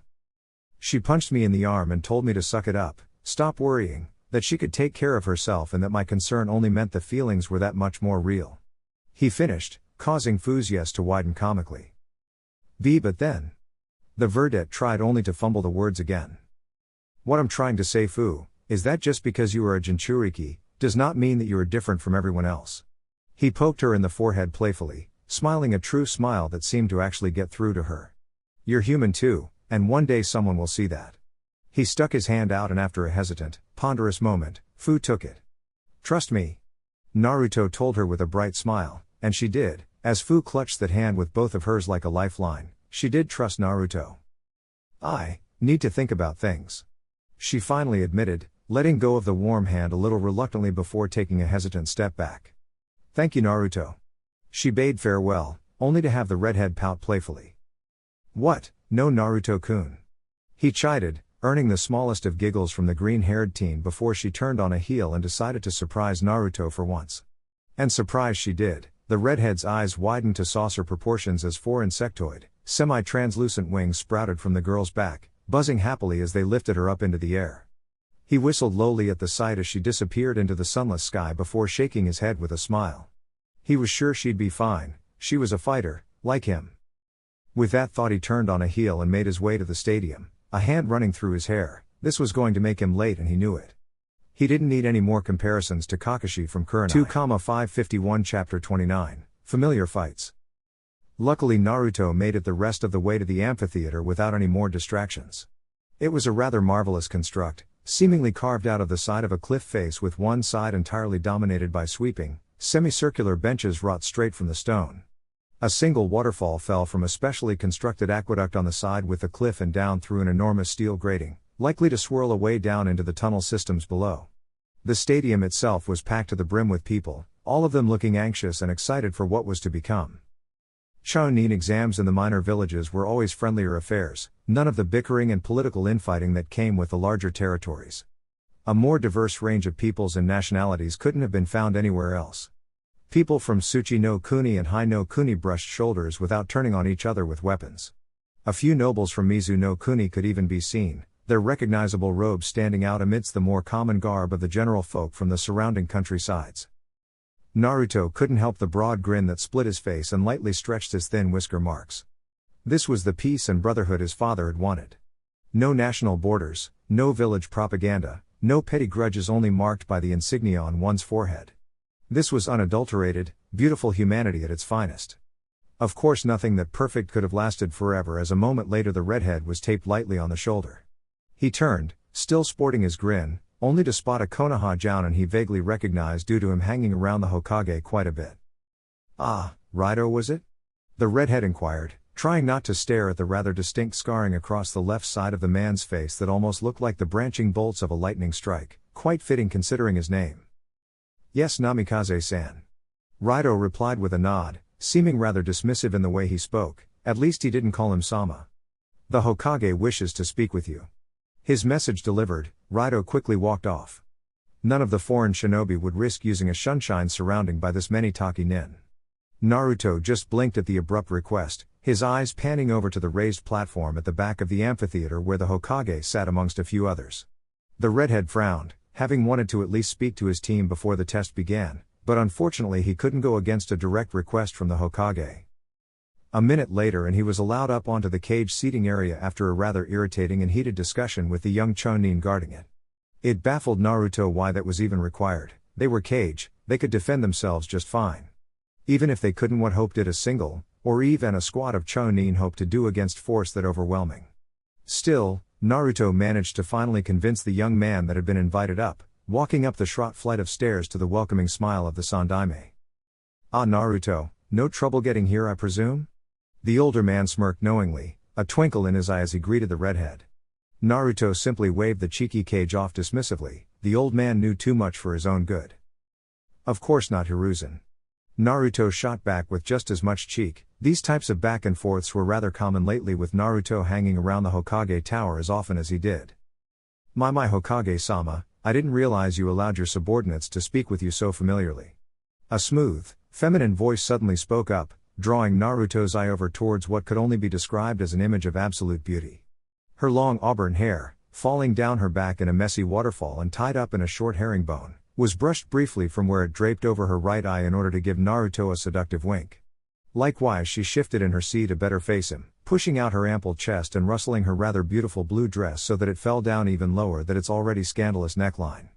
However, Naruto had grown used to similarly outright displays of femininity and offered a polite smile in return, seemingly perturbing the woman. "Naruto Namikaze, Mizukage-sama." The redhead greeted with a short inclination of his head, enough to show respect, not enough to show any deference. The smooth and easy reply seemed to iron over whatever had been upsetting the woman, who was clearly the new leader of Kirigakure given the blue, wide-brimmed hat draped over the back of her chair. She seemed to forego the traditional robes though, much to the gratitude of many men in the area. The simply white robes were hardly flattering for such an outstanding figure. Naruto didn't voice this, of course. He had already done enough to aggravate Anko on this little trip. Yes, I can certainly see why you would be able to put up with a bit of disrespect in his case, Hokage Dono. Would you mind terribly if I were to borrow him? Just for the proceedings, of course." The Mizukage added with a sly, sultry smirk, gently patting the spot on the rather comfortable-looking and large chair she was draped across. Naruto's eyes only widened a fraction as he looked across to the Hokage with a subtle, pleading look. The old man's eyes were sparkling with mirth. "Yes, Naruto-kun is somewhat of a special case, Mizukage Dono, what with being my chosen successor." The man piped up, looking quite pleased with himself as he chewed his pipe thoughtfully. "I'm sure he would be more than willing to entertain you for the length of the exams, am I right, Naruto?" He turned back to the redhead and missed the brief look of shock on her face side into a more calculating, sly expression. Quick as a flash she slid forward, and hand going to Naruto's shoulder as she sent him a small but noticeable wink. "Please, call me Mei. Being called Mizukage all the time becomes so awfully dry, despite Ao's insistence." Some distance away, the man that looked to be guarding the Mizukage, who Naruto recognized to be the very same hunter Nin he and his team met in Nami, twitched. "So you're the Naruto Namikaze I've had the pleasure of hearing all about." Naruto smiled, ignoring the hand on his shoulder for the moment. "All good things, I hope?" he replied with some humor, causing the Mizukage to laugh, a tinkling whimsical sound that was a delight on the ears, even if it did sound just a little forced. Quite. She acquiesced, backing off, much to Naruto's internal appreciation, and allowing the Hokage to introduce a man standing to his side. He was a gruff-looking man older than Naruto and Mei but not quite approaching the Sandaime's age. His hair still had color but was definitely graying on the sides, giving him a distinguished, steeled appearance. "Naruto, this is Shibaro Dono, the current leader of Takigakure."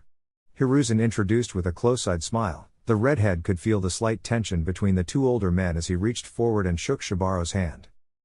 "A pleasure." The redhead intoned politely as the older man simply nodded curtly. "I'm sure." The village leader replied in a gruff tone that perfectly matched his hardened appearance. He didn't have any guards up on the platform, or at least didn't appear to, but then, they were standing in the middle of his village. "Well then, now that the introductions are over, I believe the matches are about to begin." The Hokage quickly interjected, and sure enough, when they turned, the first two teams were making their way out onto the field. Naruto felt a hint of pride swell up in his chest as he saw his team standing down there, determination flaming in their eyes as they faced down the team from Iwagakure. "So I assume that Tsuchikage will not be joining us?" Mei inquired softly as the cage and their various guards retired to their seats again. Much to Naruto's chagrin, before he could take up a position behind the Sandaime's chair, he was dragged across the small platform and forced to sit next to Mei. He sent looks at the old man, but he only returned them with amused smirks he knew would only serve to irritate Naruto. "Ah no, Oonoki rarely makes the journey from Iwagakure anymore, too much strain on his hip, I assume." Hiruzen responded placidly, a small unspoken sigh escaping his lips. Naruto knew the man always considered the intense rivalry between Iwa and Konoha one of his greatest failings. After all he had watched his entire life as a small flame of a grudge was fueled into a roaring bonfire, culminating in Naruto's own father's actions in the Third Shinobi War. Well then, perhaps it is time for him to step down. Mei shot back with a smirk, leaning back quite comfortably in her chair, and uncomfortably close to Naruto. Don't you think, Naruto? He also didn't appreciate the sudden familiarity, especially if he would be working with this woman in the future if he were to take the title. I really can't say, nor is it my business to. The redhead replied neutrally, only receiving a pout for his troubles. But surely as Hokage Dono's successor, you must have opinions on the political situation? Mei inquired innocently, her single visible eye looking up at him, half-lidded. He was sure she must have practiced that look quite a bit. Well, Naruto started, glancing across at the Hokage only to see him looking down at the stadium, his lips quirked up ever so slightly. Traitor. That Tsuchikage is definitely not one to be underestimated. My father never faced him personally, but his journals only have praise and respect for the man. Naruto was just glad that he had never had to face the man. He was certain the name Namikaze didn't exactly carry much warmth in Tsuchi no Kuni. But you don't think he is getting a bit too on in years to successfully manage an entire hidden village? Mei inquired again, her eyelids fluttering. She pulled off the meek, innocent woman quite well. It was a shame then that Naruto had decided to research a bit into her after hearing her name and Nami. She had quite the decorated history in the Kiri Civil War. Hiruzen is just as old as that Tsuchikage, and Konoha could not ask for a better leader. Naruto replied instantly. It was more of a knee-jerk reaction when surrounded by so many foreigners. Oh, you flatter me, Naruto. Hiruzen piped in mirthfully. But the Hokage also stepped down some years ago. He recognized there was somebody better, in your father no less, Mei stated matter-of-factly, and Naruto had to wonder why she was being so intense about this. Maybe the situation is not the same in Iwa, who's to say? Naruto finally replied, a little lamely all things considered. Really he just wanted to watch his team fight and maybe spend a bit of time trading banter with the other sensei. It was what he had come here to do. All this politicking was already exhausting him. Did being a leader always mean being this fake? Or maybe it was different when you were actually in a position of power and not having to make a good showing of yourself like he was now. He supposed he would only find out if her were to accept Hiruzen's offer. Ha! Mei simply threw her head back and let out a short but still somehow feminine bark of a laugh before nodding in satisfaction. An answer worthy of a politician. I think you would make a fine Kage Namikaze-san. Tales of your abilities only support this. The redhead was surprised by the sudden shift in her personality, feeling as though he had somehow been duped. Mei leaned away from him, settling into a more comfortable position in her chair as all eyes turned down to the stadium. This is your team, if I am to understand right, Namikaze-san? Mei spoke up again, just as the proctor's hand came down and the match started, both trams rushing into action in an instant. Naruto gave a quick nod, eyes locked on his team as Sasuke and Emi rushed in together, Sakura hanging back and cycling quickly through hand seals. Then I certainly look forward to seeing how they fare. A student speak a lot about their sensei after all, whether they realize it or not. Naruto quirked an eyebrow at the vague statement only to see Mei looking down at the fight again. It was over rather quickly all things considered. Like his own team, the Iwa Jinan had adopted a 2 in the front, 1 in the back strategy.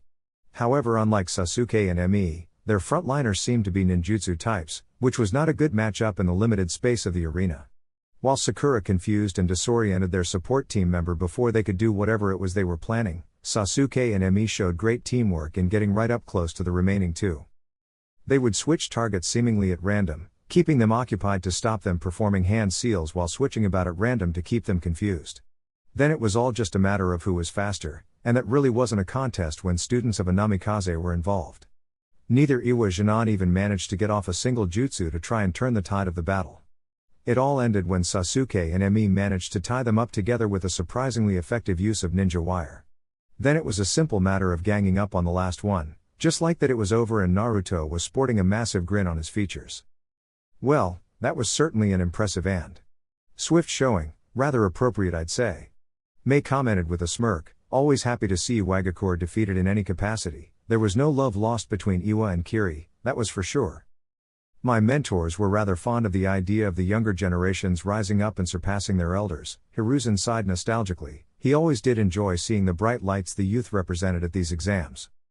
Well, I'd say they are far shot off right now, but they look promising enough. Mei returned with a closed-eye smile.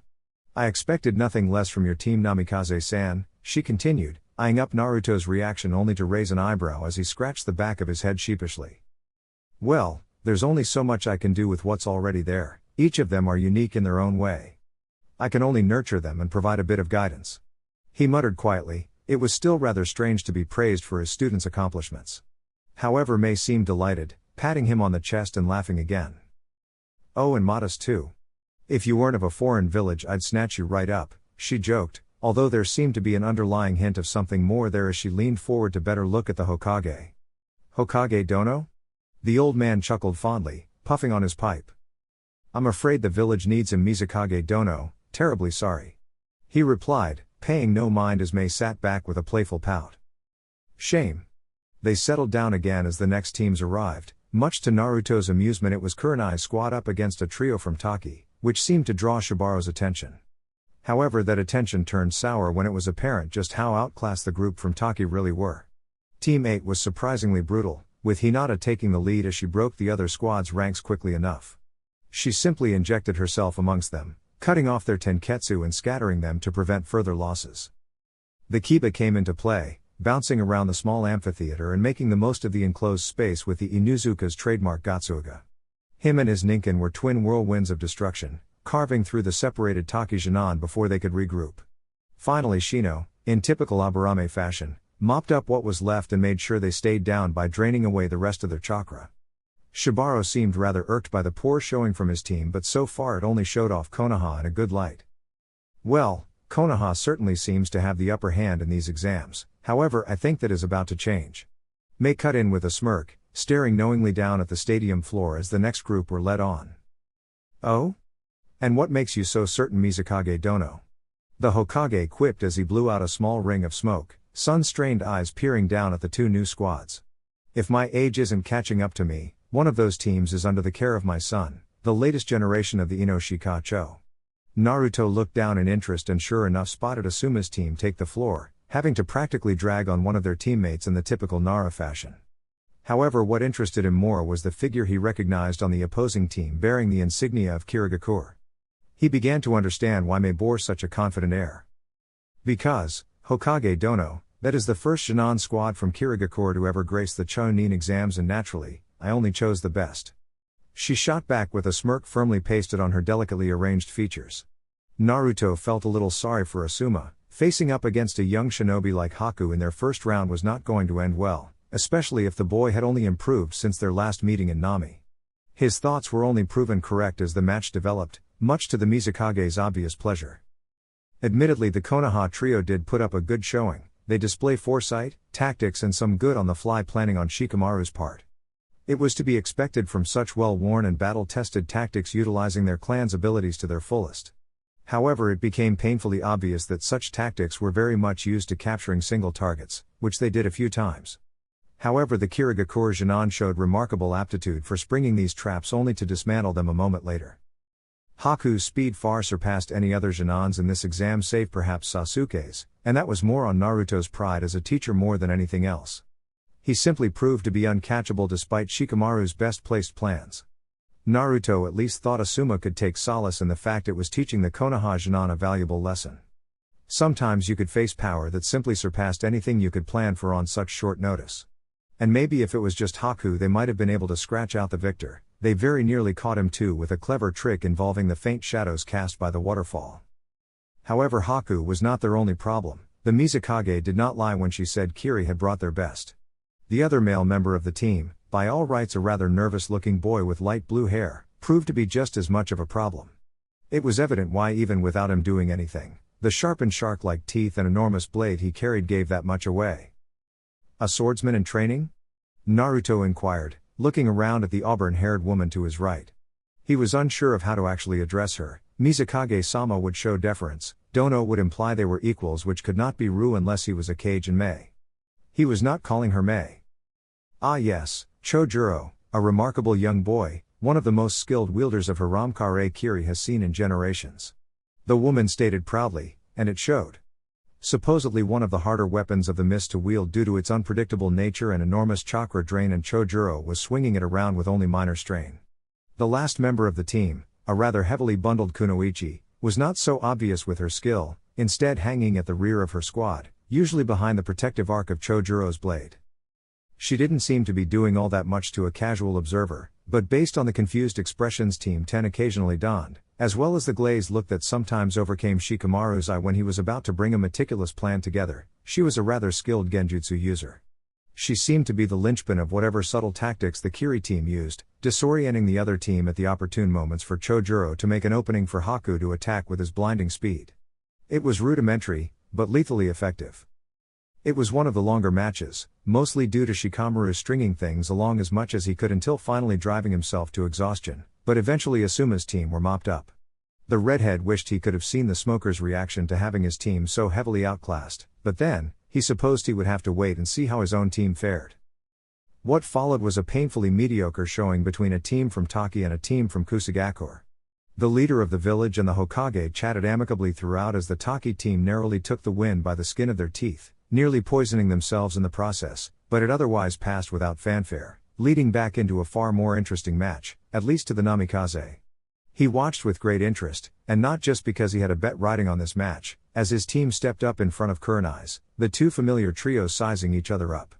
However, there was little Naruto could do at this point. He had trained them as well as he could and they had witnessed how Team 8 fought. It was up to them now. To say the match started with a bang though was an understatement. Just moments after the proctor's arm fell, a bright white explosion erupted on the arena floor. Some of the twitchier shinobi in the crowd reached for their weapons only to realize it was part of Team 7's tactics. Sasuke had dropped a flashbang, spreading blinding light in all directions. Hinata, in the midst of her preemptive attack, cringed back, rubbing at her uses uselessly as her sensitive dujutsu took the brunt of the damage. Trust Sasuke to attack a fellow dujutsu user where he knew it hurt. Shino was the only one on the opposing team to remain undaunted, his sunglasses and high-collared jacket shielding him from the worst of the attack. He spread his arms, pouring out a deluge of kikai to form a barricade between Team 7 and the cringing Hinata before they could make use of their surprise tactic. However, he saw Sasuke's smirk too late and the boy suddenly took a bracing step back and began flashing through hand seals. He wasn't alone though. In the same moment he stepped back, Emi rushed forward, her fingers lightly twitching on her blade's hilt. Fire release, great fireball. Sasuke called out over the cacophonous din of Shino's insects, nearly drowning out Ami's own cry. Wind release, gale slash. In a well-coordinated and equally well-practiced maneuver, Emi suddenly dropped to the ground, skidding on the dusty floor. Beads of sweat percolated across her body as Sasuke's fireball, barely 2 feet of the ground, roared over her body. In the same instance though her blade lashed out, the faint hum and green blur around the steel lost in the orange inferno above her. What didn't go missing though was the combination attack's result. The balde of wind smashed right into Sasuke's fireball and instead of slicing through it like one might expect, it seemed to only be absorbed within the raging sphere. The enormous jutsu swelled for a moment before contracting, its flames becoming a scorching white for a single instance before exploding outward. Emi was only stopped from falling prey to the rapidly expanding flames when she dug her sword into the ground, using it as a leverage point to fling herself back toward her team. Shino's insects on the other hand weren't so lucky. The veil he had created using almost 2/3 of his entire hive were almost instantly immolated, unable to take the intense heat from the combination attack. The crowd were shocked into silence, even the jounin in the crowd dropped their jaw at the display of teamwork. Combination attacks were notoriously difficult to pull off, the level of synchronicity rarely existed outside of partners for years, otherwise the timing had to be impeccable. It made many wonder just what kind of monster had trained such Janan. Up in the cage box, Naruto rubbing his nose, having felt a mild sneeze coming on but quickly quashing it, feeling as though he wanted to smile for some reason. It wasn't over yet though. As Emi retreated back to the safety of her squad, she had to allow Sakura to take a look at her arms. She had been lightly burned when she brought her hands up to take the brunt of the heat from the fire and wind attack, forcing Sakura to heal them. Her synchronicity with Sasuke might be enough to pull the maneuver off, but it was far from perfect. However, Team 8 were not idle, and as soon as the attack had dissipated to bright glowing embers, Kiba was there, spinning through the smoke and the still falling bodies of Shino's hive. Sasuke's eyes were able to perfectly track him in his tornado-like spin, however he was too far away to do anything, even though he could see the boy's trajectory. It didn't help that at that moment Hinata had apparently recovered enough from the flashbang and was rushing towards him at high speed, her usually cold expression marred into an irritated frown. Sasuke took satisfaction from the hint of red he could see in her eyes from where she had been furiously rubbing at them right before she closed the distance between them and their hands became blurs of motion. Sakura and Emi were facing their own problems though as Kiba suddenly interposed himself between the healer and her patient. They only had enough forewarning to push off one another, letting the spinning Inuzuka crash down between them before ricocheting off the ground and spinning off again. However, they had not noticed the identical twirling vortex hiding in his shadow, and Emi only had enough time to bring her sword around before it crashed right into her. The spinning gray blur of claws and fangs ground against her blade, forcing her feet to carve shallow trenches in the ground as she was forced back. Eventually though, Kiba, or possibly Akamaru in a henge, lost his momentum, coming to a disoriented stop. Emi lashed out, but apparently he wasn't that disoriented and was able to bring a clawed hand up to divert the strike. From there they descended into a rapid flurry of clashes, each sending sparks into the air. Emi was controlled and focused, her feet only moving enough to put power behind her strikes or move her into range. Kiba on the other hand was feral, wild and unpredictable, moving all over the place at high speed in an attempt to overwhelm her. There was no clear advantage there. Over on the other side of the arena, Shino was still reeling from the loss of his insects, trying to muster up some kind of response from the hive within his body. However, in his panic he failed to notice that Sakura no longer lay where she had fallen after Kiba's abrupt attack. His only sign that something was wrong were the ever so faint tremors in the ground below him. It wasn't enough though. Hands suddenly wrapped around his ankles out of nowhere, and in the next moment he was pulled roughly into the ground until only his head remained free. Akura looked particularly happy with herself as she sunk out of the floor to his side a moment later, only to wince, throwing her body to the side as the second of the Kiba duo spun past her, grazing her arm. He ricocheted off the ground and flew right back at her, but this time she was ready. Her breathing suddenly picked up, not becoming heavy but becoming faster nevertheless. Her toes pawed the ground once, then again, just like Naruto had shown them. The next few seconds seemed to take place in slow motion for her as she stepped to the side at the moment the copy of Kiba flew past her. She could almost see it, the blurred and fuzzy outline of his body as he rotated through the air, even the look of mild surprise he bore as she seemingly sidestepped the fast attack with ease. In the next moment though, a smirk split the pinkette's face as she lashed out, her punch catching the Inuzuka facsimile mid-spin. Immediately the copy crumpled around her fist, the momentum of his spin acting against him in the split second as it was abruptly brought to a stop. His body disappeared in a puff of smoke a moment later, replaced by a growing white DG that could only yip in surprise before being sent careening across the arena. Everything followed suit from there. Kiba looked across at the sound of Akamaru's cry, giving Emi the opportunity to suddenly enter his guard. In an impressive display of rather odd swordsmanship, she suddenly buried her blade into the ground, bending it back as she stepped up onto the hilt. When the steel snapped back into place, she used the sudden jolt to kick Kiba as hard as she could right in the cheek. The Inuzuka was rudely sent flying back, an action not missed in the corner of Sasuke's periphery. A smirk crossed the Uchiha's face as he feinted to one side, drawing Hinata across in what normally would have been a risky and reckless move.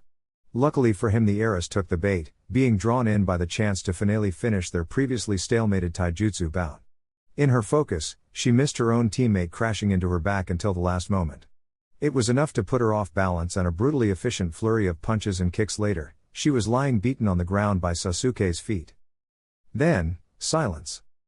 Cheers shattered through that silence quickly enough though as people realized it was over and Team 7 had won. Even the trio in question seemed rather dazed about it all as they were led off and the next two teams were brought on to replace them. In Sakura's case it was more literal. That last move was exhausting and a bit rough on her body. Naruto on the other hand had the brightest, proudest grin splitting his features, even despite the shocked looks on the Hokage, the Mizukage and Shibara's face. And Naruto-kun, just what have you been teaching those three? Hiruzen finally managed, nearly choking on his pipe after seeing the most flawless display of teamwork since he himself had stopped teaching his own Junon team. The redhead waved him off as he leant back, a satisfactory smirk on his face as he looked up at the sky. Don't worry Hiruzen, it's nothing my own sensei wouldn't have taught me at their age. Naruto laughed dismissively, only to receive a deadpan stare from the older Kage. Naruto, you were an Onbu captain at their age, you didn't have a sensei, Hiruzen said in monotone, making Naruto's easy smile twitch a little. Ah, you caught that huh? The redhead chuckled sheepishly, still under the expectant gaze of the Hokage. Yes, well, they do call me the professor for a reason. The Hokage shot back with a smirk, once again mouthing his pipe in that flawless all-knowing old man impression. Well, in any case I'm sure we're all in agreement, it was quite the display. Mei finally concluded, seemingly getting over her own shock to enjoy the latest display of her own village's up-and-coming talent as they face off against the Taki squad. The Hokage chuckled, with a small inclination of his head, only to frown a moment later, his already deep-set features wrinkling further. His eyes widened suddenly through as a short tanto pierced the back of his chair and subsequently, his chest. There was a startlingly moment of silence in the cage box as everyone simply stared at the masked shinobi standing behind the old man, blade still firmly in hand despite the fact it was driven hilt deep into the Hokage. Chapter 30, Familiar Chases. The various conversations in the amphitheater slowly tapered off as people realized something was amiss. However, before any civilians even caught a whiff of the situation, it was already over. To the cage and their guards it all happened in less than an instant, almost in slow motion. The assassin, clad in their blank white mask with only 2 small eye holes, immediately let go of their blade, turning on a dime and sprinting off without a moment's notice. However, in that same moment Naruto had already twisted his body around and launched himself in their direction. A deep scowl had worked its way onto the redhead's expression. He knew the Hokage was okay, of course. In that second he caught the telltale signs of smoke from a perfectly executed substitution. However, it was the indignity of the situation that got to him. He was a Konoha shinobi, yet he had almost allowed a successful assassin to get to his village's leader. No danger should have even come close enough to the Hokage that would require him to take action personally. So in that vein he immediately took off after the would-be assassin. He couldn't understand it personally. Even if the Hokage had been tipped off to their presence beforehand, the shinobi had still somehow managed to get past the senses of the other cage and their bodyguards. Either they were an unequivocal master of stealth and concealment, or they had a trick. Naruto would lean towards the latter because he lived with a master of stealth and concealment. Even Anko wasn't that good. All of this was analyzed and filed away in the redhead's mind in less than a few seconds. There were benefits of training your body to operate at superhuman speeds after all. One was that with enough practice, you could force your mind to do the same, effectively slowing down the world around you. He had taught a very rudimentary and basic version of this technique to his Jinan. It was highly dangerous in the wrong hands. After all, if you could think even twice as fast as your opponent, then you almost had a makeshift Sharingan. Everybody knew how dangerous they were. However, Naruto was using that technique to analyze the fleeing assassin, trying to understand how they did what they did. They were shorter than him, with a lithe build that did lend itself to being inconspicuous and agile. However, it was their feet Naruto most took notice of, mostly in the fact that they never actually touched the ground.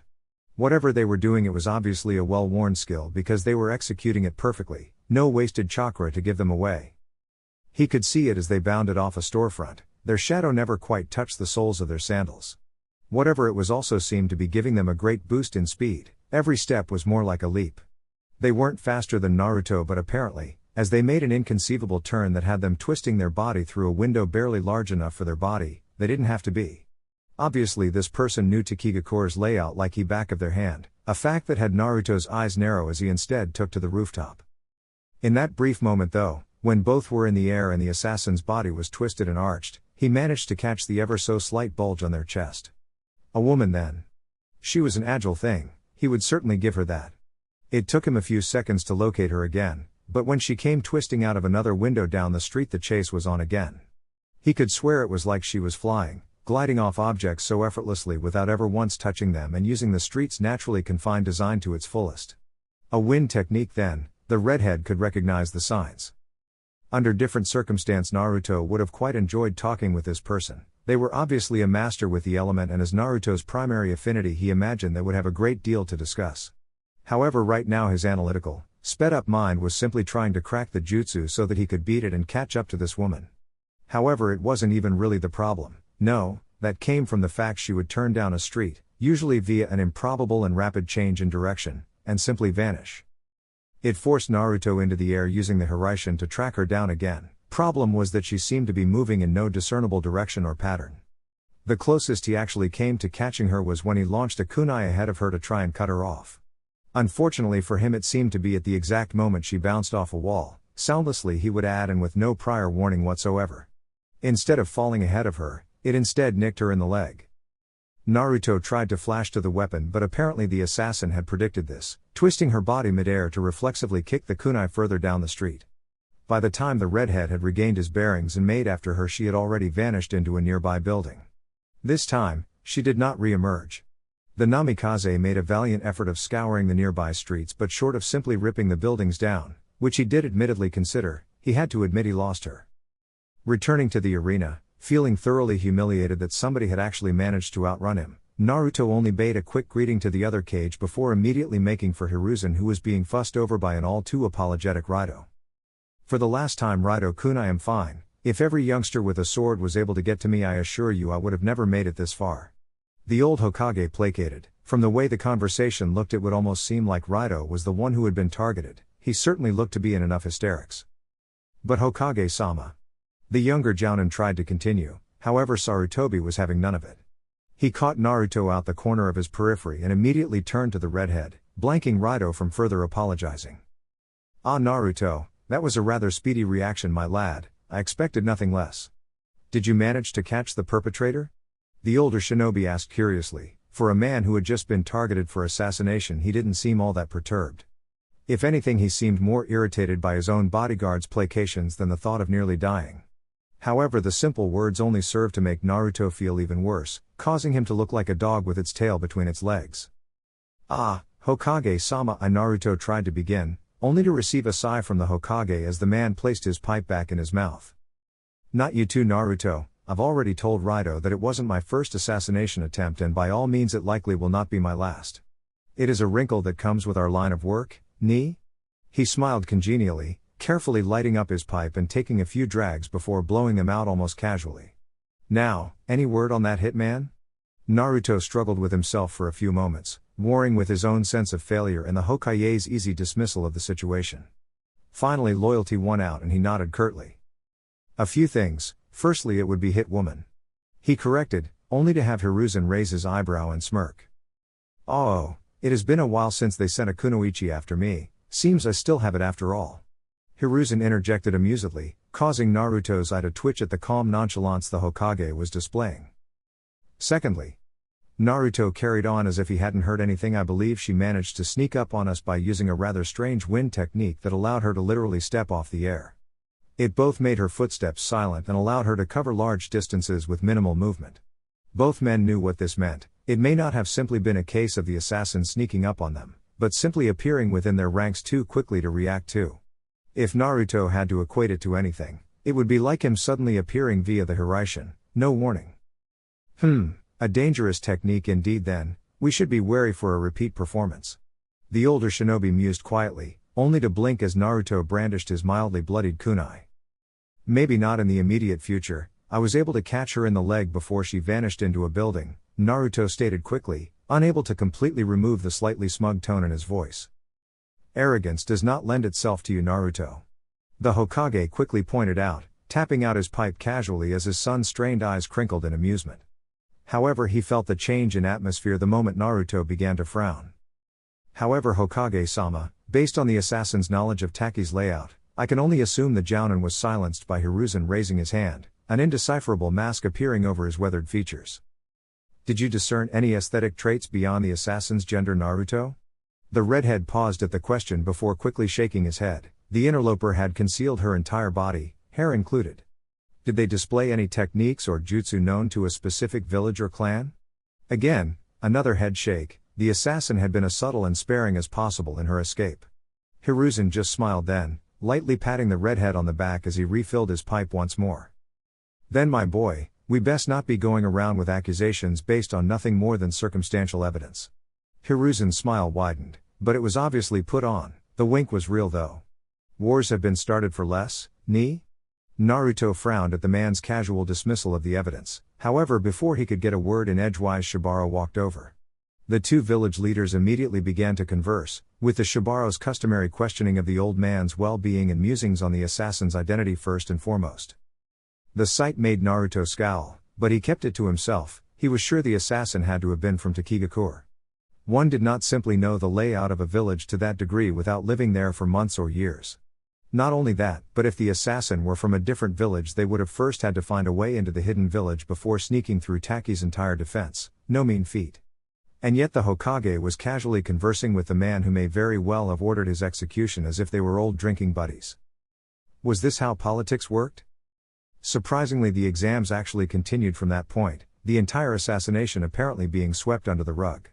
Hell, Naruto would be surprised if many of the civilians left the arena even knowing the Hokage had nearly been killed. Still, it left a sour taste in the mouths of those that did know, and Naruto found that he couldn't even find it in him to enjoy the fights anymore.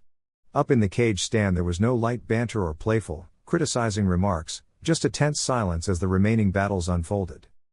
Predictably, the Taki team quickly lost out to Haku's team, so no surprises on that front. It was over quickly too, so not even a lick of fanfare was raised. However, it was in the final fight of the exams that Naruto found himself most disappointed in his inability to pay attention, lost in his own thoughts as he was.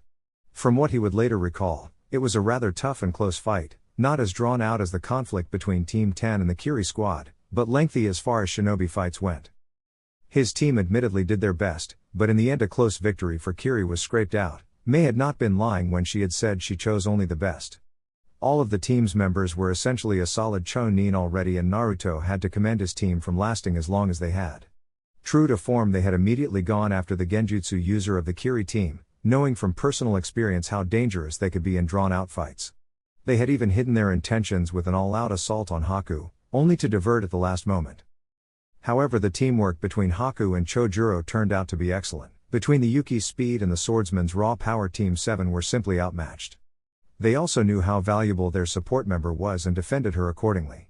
There was also the small issue that it was readily apparent that Emi seemed somewhat reluctant to seriously engage Haku, leading to her instead seeking out an opponent in Chojuro. A bad matchup if there ever was one.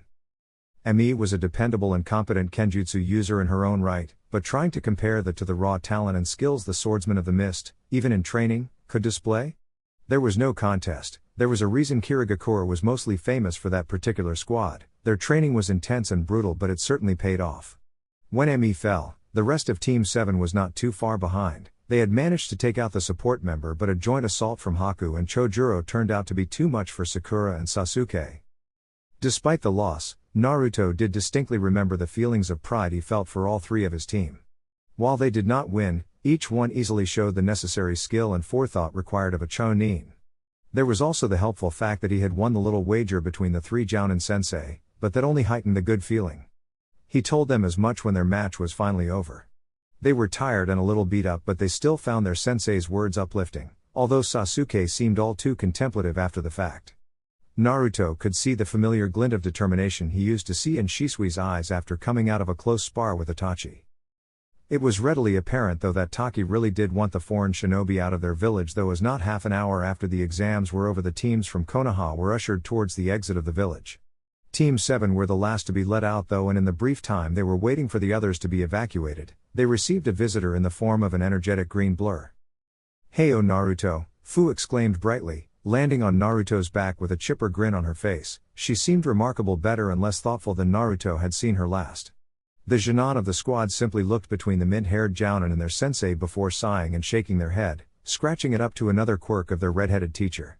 He seemed to have the remarkable ability to attract the strangest of people to him. "Hi Fu." Naruto shot back in a significantly less exuberant tone. Luckily for him, Fu took that as her cue to jump off his back and quickly sidle around so they were facing one another. "You guys leaving already?" she asked brightly, looking torn between understanding and slight disappointment. Obviously her time alone to think had done her a great deal of good. Naruto was definitely glad for that. "Yeah, but you know that already," Naruto replied with a smirk, causing Fu to look down sheepishly. "So why are you really here?" There was no spite in his voice, just friendly banter. "Ah, saw right through me, huh?" Fu rubbed the back of her head and stepped back, only to wince as the leg she was putting weight on shuddered slightly. Naruto looked down only to raise an eyebrow at the bandage around the younger girl's thigh. "What happened to your leg?" the redhead questioned, his tone becoming oddly neutral compared to how congenial it had been. His eyes had also narrowed slightly. Fu's eyes widened slightly as she looked down before gaining an embarrassed smile. "Well, after our talk, I needed some time alone to think, so I decided to go to a training ground and blow off some steam." The mint-haired Jounin started, eliciting a small nod from Naruto. He had done the same on occasion. It was a great way to clear one's mind. "I guess I wasn't exactly in the right state on mind and got careless. Ended up destroying a whole tree. One of the splinters managed to nick me, you know?" The girl smiled brightly, but it looked forced somehow. Her eyes were squinted shut and her grin was just a little too wide. Naruto's eyes only narrowed further as he glanced back down at the wound again, The wound that was in the exact same position as the assassin's, the same assassin who should have been a resident of Takigakure, the same assassin who would have to have a great deal of skill in wind manipulation. However, before he could do anything, Fu's expression suddenly sombered, and without warning she suddenly launched forward. Naruto's muscles tensed, but he was surprised to find she had simply wrapped her arms around his waist, burying her face into his chest. "Thank you, Naruto, even though you couldn't be what I wanted you to be. Thank you." She separated, never noticing Naruto slide a kunai subtly back into its pouch, and smiled brightly up at him. This one seemed decidedly more genuine than the last. "Us Jinchuriki have to stick together, right?" When she parroted his own words back to him, the redhead faltered, the words of the Hokage flitting through his mind. After only a moment of hesitation, he gave a small smile of his own and nodded. "Right." The sentiment seemed genuine, but it didn't stop the knot forming in his stomach as he was escorted out of the village. A bright grin erupted over Naruto's features as he stepped through the familiar gates of Konoha. He took a deep breath in and sighed contentedly. There was nothing like the smell of home, from the earthy scent of the trees to the more varied and aromatic smells emanating from the market. Even his genin seemed entranced, despite the only short stint out of their home. For them it felt like a great deal longer. He turned, about to address his genin, only for a flying purple blur to sudden tackle him from the side, an exuberant cry filling the air. "Naruto!" Came Anko's over-the-top exclamation as the two rolled comically to a stop in the middle of the street. The trench coat-clad woman had, at some point, managed to maneuver them so that she was straddling her red-headed boyfriend. From the side, the genin looked on with a mix of incredulity, exasperation and a small smattering of embarrassment. Sakura, Sasuke and Emi respectively. "Anko? I thought you said you would be on a mission by the time we got back?" Naruto groaned from the floor. He was certain she had just managed to bruise his ribs with that stunt. However, his girlfriend merely leant back, a smug expression slipping across her wily features as she stabbed a thumb at her chest. "Finished early, because as you know, I'm awesome." Suddenly her expression became slyer as she slinked her body back down until the two were almost touching nose to nose. "You've been gone for 3 days, you know what that means, right?" A sudden coughing broke into her attempted seduction though, causing her to look up and blanch. "I think we all know what that means, Anko-chan." Hiruzen uttered calmly, easily repressing his amused smile as the pony-tailed woman suddenly went red in the face. "Ah! Hokage-sama," was about all she could manage to get out before she took another look at the compromising position she had put herself, and Naruto, in. Nearly steaming out of the ears, she just about managed to scrabble to her feet without losing too much more dignity, an accomplishment in of itself, and gave a curt nod to the man. I hope you had a pleasant trip?" She hazarded awkwardly, only eliciting a small chuckle from the older man as he puffed on his ever-present pipe. "Oh, I'm sure Naruto would be happy to regale you of the details later. Now if you would all excuse me, I made a promise to Konohamaru about souvenirs." And with that the aged Kage simply sauntered off, flanked by a few Anbu in the shadow. They were almost as common a presence as the old pipe. Once he was safely out of view, Naruto gave a broad grin, having managed to pick himself up with a tad more poise than his flustered girlfriend, and turned to his genin. "On a similar note, I'll see you all at training tomorrow, usual place." He was about to dismiss them, only to see their confused expressions.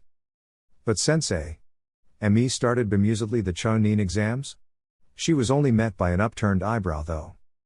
"The Chunin selections take a bit of time, the Hokage does not have final say after all. His choices have to be put through a sort of peer review, this takes around a week or so." His grin turned decidedly more malicious. "So until then I'm afraid you're still stuck with little old me." Emi started as suddenly Naruto vanished from where he was standing, appearing not a foot in front of her with a suspiciously fake pout on his lips. "You wouldn't be getting tired of your old sensei, would you, Emi-chan?"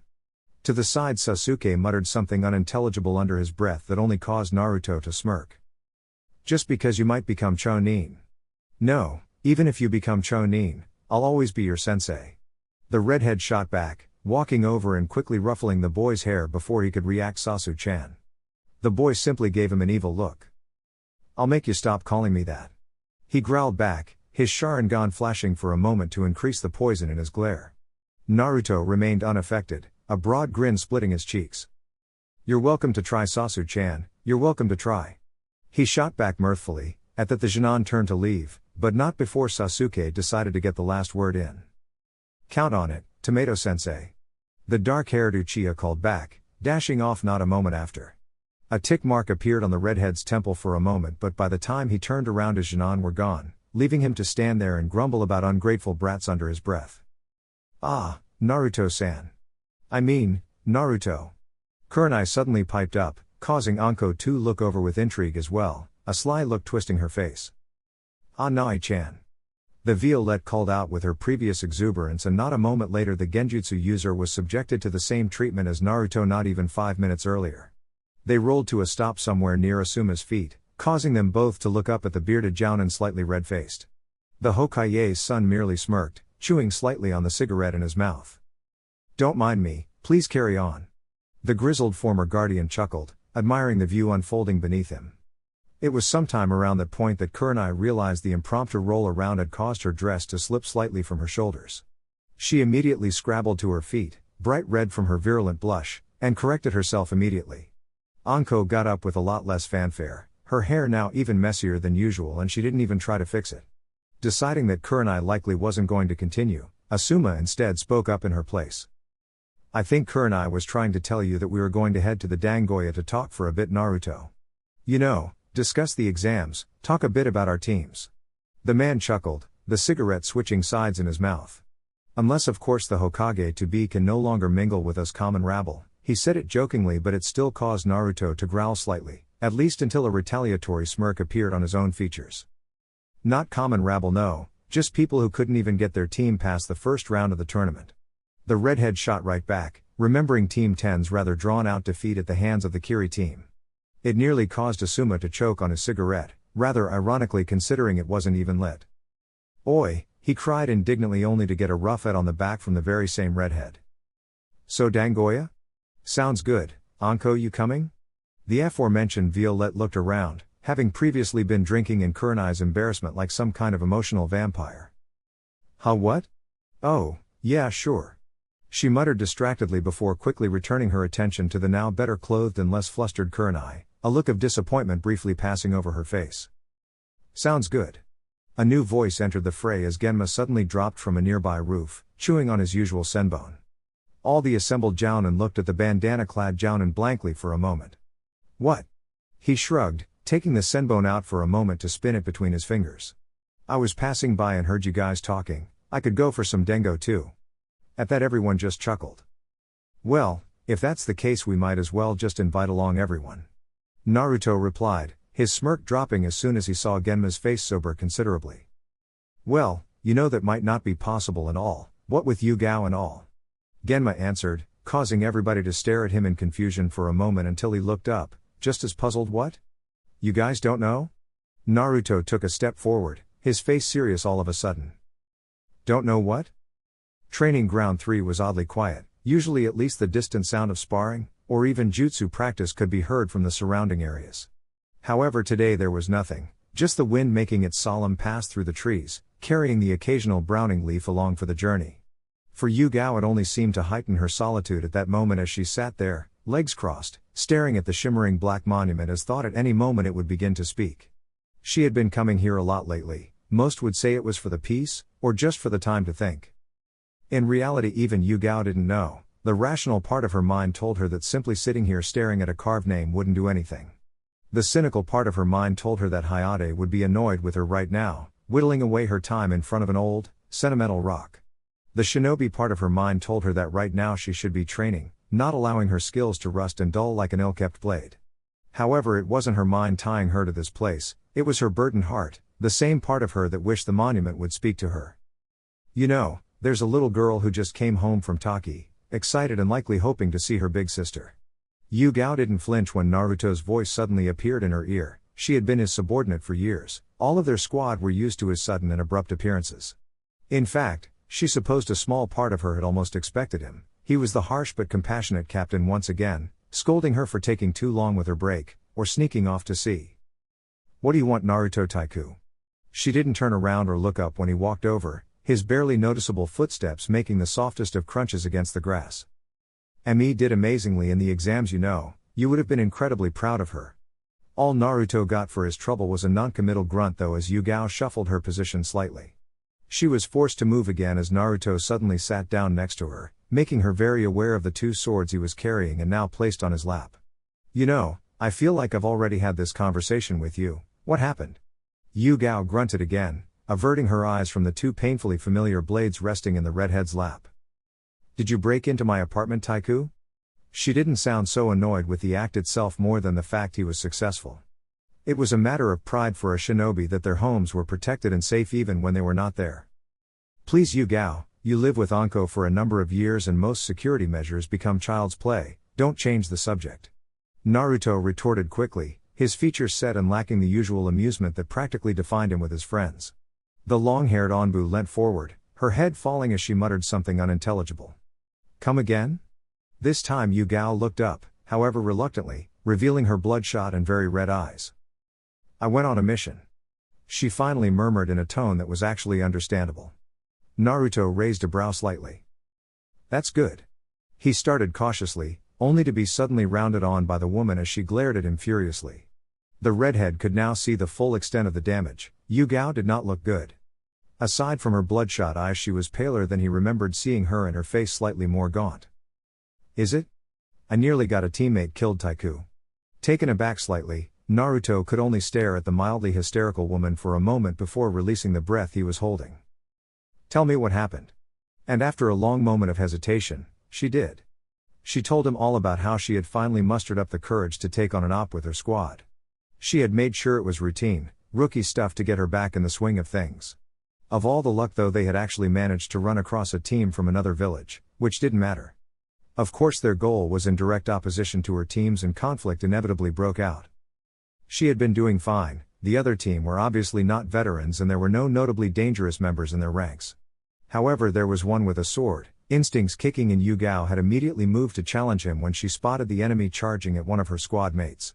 At the last moment though, it had not been some faceless foreign Onbu in her field of vision, but Hayate. She hesitated, and like any mistake on the battlefield, somebody had paid for it. Luckily the rest of the team had been able to mop up the rest, but not before the very person she had been trying to protect took a nasty blindsided wound to the chest.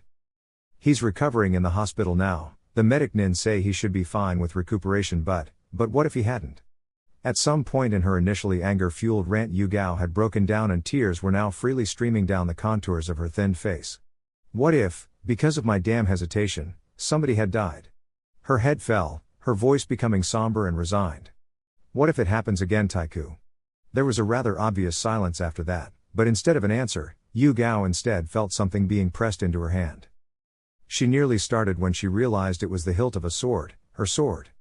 However, her brain was given no time to comprehend this much past the point of acknowledgement before her instincts kicked in and she suddenly rolled back. Where her head had been was instead replaced by the soft whine of steel passing through air. Taiku? She called out, but was met only with the answer of another strike that she was forced to divert with her sword. However, not seconds after she did so, she looked down at the blade incredulously, not believing she had actually done so. Well, the reflexes are still there. Naruto's voice spoke up from behind her, causing her to spin. He was right there, in the very stance that she herself had taught to him. However, she was having difficulty seeing him beyond the long, slightly curved ninjato in his hand. It was Hayate's blade, his sword. Suddenly Yu Gao could see Naruto again, she could see him through the slight red tint that had come over her vision. How dare you? All of a sudden she was a gray and purple blur of motion, rocketing forward and lashing out with a flurry of blade strikes that would have made the casual onlooker dizzy. Naruto was hardly a kenjutsu master, but he was certainly a lot faster than his talented subordinate. Even so, in her rage she proved to be rather creative, earning a nick or two across his torso that he responded to in kind. By the time they had worn each other out, the entire training ground was covered in scratches and gouges, as were they. Yu Gao was panting heavily while Naruto seemed less than exhausted, although he bore a few light scratches. He smirked, tensing up to go again before surprising Yu Gao by suddenly spinning the blade in hand and driving it into the ground. Good, remember that. And like that he was simply gone, vanishing before the sword even stopped vibrating. The violette blinked but the redhead did not return. She was alone again, sweaty and tired. However, she also felt remarkably lighter. Walking over, she gently placed a hand atop Hayate's sword to quiet its humming. It was still warm, and before she even knew it she found a small smile dancing on her face. Memories of training sessions, long talks as they polished their blades, sparring under the moonlight, she couldn't think where they had gone before now. She was glad they were back though. Looking up, she realized it had gotten darker without her realizing. She needed to get home, she needed to congratulate her little sister. Firmly grasping the hilt, she pulled it out of the earth before frowning. Naruto had not been gentle to it during their spar. It was covered in nicks and scratches no true swordsman would allow to happen, not to mention dirty from where he had unceremoniously shoved it into the ground. However, it did look used. She smiled, thinking that Hayate would be glad his sword had not gone to waste. Chapter 31, Familiar Ignitions. Naruto waited patiently at the gate of the village, back leaned up against one of the massive wooden struts as he idly watched the clouds drift across the sky. He remembered watching Ansui-sensei do this a lot when he was just a Jinan. It would often take him Itachi and Shisui almost half an hour to get him to stop. They had tried various methods, from attacking him, which rarely worked when they were lowly Jinan, to just sitting there and annoying him. That was Shisui's preferred method anyway. Itachi had once even tried to place the man under a genjutsu. He spent the next 10 minutes hanging upside down from a tree by his shadow. He might have stayed there longer, but Ansui had quickly grown bored of maintaining the technique. He wasn't sure why he was in such a pensive mood today. Even Anko had commented that he seemed distracted. Perhaps it was just because he felt as though he was about to lose his precious little students. He was almost sure they were shoo-ins for Chonin. The decision on that front would likely be made by the end of the week. He sighed in irritation before straightening up and facing back toward the village, the sound of footsteps rousing him from his introspection. It wasn't as though he would never see them again, he had just grown rather attached to the kids. "Morning, sensei." Amy's chipper voice cut through the mid-morning quiet, eliciting a smile from the redhead. Speaking of students, his favorite was walking up to the gate at that very moment. He couldn't help but notice that she seemed a little more thoughtful today. "Morning, Emi-chan, that's a rather large sword." Naruto replied easily, referring to the almost comically large ninjato that rested between the Violette's shoulder blades, forming an X with her other, more size-appropriate sword. The girl blinked in surprise before subtly palming the hilt of the blade, as if just remembering it was there. "Oh, yeah." She looked down, an almost quizzical expression on her features. "Nei-san was acting real strange yesterday, and right before I left this morning she gave me her sword. It was really weird because she knows I can't use it yet. She said she had a new sword, one that needed her attention more." The girl shrugged, her lips looking uncertain on which way to turn in her confusion. "It looked kind of old and beaten up though." A sigh escaped her lips. "I don't get her sometimes." That at least elicited a small chuckle from Naruto. There's truth in those words. He ruffled the girl's hair for a moment, much to her obvious irritation, but at least it stopped her from thinking too much. Sometimes you just have to stop trying to understand the people you care about and accept their decisions, no matter how strange they seem. One day you'll understand them, trust me. His smile was infectious, and soon Emi bore a small one herself. He quickly turned his attention to the large blade on her back though. "We're going to have to seal that up though," he continued. "It's only going to weigh you down and mess with your balance if you carry it like that." Spotting her worried expression, he simply grinned again. "Don't worry, you can keep the scroll with you. It's just best to not try and get used to a new weight right before a mission. Looking at your sister, I'm sure you'll grow into it one day, just like you'll eventually grow out of the sword you have now." He winked slyly. "By then you might have someone of your own to pass it on to." After a few moments of thought, the Violette nodded and Naruto quickly showed her how to seal away her latest acquisition. "Now then," he chuckled as they finished up and she strapped the scroll into one of her pouches. "Don't make a habit of going around collecting swords now. Kenjutsu users are rather particular about them, and more than a few have a recognizable history, as well as a reputation." Emi just glowered in his direction weakly before being forced to relent as Sasuke and Sakura arrived, causing Naruto's smile to grow. "Right then, I officially commence what may well be the very last mission of Team Naruto." He pointed dramatically off into the distance for a good few seconds before realizing that all of his Jinan were simply giving him a deadpan look. "You don't have to put it like that, sensei." Sakura intoned blandly, rolling her eyes at her sensei's antics. The redhead pouted before playfully crossing his arms with a childish scowl. "You'll all miss me when we separate, you'll see," he stated matter-of-factly. However, Sasuke and Sakura just stared at him with the same piercing look before walking right out the gates. There might as well have been a small raincloud over Naruto's head as he hung it in defeat, at least until Emi pulled lightly on his shirt. "I'll miss you, sensei," she quietly admitted, a faint blush darkening her pale cheeks. In an instant, Naruto's sour expression brightening into a grin that could have made the sun jealous. "And that's why you'll always be my favorite, Emi-chan," he announced just loud enough to be heard by his other two Jinan as they retreated as far from him as they could. With a quick ruffle to the Violette's hair, he quickly strode off to join them, leaving her red-faced and her eye twitching. "I won't miss that though," she muttered darkly before storming off to catch up with her wayward team. It was actually a rather dull assignment for their so-called last mission, and Sasuke complained about it constantly. He consistently cited that if they were sure to be Chunin, then why would they have to take such a simple mission? Naruto just argued right back that it was still a C rank, and even as Chunin they would be taking missions like these. It didn't really seem to sate the dark-haired Uchiha, but at least he quietened down for a while. In reality, though the mission was a C rank in name only, it was just a simply delivery mission to a town right on the border with Tano Kuni. The rank was only because it was so close to Oto-Gakure territory and the two villages weren't exactly on friendly terms. However, Naruto had chosen the bland mission on purpose. No excitement, no action, no fighting or danger. He didn't want his team to remember their time like that, he wanted them to remember them as a team. And that was how they acted. They joked and laughed, poked fun at one another, talked about aimless and sometimes nonsensical things, and generally behaved like Naruto believed a team should. On the outside, with their bickering and snide remarks, they might have appeared frosty or even distasteful toward one another, but nothing was said with venom and everything was mostly good-natured. The mission might have even been completed in this manner too, but naturally problems were attracted to Naruto like iron to a magnet.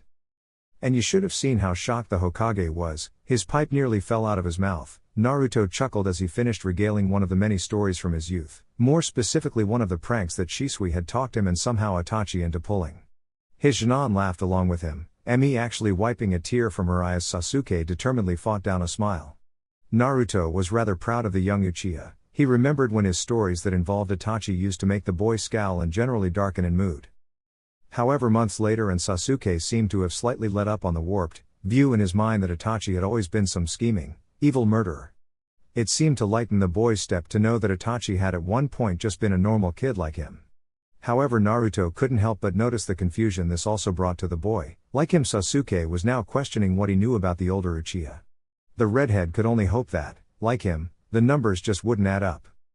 In his momentary distraction, lost in his thoughts, Naruto almost didn't notice the trap laid before them on the simple country pass that was taking them deeper into High no Kuni. However, at the last moment, the sixth sense shinobi spend lifetimes breeding snapped him out of his daze. A kunai was suddenly palmed and flying through the air before his Jinan could even blink, spearing a stray wire to a tree that had been tripped when Sakura ignorantly walked through it. Naruto didn't blame her. The trap was expertly hidden in the undergrowth and even his eyes had only caught the flash of it as it was tripped. Immediately the jovial Jounin sensei was gone, replaced by the trained Anbu and potential Hokage candidate as a mask of steel descended over his features. Likewise, snapped out of their own dazes, his Jinan moved into position as they had been trained, expertly coordinating to cover one another's blind spots. Briefly a proud grin slipped past Naruto's stalwart facade before the two was wiped clean and his eyes began to intensely search the surrounding forest. Before his team could even ask what was happening, Naruto threw a single kunai high into the air before vanishing in a flash of red. All around them they heard the subtle thuds of more kunai being buried into wood and earth as Naruto let loose a veritable storm of steel. For a moment the Jinan simply watched on in awe as red flashes filled the air around them, blinking in and out quicker than they could follow at times. When the dust settled, there were 4 shinobi bound neatly on the path in front of them, and all of it had happened in mere seconds. Behind them Naruto stood with a scowl. These people had decided to crash what was supposed to be his team's last mission together. That was unacceptable in the redhead's eyes and precisely what he didn't want to happen when he took this mission. In hindsight, he should have probably known better. "You didn't have to do everything, sensei, we could have handled it," Sasuke muttered as he relaxed his stance, the scowl on his face for entirely different reasons. "No need to take risks though, I wouldn't want anything ruining our last mission together, right Sasuke-kun?" Naruto flippantly shot back, his cold mask melting away even as they watched. It still gave Emi shivers to see that happen and made all the Jinan wonder if they would ever be able to seamlessly flow between honed killers and normal personalities like that. "Anyway," Naruto continued, "what's the point of having these abilities if I don't use it to protect the people precious to me, like you guys?" At that both Sakura and Ami's cheeks flushed a little. The beaming grin the redhead gave didn't help. However, at that moment Sasuke's danger senses flared, causing him to duck forward. At the same moment a thin steel ninjato separated a few strands of hair from his scalp. Immediately he whirled, Sharingan blazing furiously as he lashed out with a ferocious kick to sweep out a fifth attacker's legs. They jumped back, but Sakura was already there, landing a devastatingly precise blow to the middle of their spine. The attacker, A grim-looking Chonin with gray hair, immediately crumpled forward but managed to keep to their feet. That quickly changed as Sasuke once again pressed the attack, flowing into a crippling volley of fast-paced blows before sweeping out the man's feet. As he tried to get back up, he only found cold steel pressed to his throat, Emi standing over him with a frosty look in her dark eyes. He only saw it for a moment though before the sword was suddenly reversed and he was knocked out soundly with the hilt of the blade.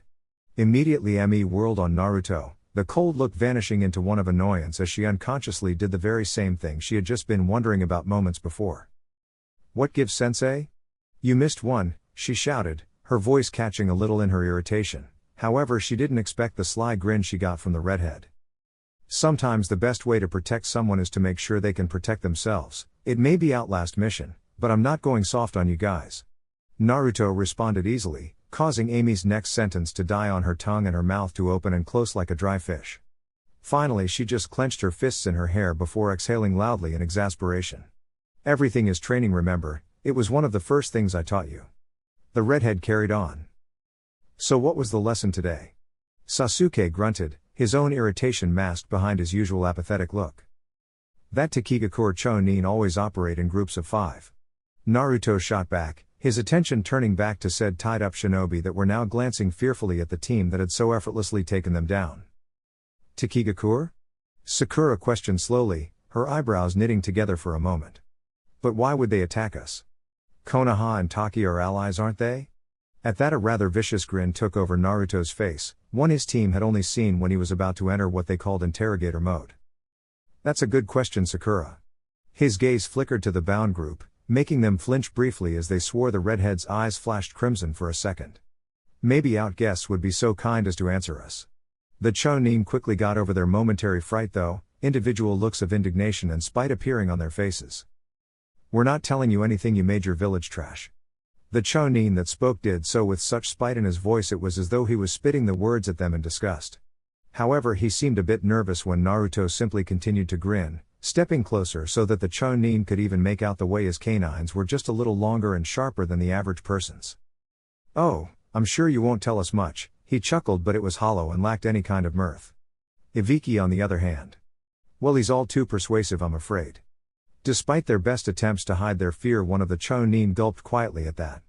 Ibiki Morino had a certain reputation across the elemental nations and their supposed allies in Taki knew this all too well. However, the one who spoke out first did so again, doing his best to draw a sneer across his face as though Zeroaki were actually in some position of leverage. "As if we'd get that far," he called out, at the same moment moving his jaw around in an obvious attempt to get at something in his teeth. A moment later, when he could only look up with knitted eyebrows and a worried frown, he spotted Naruto carefully examining the small pill between his fingers. "Ah, so that would make you the squad leader then, good to know." He commented idly, if the man had been about to commit suicide through this pill then it meant that he was the one with the potentially dangerous information. Well, that was for Ibiki and the others in the T&I department to find out. Right now Naruto just needed quick answers. "How did you?" However, anything that Chonin was about to say was violently cut off as he was forced to gag on his own tongue. The redhead had roughly grabbed him by the back of his flak jacket and begun dragging him toward the trees. "If anybody wants a crash course on in the field interrogation, follow me." The Jounin flippantly called out with an idle wave before vanishing into the brush. The 3 startled Jonin simply looked between one another before Sasuke quickly jogged off after him, an intrigued gleam in his eye. A few seconds later Emi made hesitant moves to follow him, looking back at Sakura sheepishly, a hand on the back of her head. "Well, I did say I wanted to learn everything Naruto-sensei had to teach." And with that she sped up after her other teammates, leaving Sakura to nervously paw at the front of her shirt. A few moments later, when a scream ripped through the trees and the faces of the Chonin around her paled, she nodded to herself. "Yeah. I'll stay and guard the prisoners." Somebody had to, or at least she kept telling herself that. The Konoha that Team Naruto stepped into was very different to the one they had left not even a day ago. Shinobi were buzzing about in a flurry of activity, flitting across rooftops and coming and going through the gates like drones in a hive. Civilians had suddenly become scarce, the streets looking positively barren in their absence and almost eerily quiet save for the soft padding of sandal-clad feet across tiles and roads. It was a sight that nobody in the team had personally seen before, and one that Naruto only knew of through accounts of older veterans and his parents' journals. A hidden village at war. For once even Izumo and Kotetsu seemed busy, studiously examining reports that came and left via shinobi coming and going. They could only spare a brief word with Naruto as they reported their mission a success and quickly filled out the appropriate paperwork. A moment later an escort arrived and promptly vanished with their prisoners in a dizzyingly fast display of efficiency. "Sensei, what's going on?" Emi managed to squeak out between heavy breaths, finally able to catch her second wind after a painfully fast sprint back to the village. What was worse was that Naruto didn't even look like he broke a sweat and likely could have gone a lot faster. It was almost terrifying just how much more powerful he was than them. It didn't help that he had been unusually quiet the entire way back after the Chunin had finally admitted that Takigawa, along with Kusagakure and Otogakure, had declared war on Konoha. "I can't say yet." The redhead answered solemnly, his features set and discouragingly stern. "But I'm going to find out. You guys should go home while you can. I imagine it's going to get very busy very soon." And with that he blinked out in a flash of red. "Thank you for the report, Kisuke, you're dismissed," Hiruzen sighed wearily, his strained eyes still managing to rise and meet those of his subordinate as the shinobi quickly saluted and vanished. He couldn't even keep track of how many similar reports he had heard or made today, but he had an obligation as Hokage to meet the eye of the men and women he might be very well sending to their deaths. "Did you hear everything you need to, Naruto?" he called out, seemingly to an empty room, although the old man knew better. "So it's true, they really did declare war on us." The redhead spoke up, slipping through the window with a troubled expression as four Anbu simultaneously breathed a sigh of relief. "What gave it away?" The old man replied wearily with a humorless chuckle. It was not the time for comedy, but morale was almost as vital to a war effort as shinobi or kunai. Naruto remained stony-faced though as he stepped in front of the desk. "What happened?" The older shinobi sighed, leaning back in his chair. Naruto knew the man was being serious as his pipe looked completely untouched.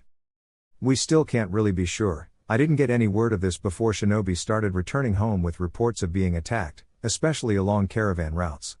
It was only a few hours ago that we confirmed exactly who it was attacking us. They had been using mostly hit-and-run tactics to try and catch us unawares, but, like your team prove, Konoha shinobi are not cattle walking to the slaughter and many have escaped their ambushes." The Hokage leaned forward, clasping his hands together. His various wrinkles and lines had never seemed so deep before. "From what we can gather, it appears to be a joint assault on our borders from Kusa, Taki and Oto. Already they have managed to move down as far as Kusuki-gai and have managed to entrench themselves deeply in the surrounding villages," he continued, getting Naruto to join him in frowning as the redhead sank into the chair opposite the older man. "But why? Have they made demands? What reason could they have for attacking us so out of the blue?" The Jounin queried, more to himself than the Hokage. "It's unprecedented, I'm afraid, but I almost feel as though I should have seen this coming. Kusa has always been somewhat of a wild card and an attack from Otogakure was always going to happen. However, I held out hope that Takigakure would not be swayed by whatever false promises Orochimaru would have to offer them." At the mention of the snake Sannin, Naruto grimaced. "You think he's behind it?" Even as he asked, Naruto felt silly. Of course the slippery Nuke Nin was behind all this. Hiruzen simply gave a weary sigh. Matters concerning his old students were always a sore and touchy subject. The delicate balance of powers between the 5 major villages has always put strain on the countries between us, and the resentment for their treatment as war buffers is always simmering just beneath the surface. Only Orochimaru would be mad, enough to ignite that spark and fan it, likely with a smile on his face. The older shinobi conceded, causing Naruto to scowl. He could almost picture the sly grin on the pale-faced missing Nin's features. However, a moment later it was replaced by a smoldering glint in his violet eyes. "Well then, ask whatever you need of my team and me. We'll work to end this war before any more lives are senselessly lost," the redhead announced resolutely, a steely edge to his tone that made Hiruzen smile ever so briefly. "You don't even understand how proud it makes me to hear that."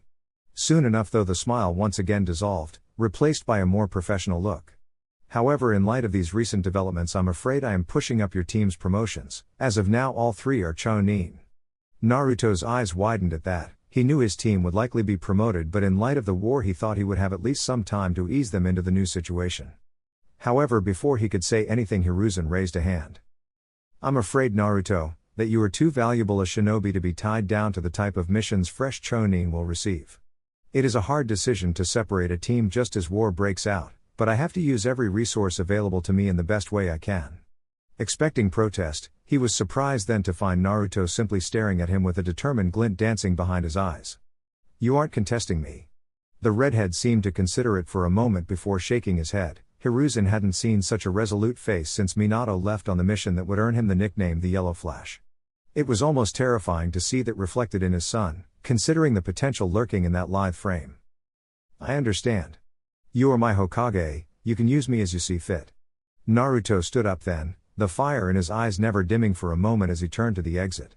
Now if you'll excuse me Hokage-sama, I have to remind the world how my father struck the fear of Konoha into an entire generation. His voice was practically a growl at this point and only paused a moment at the door, his hair shrouding his eyes in shadow. They seemed to have forgotten in his absence. As Naruto stepped over the threshold of house, he was nearly tackled right off his feet by a silvery blur.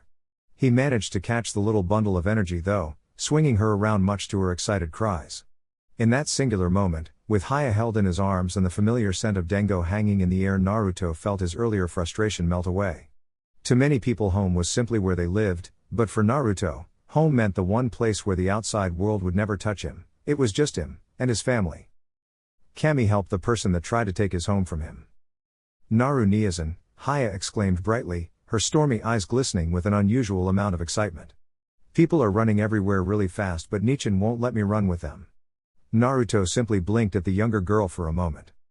I told you Haya, they're not just running for fun, they have places to be. Anyway, none of them are as fast as you, so you wouldn't have any fun. Anko called out as walked into the room wearing an apron, the scent of ramen wafting in behind her from the kitchen. Upon her explanation, Haya simply turned and stuck her tongue out, causing the kunoichi to roll her eyes playfully. Yeah, but now that Niazan is here I can run with him, right? She asked Anko the question, but it was to Naruto that she turned and offered up her best puppy dog look, which the redhead maintained had to be illegally cute. Ah, sure. Naruto shamefully relented, unable to stand up to such an adorable look. It was only a kick in the gut when the little silver-haired bundle of energy beamed and wriggled her way out of his arms, quickly dashing off into the kitchen where apparently ramen awaited. The moment she was gone, Anko seemed to literally teleport across the room, pulling Naruto down into a searing kiss before he could even properly greet her. It only technically lasted a few seconds, but it still managed to leave Naruto somewhat breathless with its intensity.